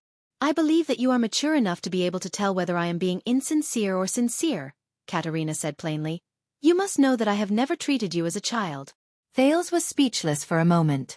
However, he could not help but feel angry when he recalled his experience of almost being sucked dry. Thales snorted and said in a vengeful tone, Oh, speaking of this, was that your first kiss? Katerina's pupils suddenly contracted. Her expression instantly turned cold and she said in a chilly voice, What did you say? Her purple eyes stared straight at Thales. Under the queen's murderous gaze, Thales immediately felt his scalp go numb. It was only when he saw the soldiers and the 2 supreme-class elites around him that he felt slightly at ease. I mean, some readers want to know, no, many people from the Eastern Peninsula seem to be very concerned about this, so... Thales scratched his head awkwardly. I want to know if I have offended you in any way so that I can apologize. No, of course not, Katerina said coldly. Do you think I am some teenage girl who has just experienced her first awakening of love? First kiss? Childish. The years I have lived are longer than all of your ancestors combined. These words sound a little familiar. Thales shrugged and scratched his head in slight embarrassment. Oh, an ice queen like you would also have a first love? He looked at Katerina's cold, ice-cold face and stuck out his tongue. Your first love? Hey, I can only say, that person is really pitiful. All right. Thales sighed. He immediately raised his head and said solemnly, I wish everything goes well. Never see her again. He added in his heart. Katerina stared at him in silence. Suddenly, she extended her hand towards him and passed him a bracelet with 2 fangs strung on it. The fangs looked fierce and unadorned. There were fine blood-colored patterns on them. They looked like a souvenir from a previous life. Thales widened his eyes and looked at her in puzzlement. This is the Corleone family's keepsake, the blood fangs. Her Majesty Katerina said with a stern expression, If you come around one day, bring it to me. However, it is not a good reputation among the humans to form an alliance with a long-lived race. Before you make up your mind, please keep this a secret from the others. I suggest that you personally keep this keepsake. Thales furrowed his brows. In the end, he still sighed and casually grabbed the Fang's bracelet. I'll throw it away when I get back. Thales thought to himself. Be careful on your way back, he said in his heart. Take care, little Prince Thales. Katerina nodded expressionlessly. She turned around and walked towards her subordinates and the black coffin. Do not forget that this is the inland sea that belongs to us. Thales rolled his eyes behind her back. In the next moment, the Night Queen and her subordinates disappeared from his sight along with the black coffin. Thales sighed emotionally for a second before he turned around and left. At this moment, The Blood Clan's unique secret voice transmission faintly flew into his ears. But that was indeed my first kiss with a member of the opposite sex. Thales shuddered and staggered. Didn't we agree that this is not the world of the little white literature? He sighed and looked into the darkness where Katerina left. Chapter 99. Eternal Star City, Lower City District, Black Street Brotherhood's headquarters. Are you talking about Rhoda and Reversed Machete? One of the 6 powerhouses of Black Street Brotherhood, Anton the Ripper took a bite of his bread and asked in a muffled voice, "Because of what?" "I think it's Rhoda's son." On the other side of the long table, another of the 6 powerhouses, Morris crossed his arms over his fat belly and said impatiently, "I think it's about Rhoda's son. You know, that piece of trash has been taking care of child beggars here all this while, until he played himself to death at Red Street Market. Because of this, Rhoda's relationship with me and Lance is very strained." "So you're saying that Reversed Machete is very unhappy? Has Sunset Pub been closed?" Anton chuckled and drank a mouthful of ale. "What a pity. I quite like that chick in the pub. TSK, that figure. Her surname is Charlton. You can't afford to touch her." Morris' cold words made Anton choke. "I haven't been back for a long time, so I'm not really sure." Anton swallowed his bread. After the incident in Sarah Dukedom, the Charlton brothers still haven't shown themselves? Morris shook his head. Prison Lock Sickle has been tracking them for a few years. For this, they did not hesitate to cooperate with the people from the Secret Intelligence Department. They fought against young Charlton twice, but they did not gain any advantage. "What about Senior Charlton?" Anton immediately asked, "The one who killed AD II. It's best not to mention him." Morris sighed. "You know, back then, in front of the palace gate, whether it was intentional or not, he saved Black Sword's life. All these years, Black Sword has been brooding over this. It can be said that he has been tormented. And they will have to fight in the end." Anton sighed. At this moment, a figure draped in a scarlet cloak pushed open the door and entered. He sat beside the table. Morris and Anton's expressions became solemn. Then, the figure in the scarlet cloak spoke. It made the other 2 people's expressions change. "Speak clearly. What do you mean by losing contact?" Anton slammed his fist on the table. With a surprised expression, he looked at Lance, the sleepless eye, and asked in bewilderment. Lance pinched his scarlet cloak and furrowed his brows. "What I mean is..." He pinched his scarlet cloak and furrowed his brows. "Since 7 days ago, we have not received any messages from Ramon. The last time he sent a message, he was at the eastern border of Constellation and Extet. There is only one explanation. He has met the enemy." Morris crossed his arms and muttered. "His mission is only to divert the Secret Intelligence Department's attention with the news of the reappearance of wizards so that we can safely obtain the equipment. When the Black Prophet finds out that he's not a wizard, he'll naturally give up on hunting him, right?" The plump man shook his head and looked puzzled. "He's just an ordinary gang doctor. Neither the secret room nor the Secret Intelligence Department have any reason to arrest him." "No, of course they don't have a reason. Unless this is a move by our opponents against the Brotherhood, or even the sponsor behind us. Many people are suspecting our backer," Lance said darkly. "No, of course they don't have a reason. Unless this is a move by our opponents against the Brotherhood, or the sponsor behind us. Many people are suspicious of our backer."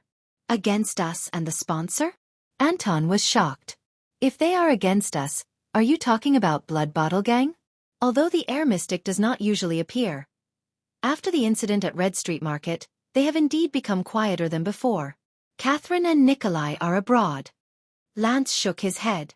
"I have news that they have found the Blood Mystic. I am afraid that their counterattack against us will begin soon. I am worried that they may have discovered Ramon's importance to us." He tapped the table lightly. "If the Blood Mystic is the one who takes action, sigh. The key is our sponsor." Morris pondered solemnly. "If Ramon falls into their hands, it will definitely endanger the sponsor's safety. Maybe we should give the sponsor a warning? We cannot take the risk of being exposed by contacting the sponsor." Lance's eyes shone. "I suspect that this may be a trap. Morat likes to play this kind of bait game the most. Maybe the Secret Intelligence Department has eyes and ears all around Black Street, waiting for us to make a mistake. What's more terrifying is, If it is not Marat and his secret intelligence department, but the masterminds from back then. Lance did not reveal his thoughts, but he did not voice his worries. No, without Ramon, our research on the mystic's weaknesses will definitely come to a standstill. We have only made some progress in the past 11 or 12 years. Anton clenched his fists tightly. And we do not even know the origin and abilities of that equipment. We have not been able to unearth anything. Also, he knows too many secrets about us and even our sponsor. Morris immediately raised his head with a solemn expression. Can we use the manpower at the border between Constellation and Extet? For example, Anton, the drug smuggling team under your command? It will be very difficult. Anton the Ripper gritted his teeth. The atmosphere there has been tense recently. The merchant groups are afraid that Constellation and Extet will go to war, so they no longer go to the surroundings of Broken Dragon Fortress. My men have also withdrawn a long time ago. Anton's face was ashen as he said. Also, if the Blood Mystic is not much weaker than the Air Mystic, forget about our subordinates. Even the few of us will be sending ourselves to our deaths if we go. Maybe there is a way, Lance said quietly. The other two looked at him. Lance, the sleepless eye, said faintly. If it is the border between Constellation and Extet, Black Sword is not far from there. We can go there to search for Ramon. And I have already handed that equipment to him. If he really runs into the Blood Mystic, let's take it as a test to see the performance of that equipment in advance. The sun had just risen. Thales's face was downcast as he was protected by Sonia on the horse. The group passed through the sentry post, the fortress, walked up the narrow slope, and slowly entered the magnificent Broken Dragon Fortress through the southern gate. It was much colder here than the birch tree forest. The snow was also much thicker, almost reaching the ankles of an adult. This was a very large fortress, but the two-layered city wall made the space between the fortress gate and the inner city wall seem rather narrow. Thales dismounted with Sonia's help. Waya, Ralph, and Cora, who were seriously injured, were taken away by the soldiers to be treated. He observed a corner of the fortress where the layout of the buildings, the personnel, and the sentry posts were all orderly. The soldiers on duty were either patrolling the main roads in the fortress, the walls on several sides, or standing guard at various spots. The quartermaster in charge of logistics and supplies was urging the civilian laborers who transported the supplies back and forth. In a few rather large stables, the cavaliers were skillfully brushing their mounts. On the other side of the training field, there were a few teams of recruits who had just been drafted into the army. Under the guidance of a few veterans, they were methodically practicing defense and slashing movements. In the distance, a few teams of soldiers who had just returned from duty were lining up, putting away their weapons and receiving rations from the quartermaster. Janet followed behind Sonia and hugged a dozen valiant veterans who seemed to be old acquaintances. So this is Constellation's northern barrier?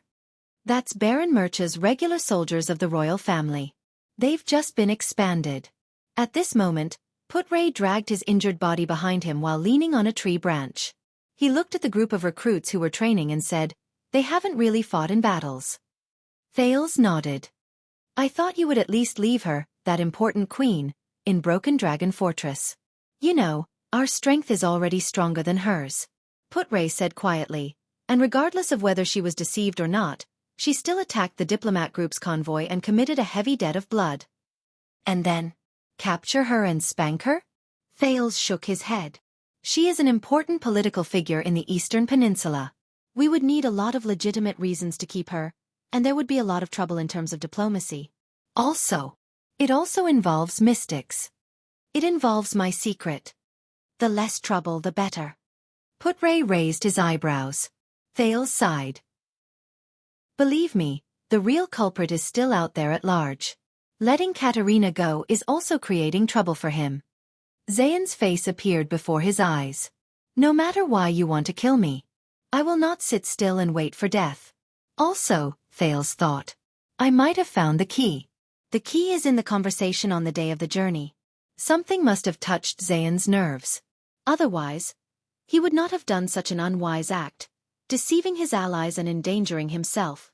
And she still has that black coffin with her, Thales continued. His words made Putray frown slightly. With that thing by her side, it is equivalent to the blood mystic coming for us again. Although she will definitely come for me, I will never let you suffer. Thales sighed and thought worriedly. Do not worry. Put-Ray seemed to have seen through Thales' thoughts. He said slowly, Xdet also has its own legendary anti-mystic equipment. They even have more than Constellation. It is the country with the most legendary anti-mystic equipment in the world.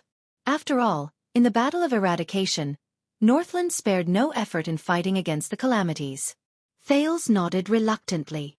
As for the Calamities, as long as you are not interested in them, they will not be interested in you, Put-Ray said with a profound gaze and a hidden meaning in his words. Thales was shocked. Put-Ray.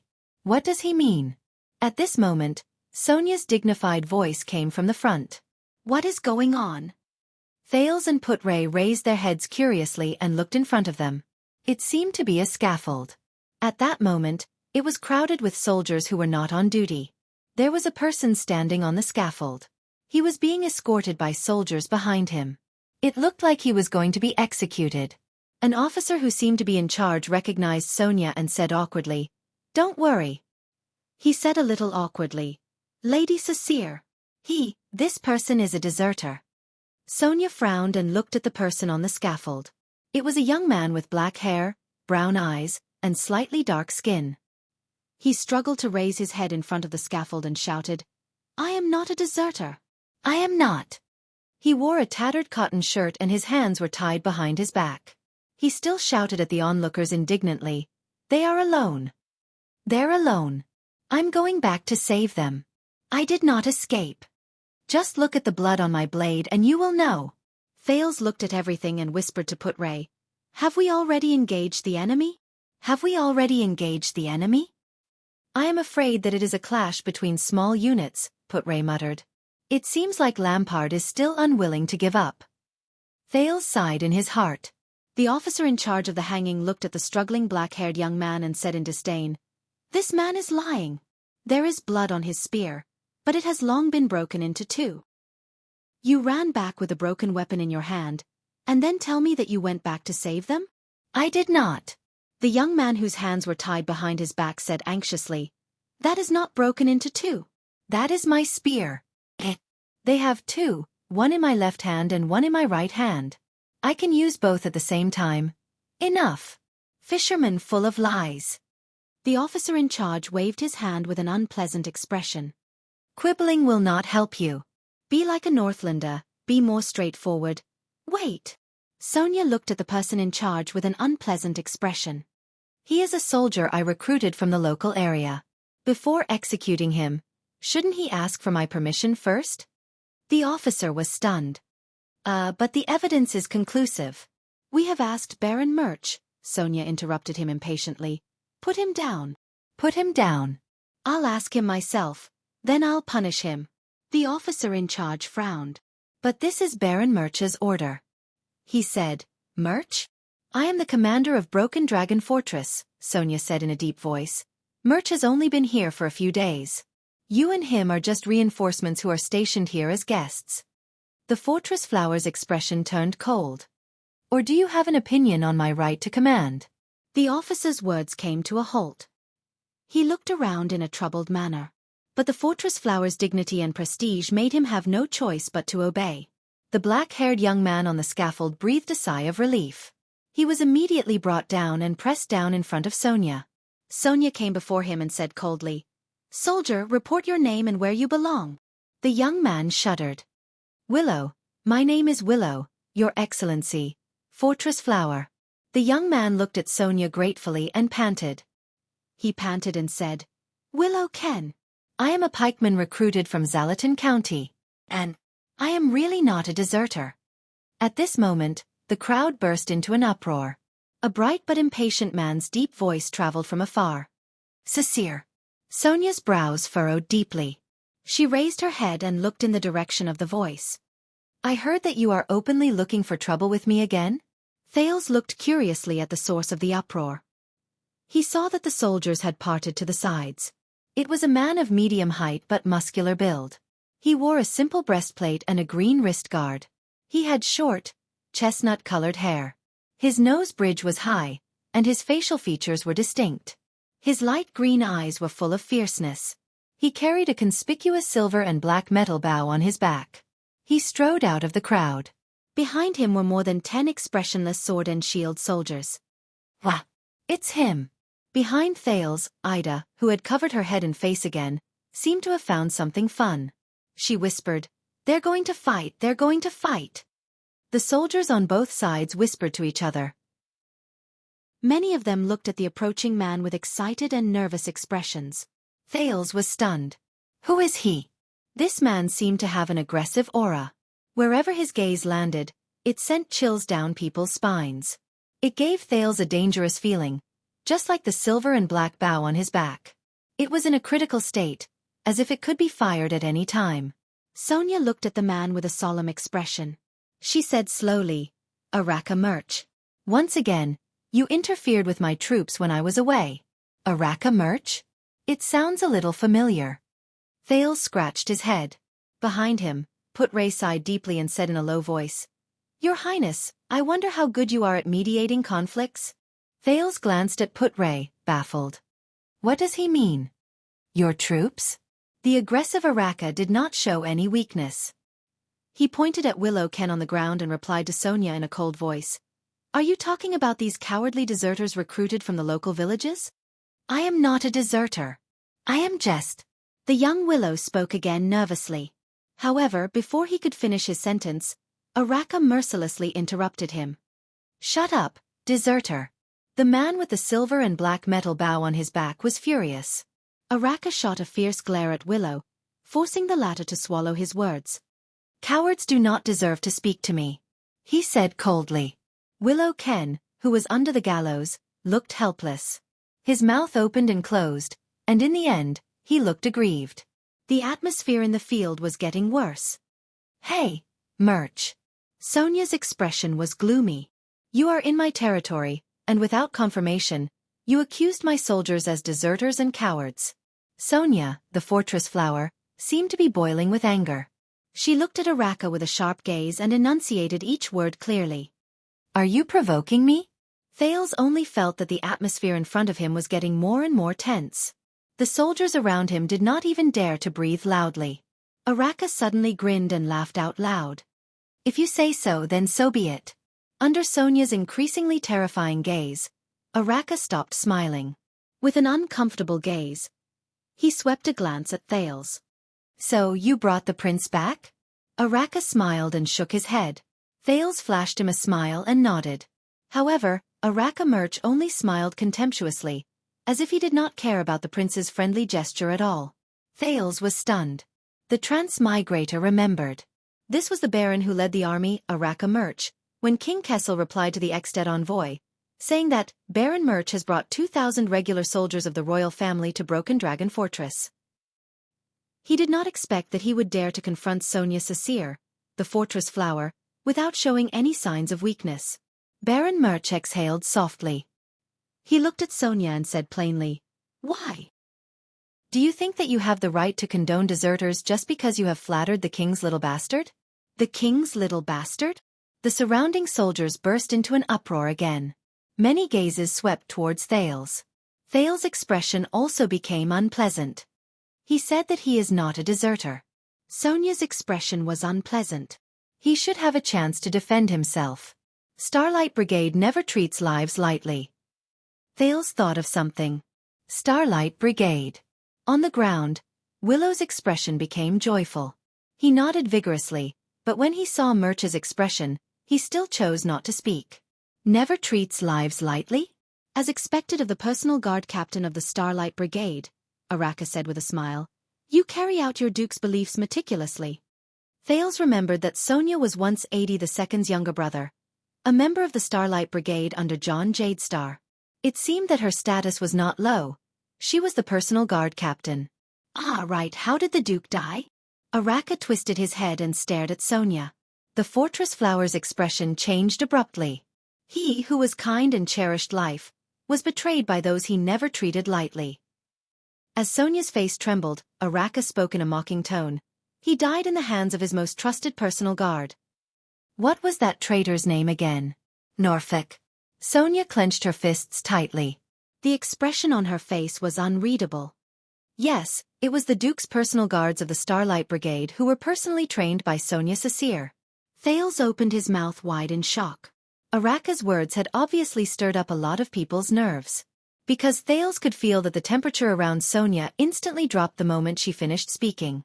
The expressions of the dozen or so brave soldiers behind her, including Gened, changed at the same time.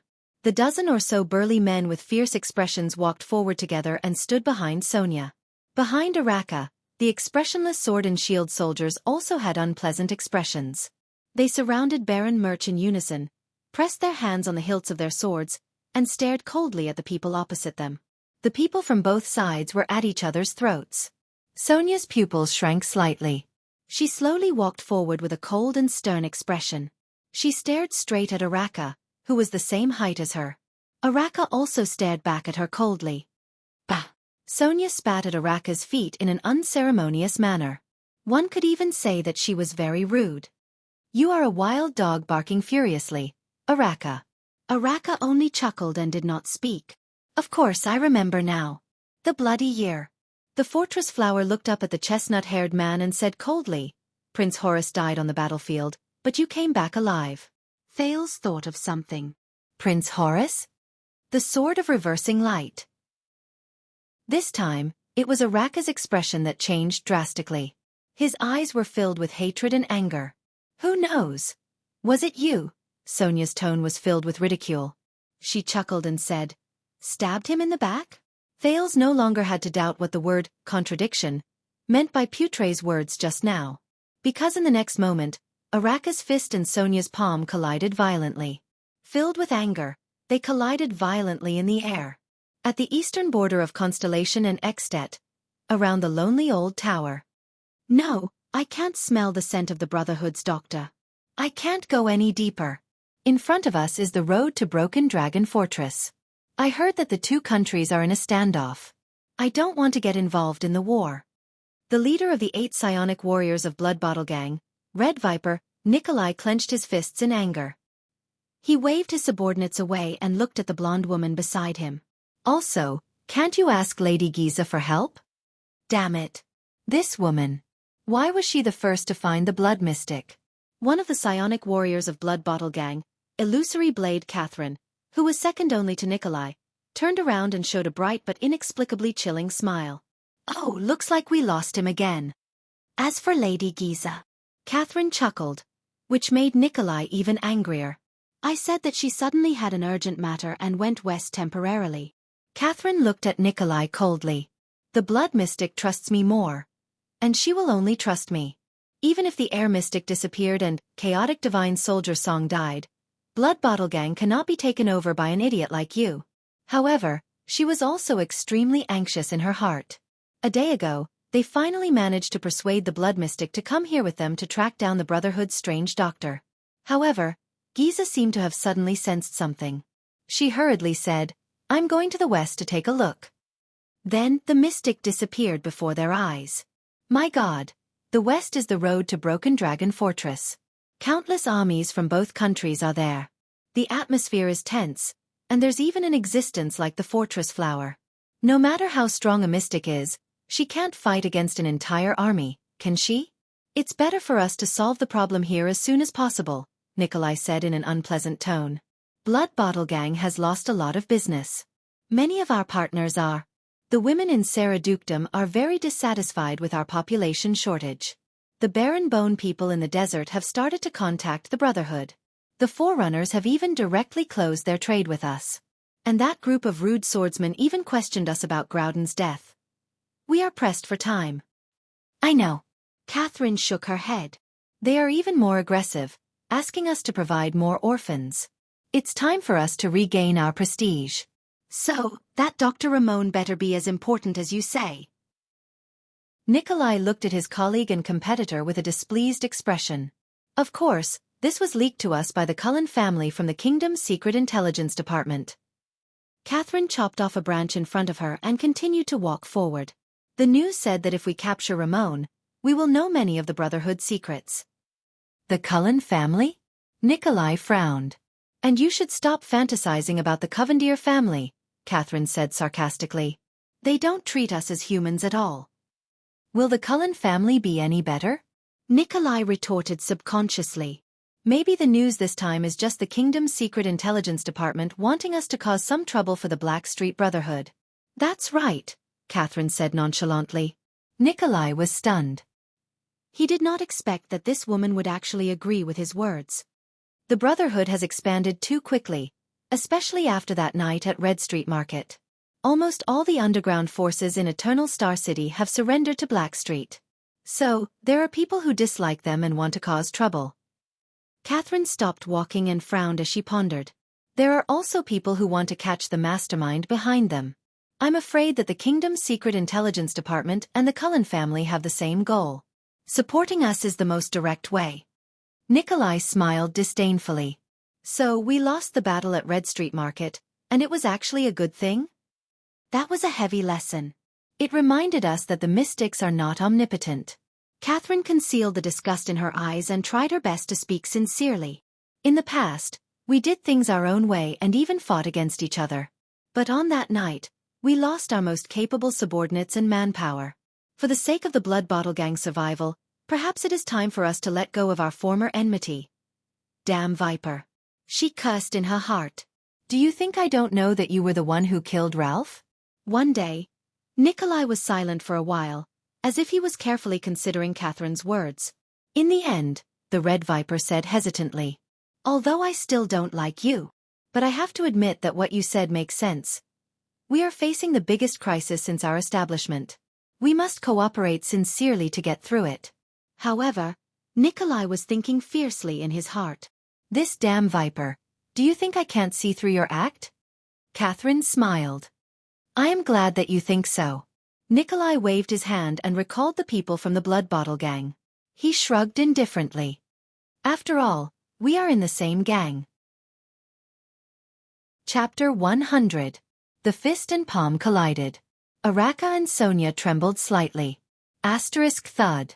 Asterisk it was a low thud, like the sound of a sandbag falling to the ground. But Thales's heart trembled, as if a blunt and heavy hammer had struck his heart. This is a battle between supreme class elites? It was quiet and simple. There was no waste of energy, no unnecessary movements.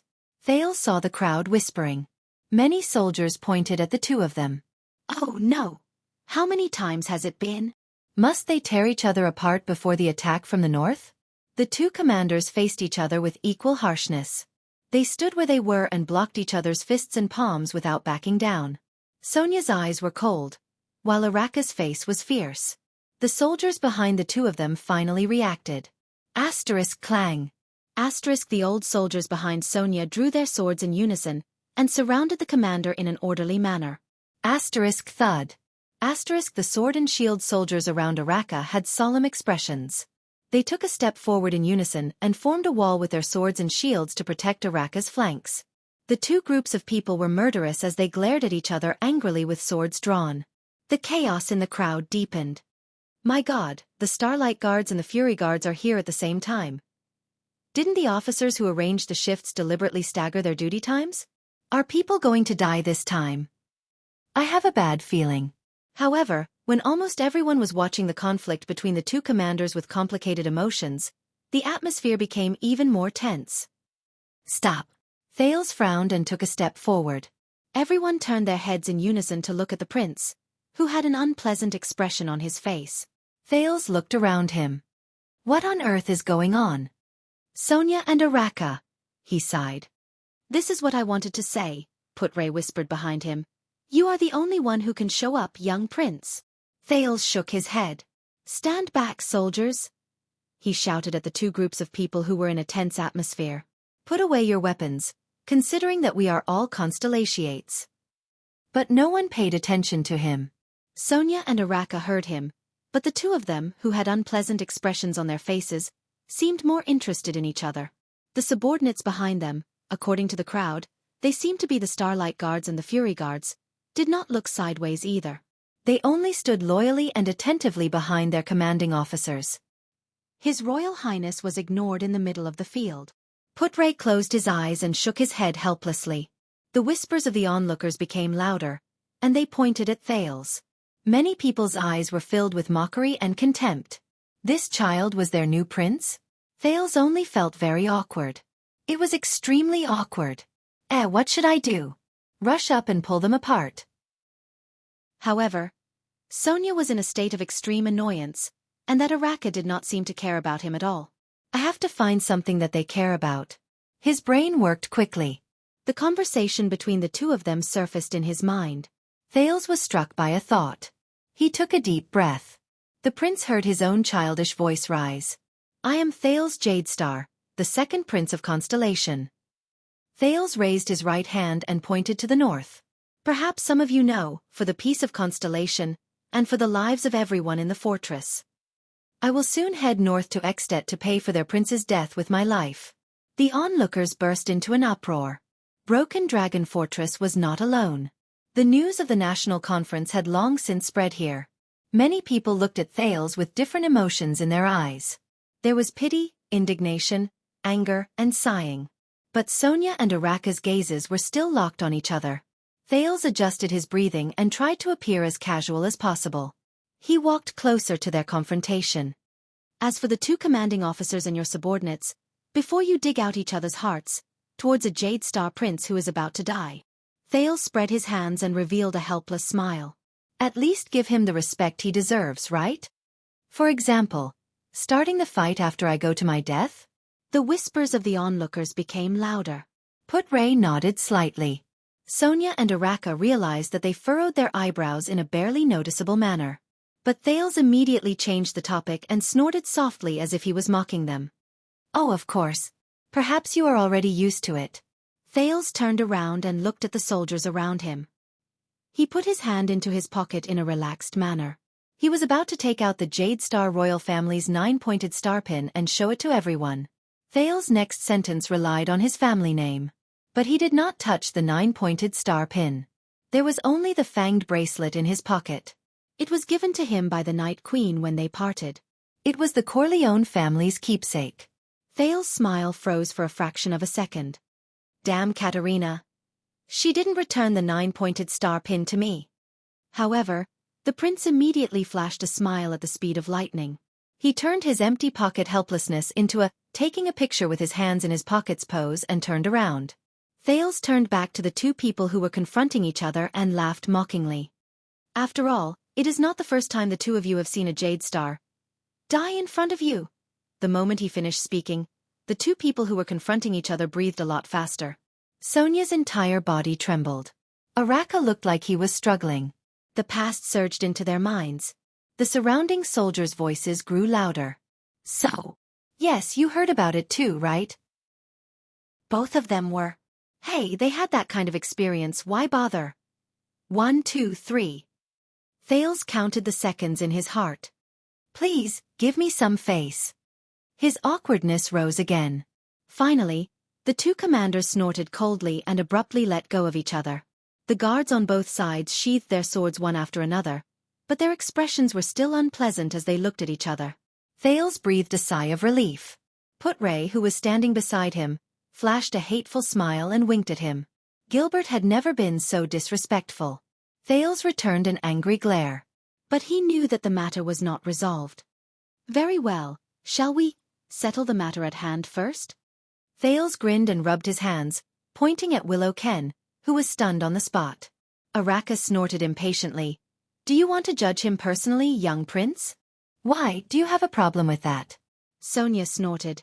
With his highness status, he is the most suitable person here. Thales sighed. No, this is not just a trial. It might also be the friction and discord between the two commanders. And he looked at Willow, who had a pleading look on his face. This concerns a person's life and death.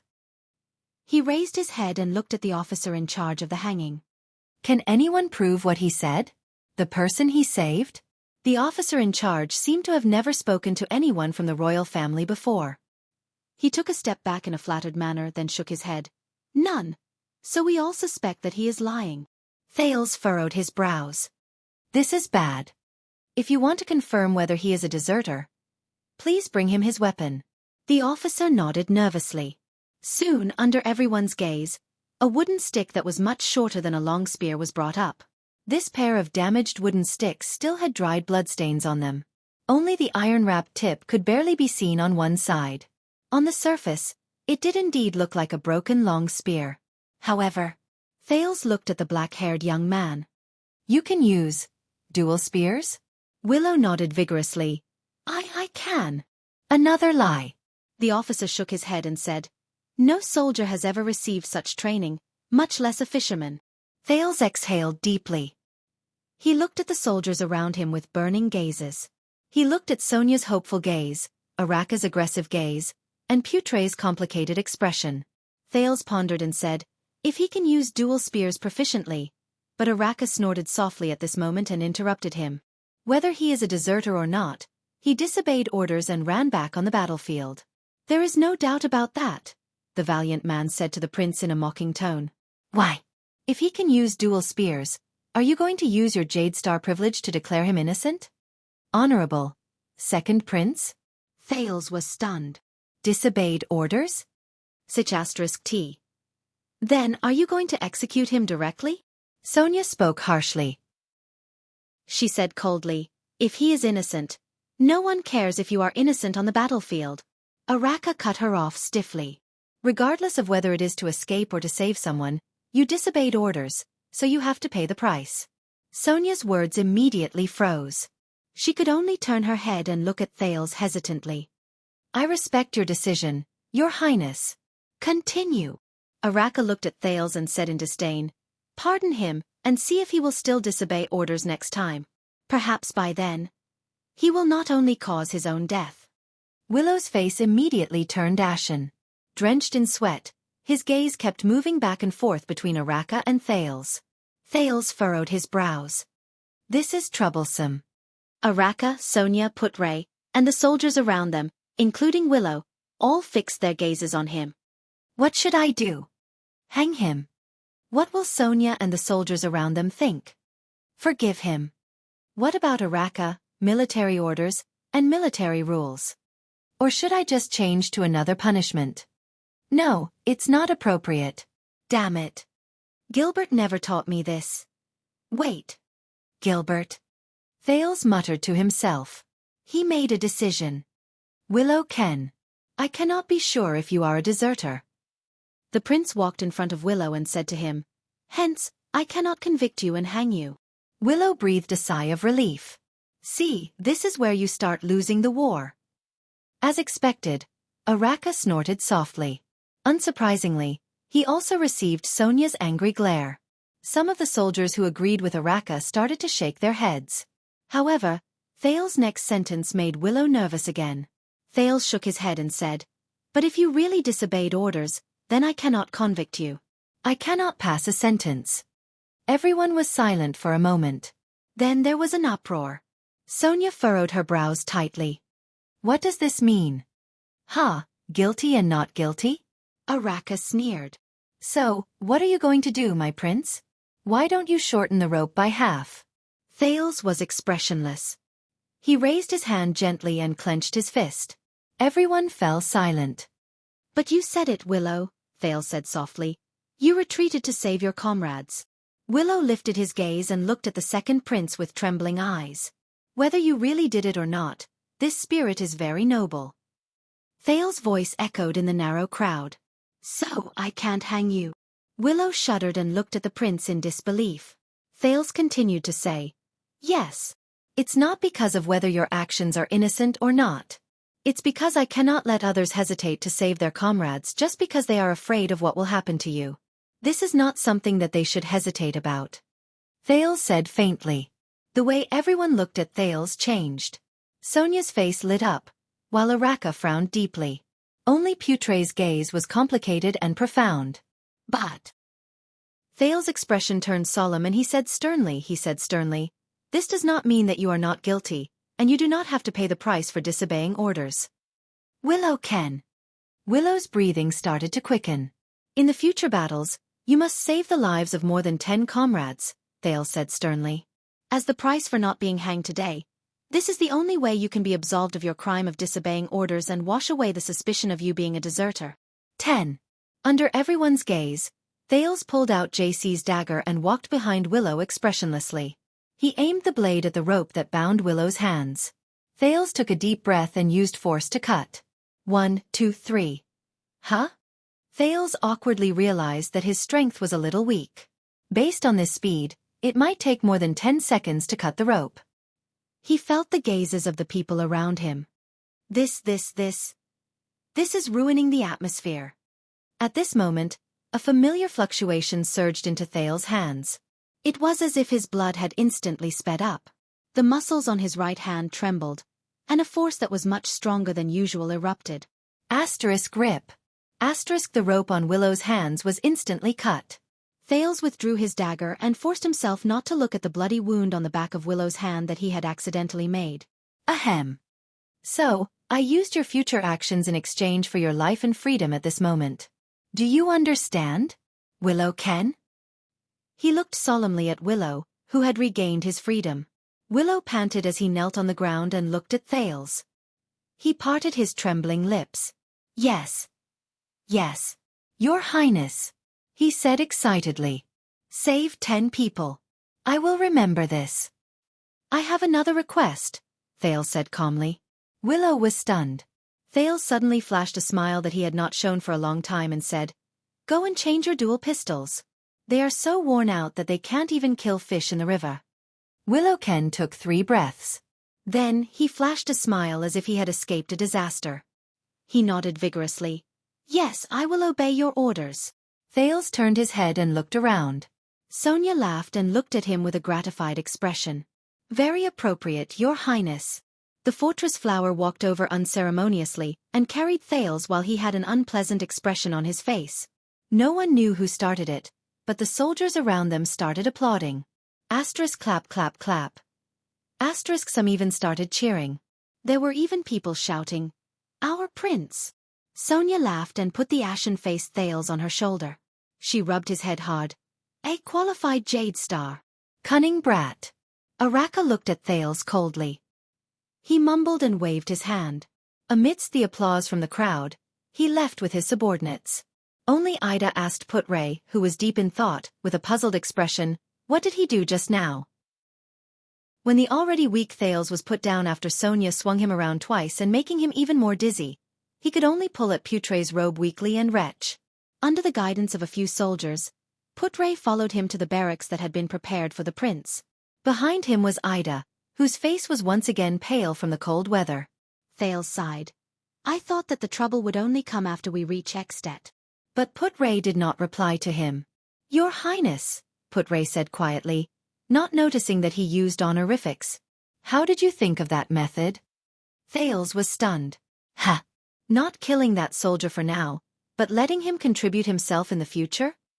Putray said as he walked. This idea. Thales rubbed his frozen red hands and exhaled a breath of hot air. In fact, Gilbert told me about it. It has something to do with my uncle, Midir Jadestar. Putray's expression changed and he furrowed his brows. Gilbert said that he once messed up a diplomatic mission because he did not cooperate well with his colleagues. Thales recalled and did not notice Putray's expression. But Prince Midir did not punish him. Instead, he made him owe a debt to Constellation, and in the future, he had to make up for it with several times the merit. Putray furrowed his brows tightly, while Thales raised his eyebrows. The Far Easterners also have the saying of using merits to make up for sins, but that is only limited to important people. Low-ranking soldiers like Willow cannot say this directly, so they have to use the reason of saving their comrades to convince others. But this is still not a good idea. Thales spread his hands. Think about it, if all the deserters came back and said that they did it to save their comrades. So, you are imitating Prince Midir? Putray did not listen to him. Instead, he said slowly, Gilbert probably hopes that you will become the next Midir. Thales was stunned. Ah! He scratched his head. This incident probably affected Gilbert deeply. Ah yes. Putray heaved a long sigh as if he was deep in thought.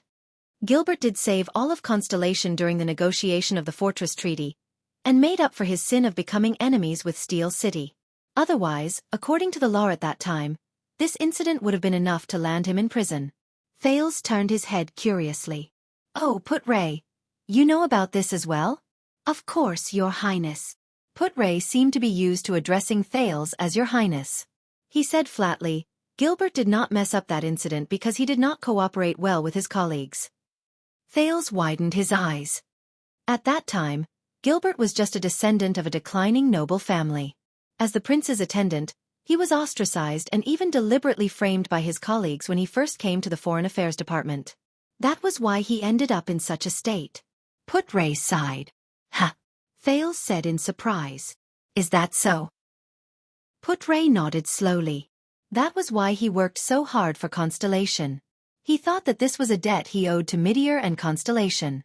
Everyone has their own life journey, and their encounters are unpredictable. Thales sighed and shrugged casually. Did he tell you about this? No, he did not. Put-Ray's gaze was profound, and there was a hint of sorrow and regret in his words. But I know more than he does.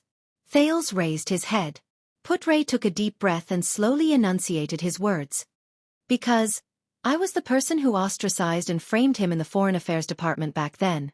Thales was stunned. So awkward. About this, he said awkwardly. Perhaps if you had not done what you did back then, Gilbert would not have become such an outstanding diplomat and administrative officer. Yes, perhaps, Put-Ray said bitterly.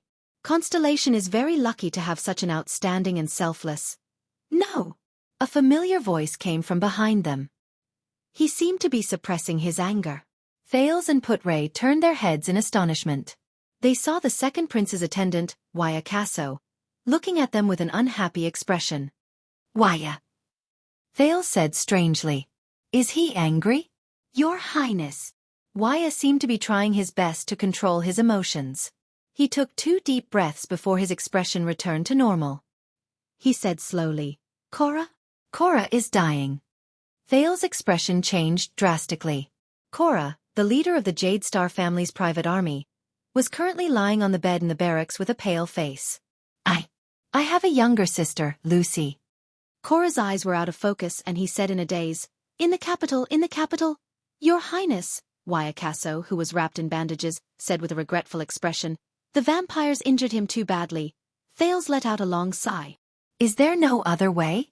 We searched for military doctors in the fortress. Wuxia shook his head with a sorrowful expression. But they are only military doctors. I am afraid they do not have such good medical skills. Thales frowned. Are there other doctors? Put-Ray frowned. Cold Castle is the closest, and there are doctors. But I am afraid it is too late. Also, the extensions have cleared the area. In short, the road is very unsafe. Accept reality. Ida sighed under the cloak. At least let him leave with peace of mind, and not have any regrets on his way to Hell's River. Thales looked at Cora on the bed and remembered the first time he made him laugh in Mindy's hall. And the time he led the swordsman to fight against the mercenaries. Together with his colleagues, they stood between him and Serena. And the fight against the Blood Clan in the birch tree forest. He closed his eyes sadly. Damn it. Prince Thales. Everyone turned their heads. They saw a young man with black hair and brown eyes standing at the entrance of the barracks. It was Willow Ken, the deserter who was almost hanged. Willow bowed respectfully to Thales and showed a grateful smile. I am so happy to see you. I was sent to inform you. He glanced into the barracks and glanced at Cora, who was on the verge of death. Willow immediately put away his smile and said while trembling with fear, that. The 2 commanders ask you and the vice diplomat to go over, Thales sighed. He could not bear to look at Cora on the bed. He nodded and walked out of the room with Put-Ray and Ida. That is, Willow asked carefully, Your Highness' subordinate? Yes, but we can't save him. I hope he can leave in peace, Thales said absent-mindedly. Willow, how did you become an errand soldier? Heh. Willow shrugged and said helplessly, After all, many people still think that I am a deserter. Thales nodded absent-mindedly, but his feet stopped. No, let the commanders wait for a while. I will send him on his last journey. He died because of me. Thales turned around sadly and looked at Cora, who was on the verge of death. Put-Ray shook his head and waved at Willow. Thales walked back to the bed and looked at Cora, who was mumbling inexplicably. He clenched his fists. If Cora and the other Jade Star private soldiers who sacrificed themselves in the birch tree forest did not follow me. Sigh. At this moment, Your Highness, that, Willow could not help but speak. Put-Ray and the others looked at him in dissatisfaction. Please do not rush him, Wuxia said unhappily. Please give death some dignity, even if you are the ferryman of Hell's River. No. Willow waved his hand and said anxiously, I was treated as a deserter yesterday and thrown into the dungeon, that dungeon. Now is not the time to thank him, right? Put-Ray said with a frown. Ah, no. Willow shook his head and panted. I met someone in the dungeon, a person who was locked up as a suspicious person, the young soldier said loudly. That person said, he is a doctor. Thales and the others were shocked and looked at Willow. Yes, he also said his name is Ramon. Willow finally said what he wanted to say. He scratched his head and revealed a hearty smile. And he is a doctor from the capital. According to him, his medical skills are superb. Chapter 101. The doctor Willow mentioned was quickly escorted over. Thales carefully observed the strange man in front of him. He seemed to be in his 50s and was almost bald, but his appearance was extremely outstanding. He had a large nose on his narrow face, and his dark green eyes darted around nimbly. Coupled with his ugly smile, he looked strange and uncomfortable. You must be the new prince, your highness. The strange-looking old man was dressed in a yellow leather coat. It was a little dirty from being rubbed in the dungeon, and there was a strange smell of medicine on his body. He laughed inexplicably and bowed slightly. My name is Ramon. I am a doctor. Thales frowned. He waved his hand and gestured for Wuxia to close the door of the barracks that was left behind after the soldiers left. You know who I am? Ramon stretched his head forward strangely and nodded from time to time. Coupled with a smile that seemed to have frozen on his face, he looked like an entertainer performing a magic trick. Hee, news always travels fast, faster than you think. Especially when the soldiers around us are talking about your name. Put-Ray took a step forward and said slowly. Said, Very well, there is a person here who needs medical attention. If you are a doctor. He looked at Cora. Ramon laughed strangely and craned his head to look in Cora's direction. I can try, but I cannot guarantee anything.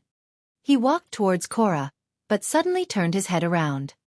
His eyes bulged and he stared at Thales strangely. I heard that your highness is going north to Ekstedt? Wuxia and Ralph frowned. Thales nodded. This old man.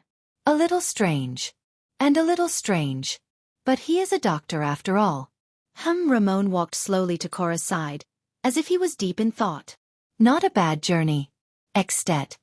The strange doctor carefully observed Cora, who was trembling slightly and whose face was pale. Ah, a brave warrior, and a superclass swordsman with the power of eradication. Ramon lifted Cora's weak arm and his eyes sparkled. He has a bad habit when he swings his sword. He prefers slashing and face-to-face swordsmanship. His right upper arm and back muscles will probably start to ache after he is 60 years old. Under Wuxia and Ralph's astonished gazes, he slowly removed Cora's bandages.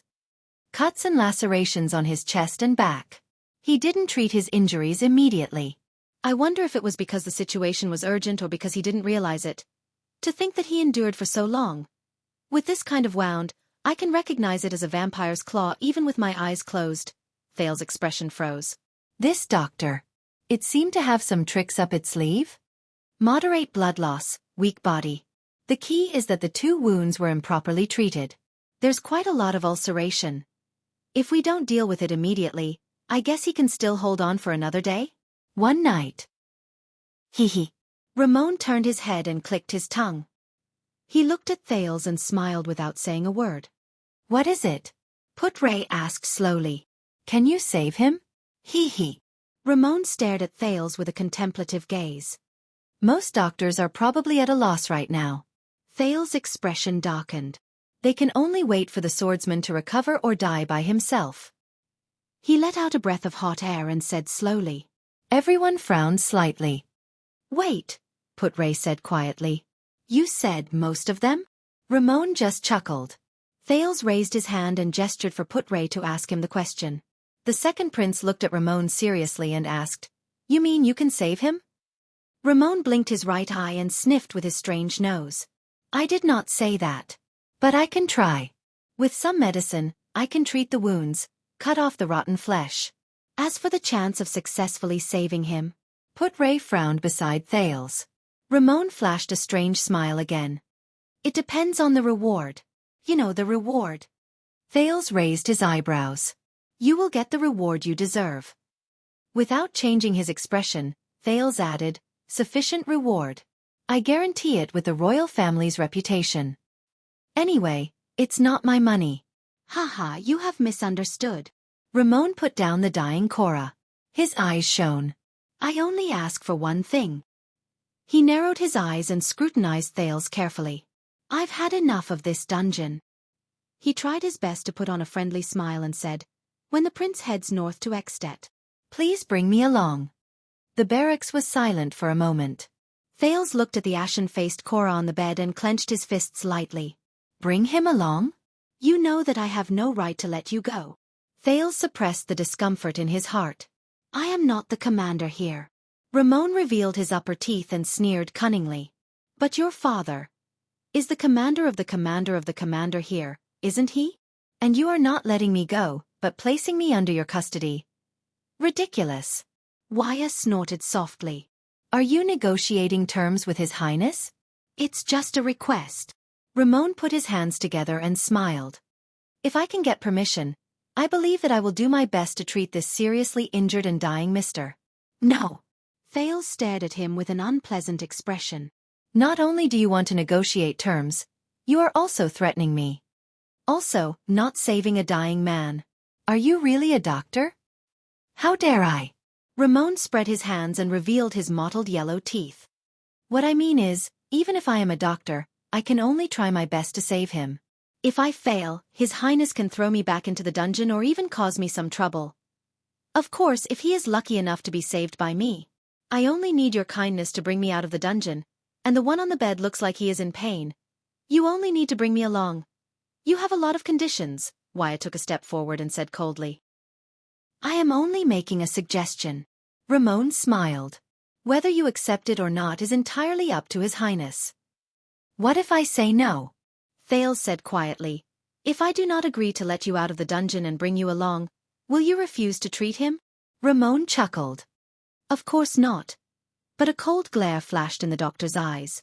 Hee. But you know, my medical skills are actually very dependent on luck. Hee. If I can't treat him, you can't blame me. Hee. What a pity for such a brave soldier. Say. It looks like he blocked it for his comrade. Putre's expression changed. You are bargaining with the Prince of Constellation. He snorted and said, this is disrespectful. How would I dare? Ramon shook his head. I only believe in the prince's kindness and wisdom. Anger also surged in Wuxia's heart. You know, we can also send you back to the dungeon. The ferryman can also send him across Hell's River. Ramon pointed at Cora on the bed and slyly spread his hands. Ralph, on the other hand, stared coldly at Ramon. Putre looked at Cora, who seemed to be struggling in a nightmare on the bed. With a displeased expression, he moved closer to Thales' ear. Maybe we can promise him first. As long as Lady Cecile appears and detains him at the last moment, you will not be considered to have broken your promise. Thales pursed his lips tightly. He raised his head and stopped Putre's whispers. Thales looked at Ramon. This is the only licensed doctor around Broken Dragon Fortress? You know, I can actually promise you, he said quietly. Putre's expression tensed. Thank you. Ramon chuckled and said, this is nothing for you, Your Highness. I think Lady Cecile will respect you. But Ramon, who was chuckling, was interrupted. But I just had a very bad day, Mr. Ramon. Thales exhaled with a hostile expression. He raised his head. And do you know why? Ramon's words instantly froze in his throat. Because I allowed a stranger to enter my diplomat group. Even if he was actually loyal. Thales took a deep breath. Under Wuxia and Putre's worried gazes he slowly said, but in the end, I lost more than half of my men.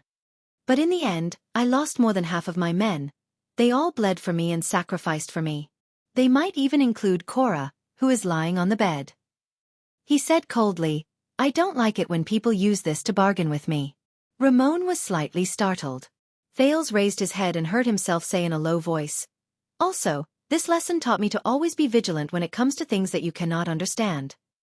Ramon lowered his head and listened to Thales enunciate each word clearly. For example, at the border of the conflict between the two kingdoms, A doctor who was locked up in the fortress dungeon for no reason asked to join my group with a body full of peculiarities and suspicions. We will go to Extet, which is even more dangerous and has an uncertain future. Ramon frowned subconsciously. This prince, Thales continued, the dungeon of Broken Dragon Fortress may not be comfortable, but it is safer and more reliable than the border between the two kingdoms, where the atmosphere is tense, and compared to my diplomatic journey with an uncertain future. But you asked to go north to Extet. You did not ask to leave the dungeon at all. Thales raised his head slightly and said faintly. Ramon stared at the young prince before him with a strange expression. Thales sat on the chair and crossed his arms. You are willing to sacrifice your own safety and interests to provide medical services for the prince's group, and then continue on a dangerous journey with him. You must be a saint, Dr. Ramon. Thales shook his head and said slowly, If not, then you must have some ulterior motive. Ramon frowned. *T. It looks like this young prince is not as easy to fool as I thought. I just need to leave this place. Ramon exhaled through his nose, raised his head and said, And the war outside is imminent, and it is too dangerous. I thought that the prince's diplomat group might be safer. Safer? Thales stared at him coldly. Even a 3-year-old child knows that we are tainted with King Nuven's blood debt, and that we are going to the country he rules. Safe. All right. I don't expect the protection of His Highness guards. You don't have to bring me along the entire journey. Not long after we enter Extet, I will immediately leave. Ramon blinked and smiled bitterly in resignation. As long as it's that simple, I promise that I can definitely cure him. Ramon adjusted his breathing and turned to Wuxia and Ralph. Also, I can help you with something else. For example, this young gentleman's injury. I guess it was also caused by a vampire? And you, the guy with the silver mask, your arm is fractured. This cannot wait. Wuxia exhaled. Ralph's expression was unfriendly. You can definitely cure him? Thales said loudly. His tone was strange. Oh, that is not what you said just now. Ramon was stunned. He stuttered. I am very confident in myself. Just now, it was to ensure that I could leave the dungeon and avoid the disaster of war. But Thales did not buy it. The prince interrupted him again. Your Highness, I will give you one more chance to answer my question. What is your goal? Ramon stared at him in a daze. Damn brat. A second later, Ramon suddenly laughed. All right. He spread his hands and shrugged indifferently. Since His Highness does not believe me, then I will return to the dungeon. But he could not finish his sentence. You have used up your chance, Dr. Ramon. Thales suddenly smiled. You forced me to do this. Ramon's pupils shrank. What is he going to do to me? Arbitrary torture is the privilege of a tyrant. Ramon grinned and said slowly, And you are still young, aren't you? If this gets out. Put-Ray stared at Thales, puzzled. The boy slowly leaned back and looked at Ramon, who had a puzzled expression on his face.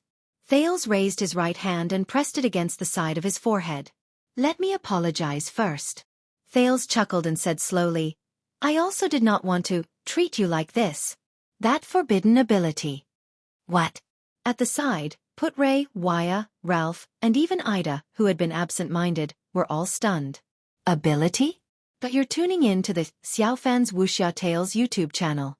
Don't forget to subscribe and join us on this journey to catch the most captivating stories.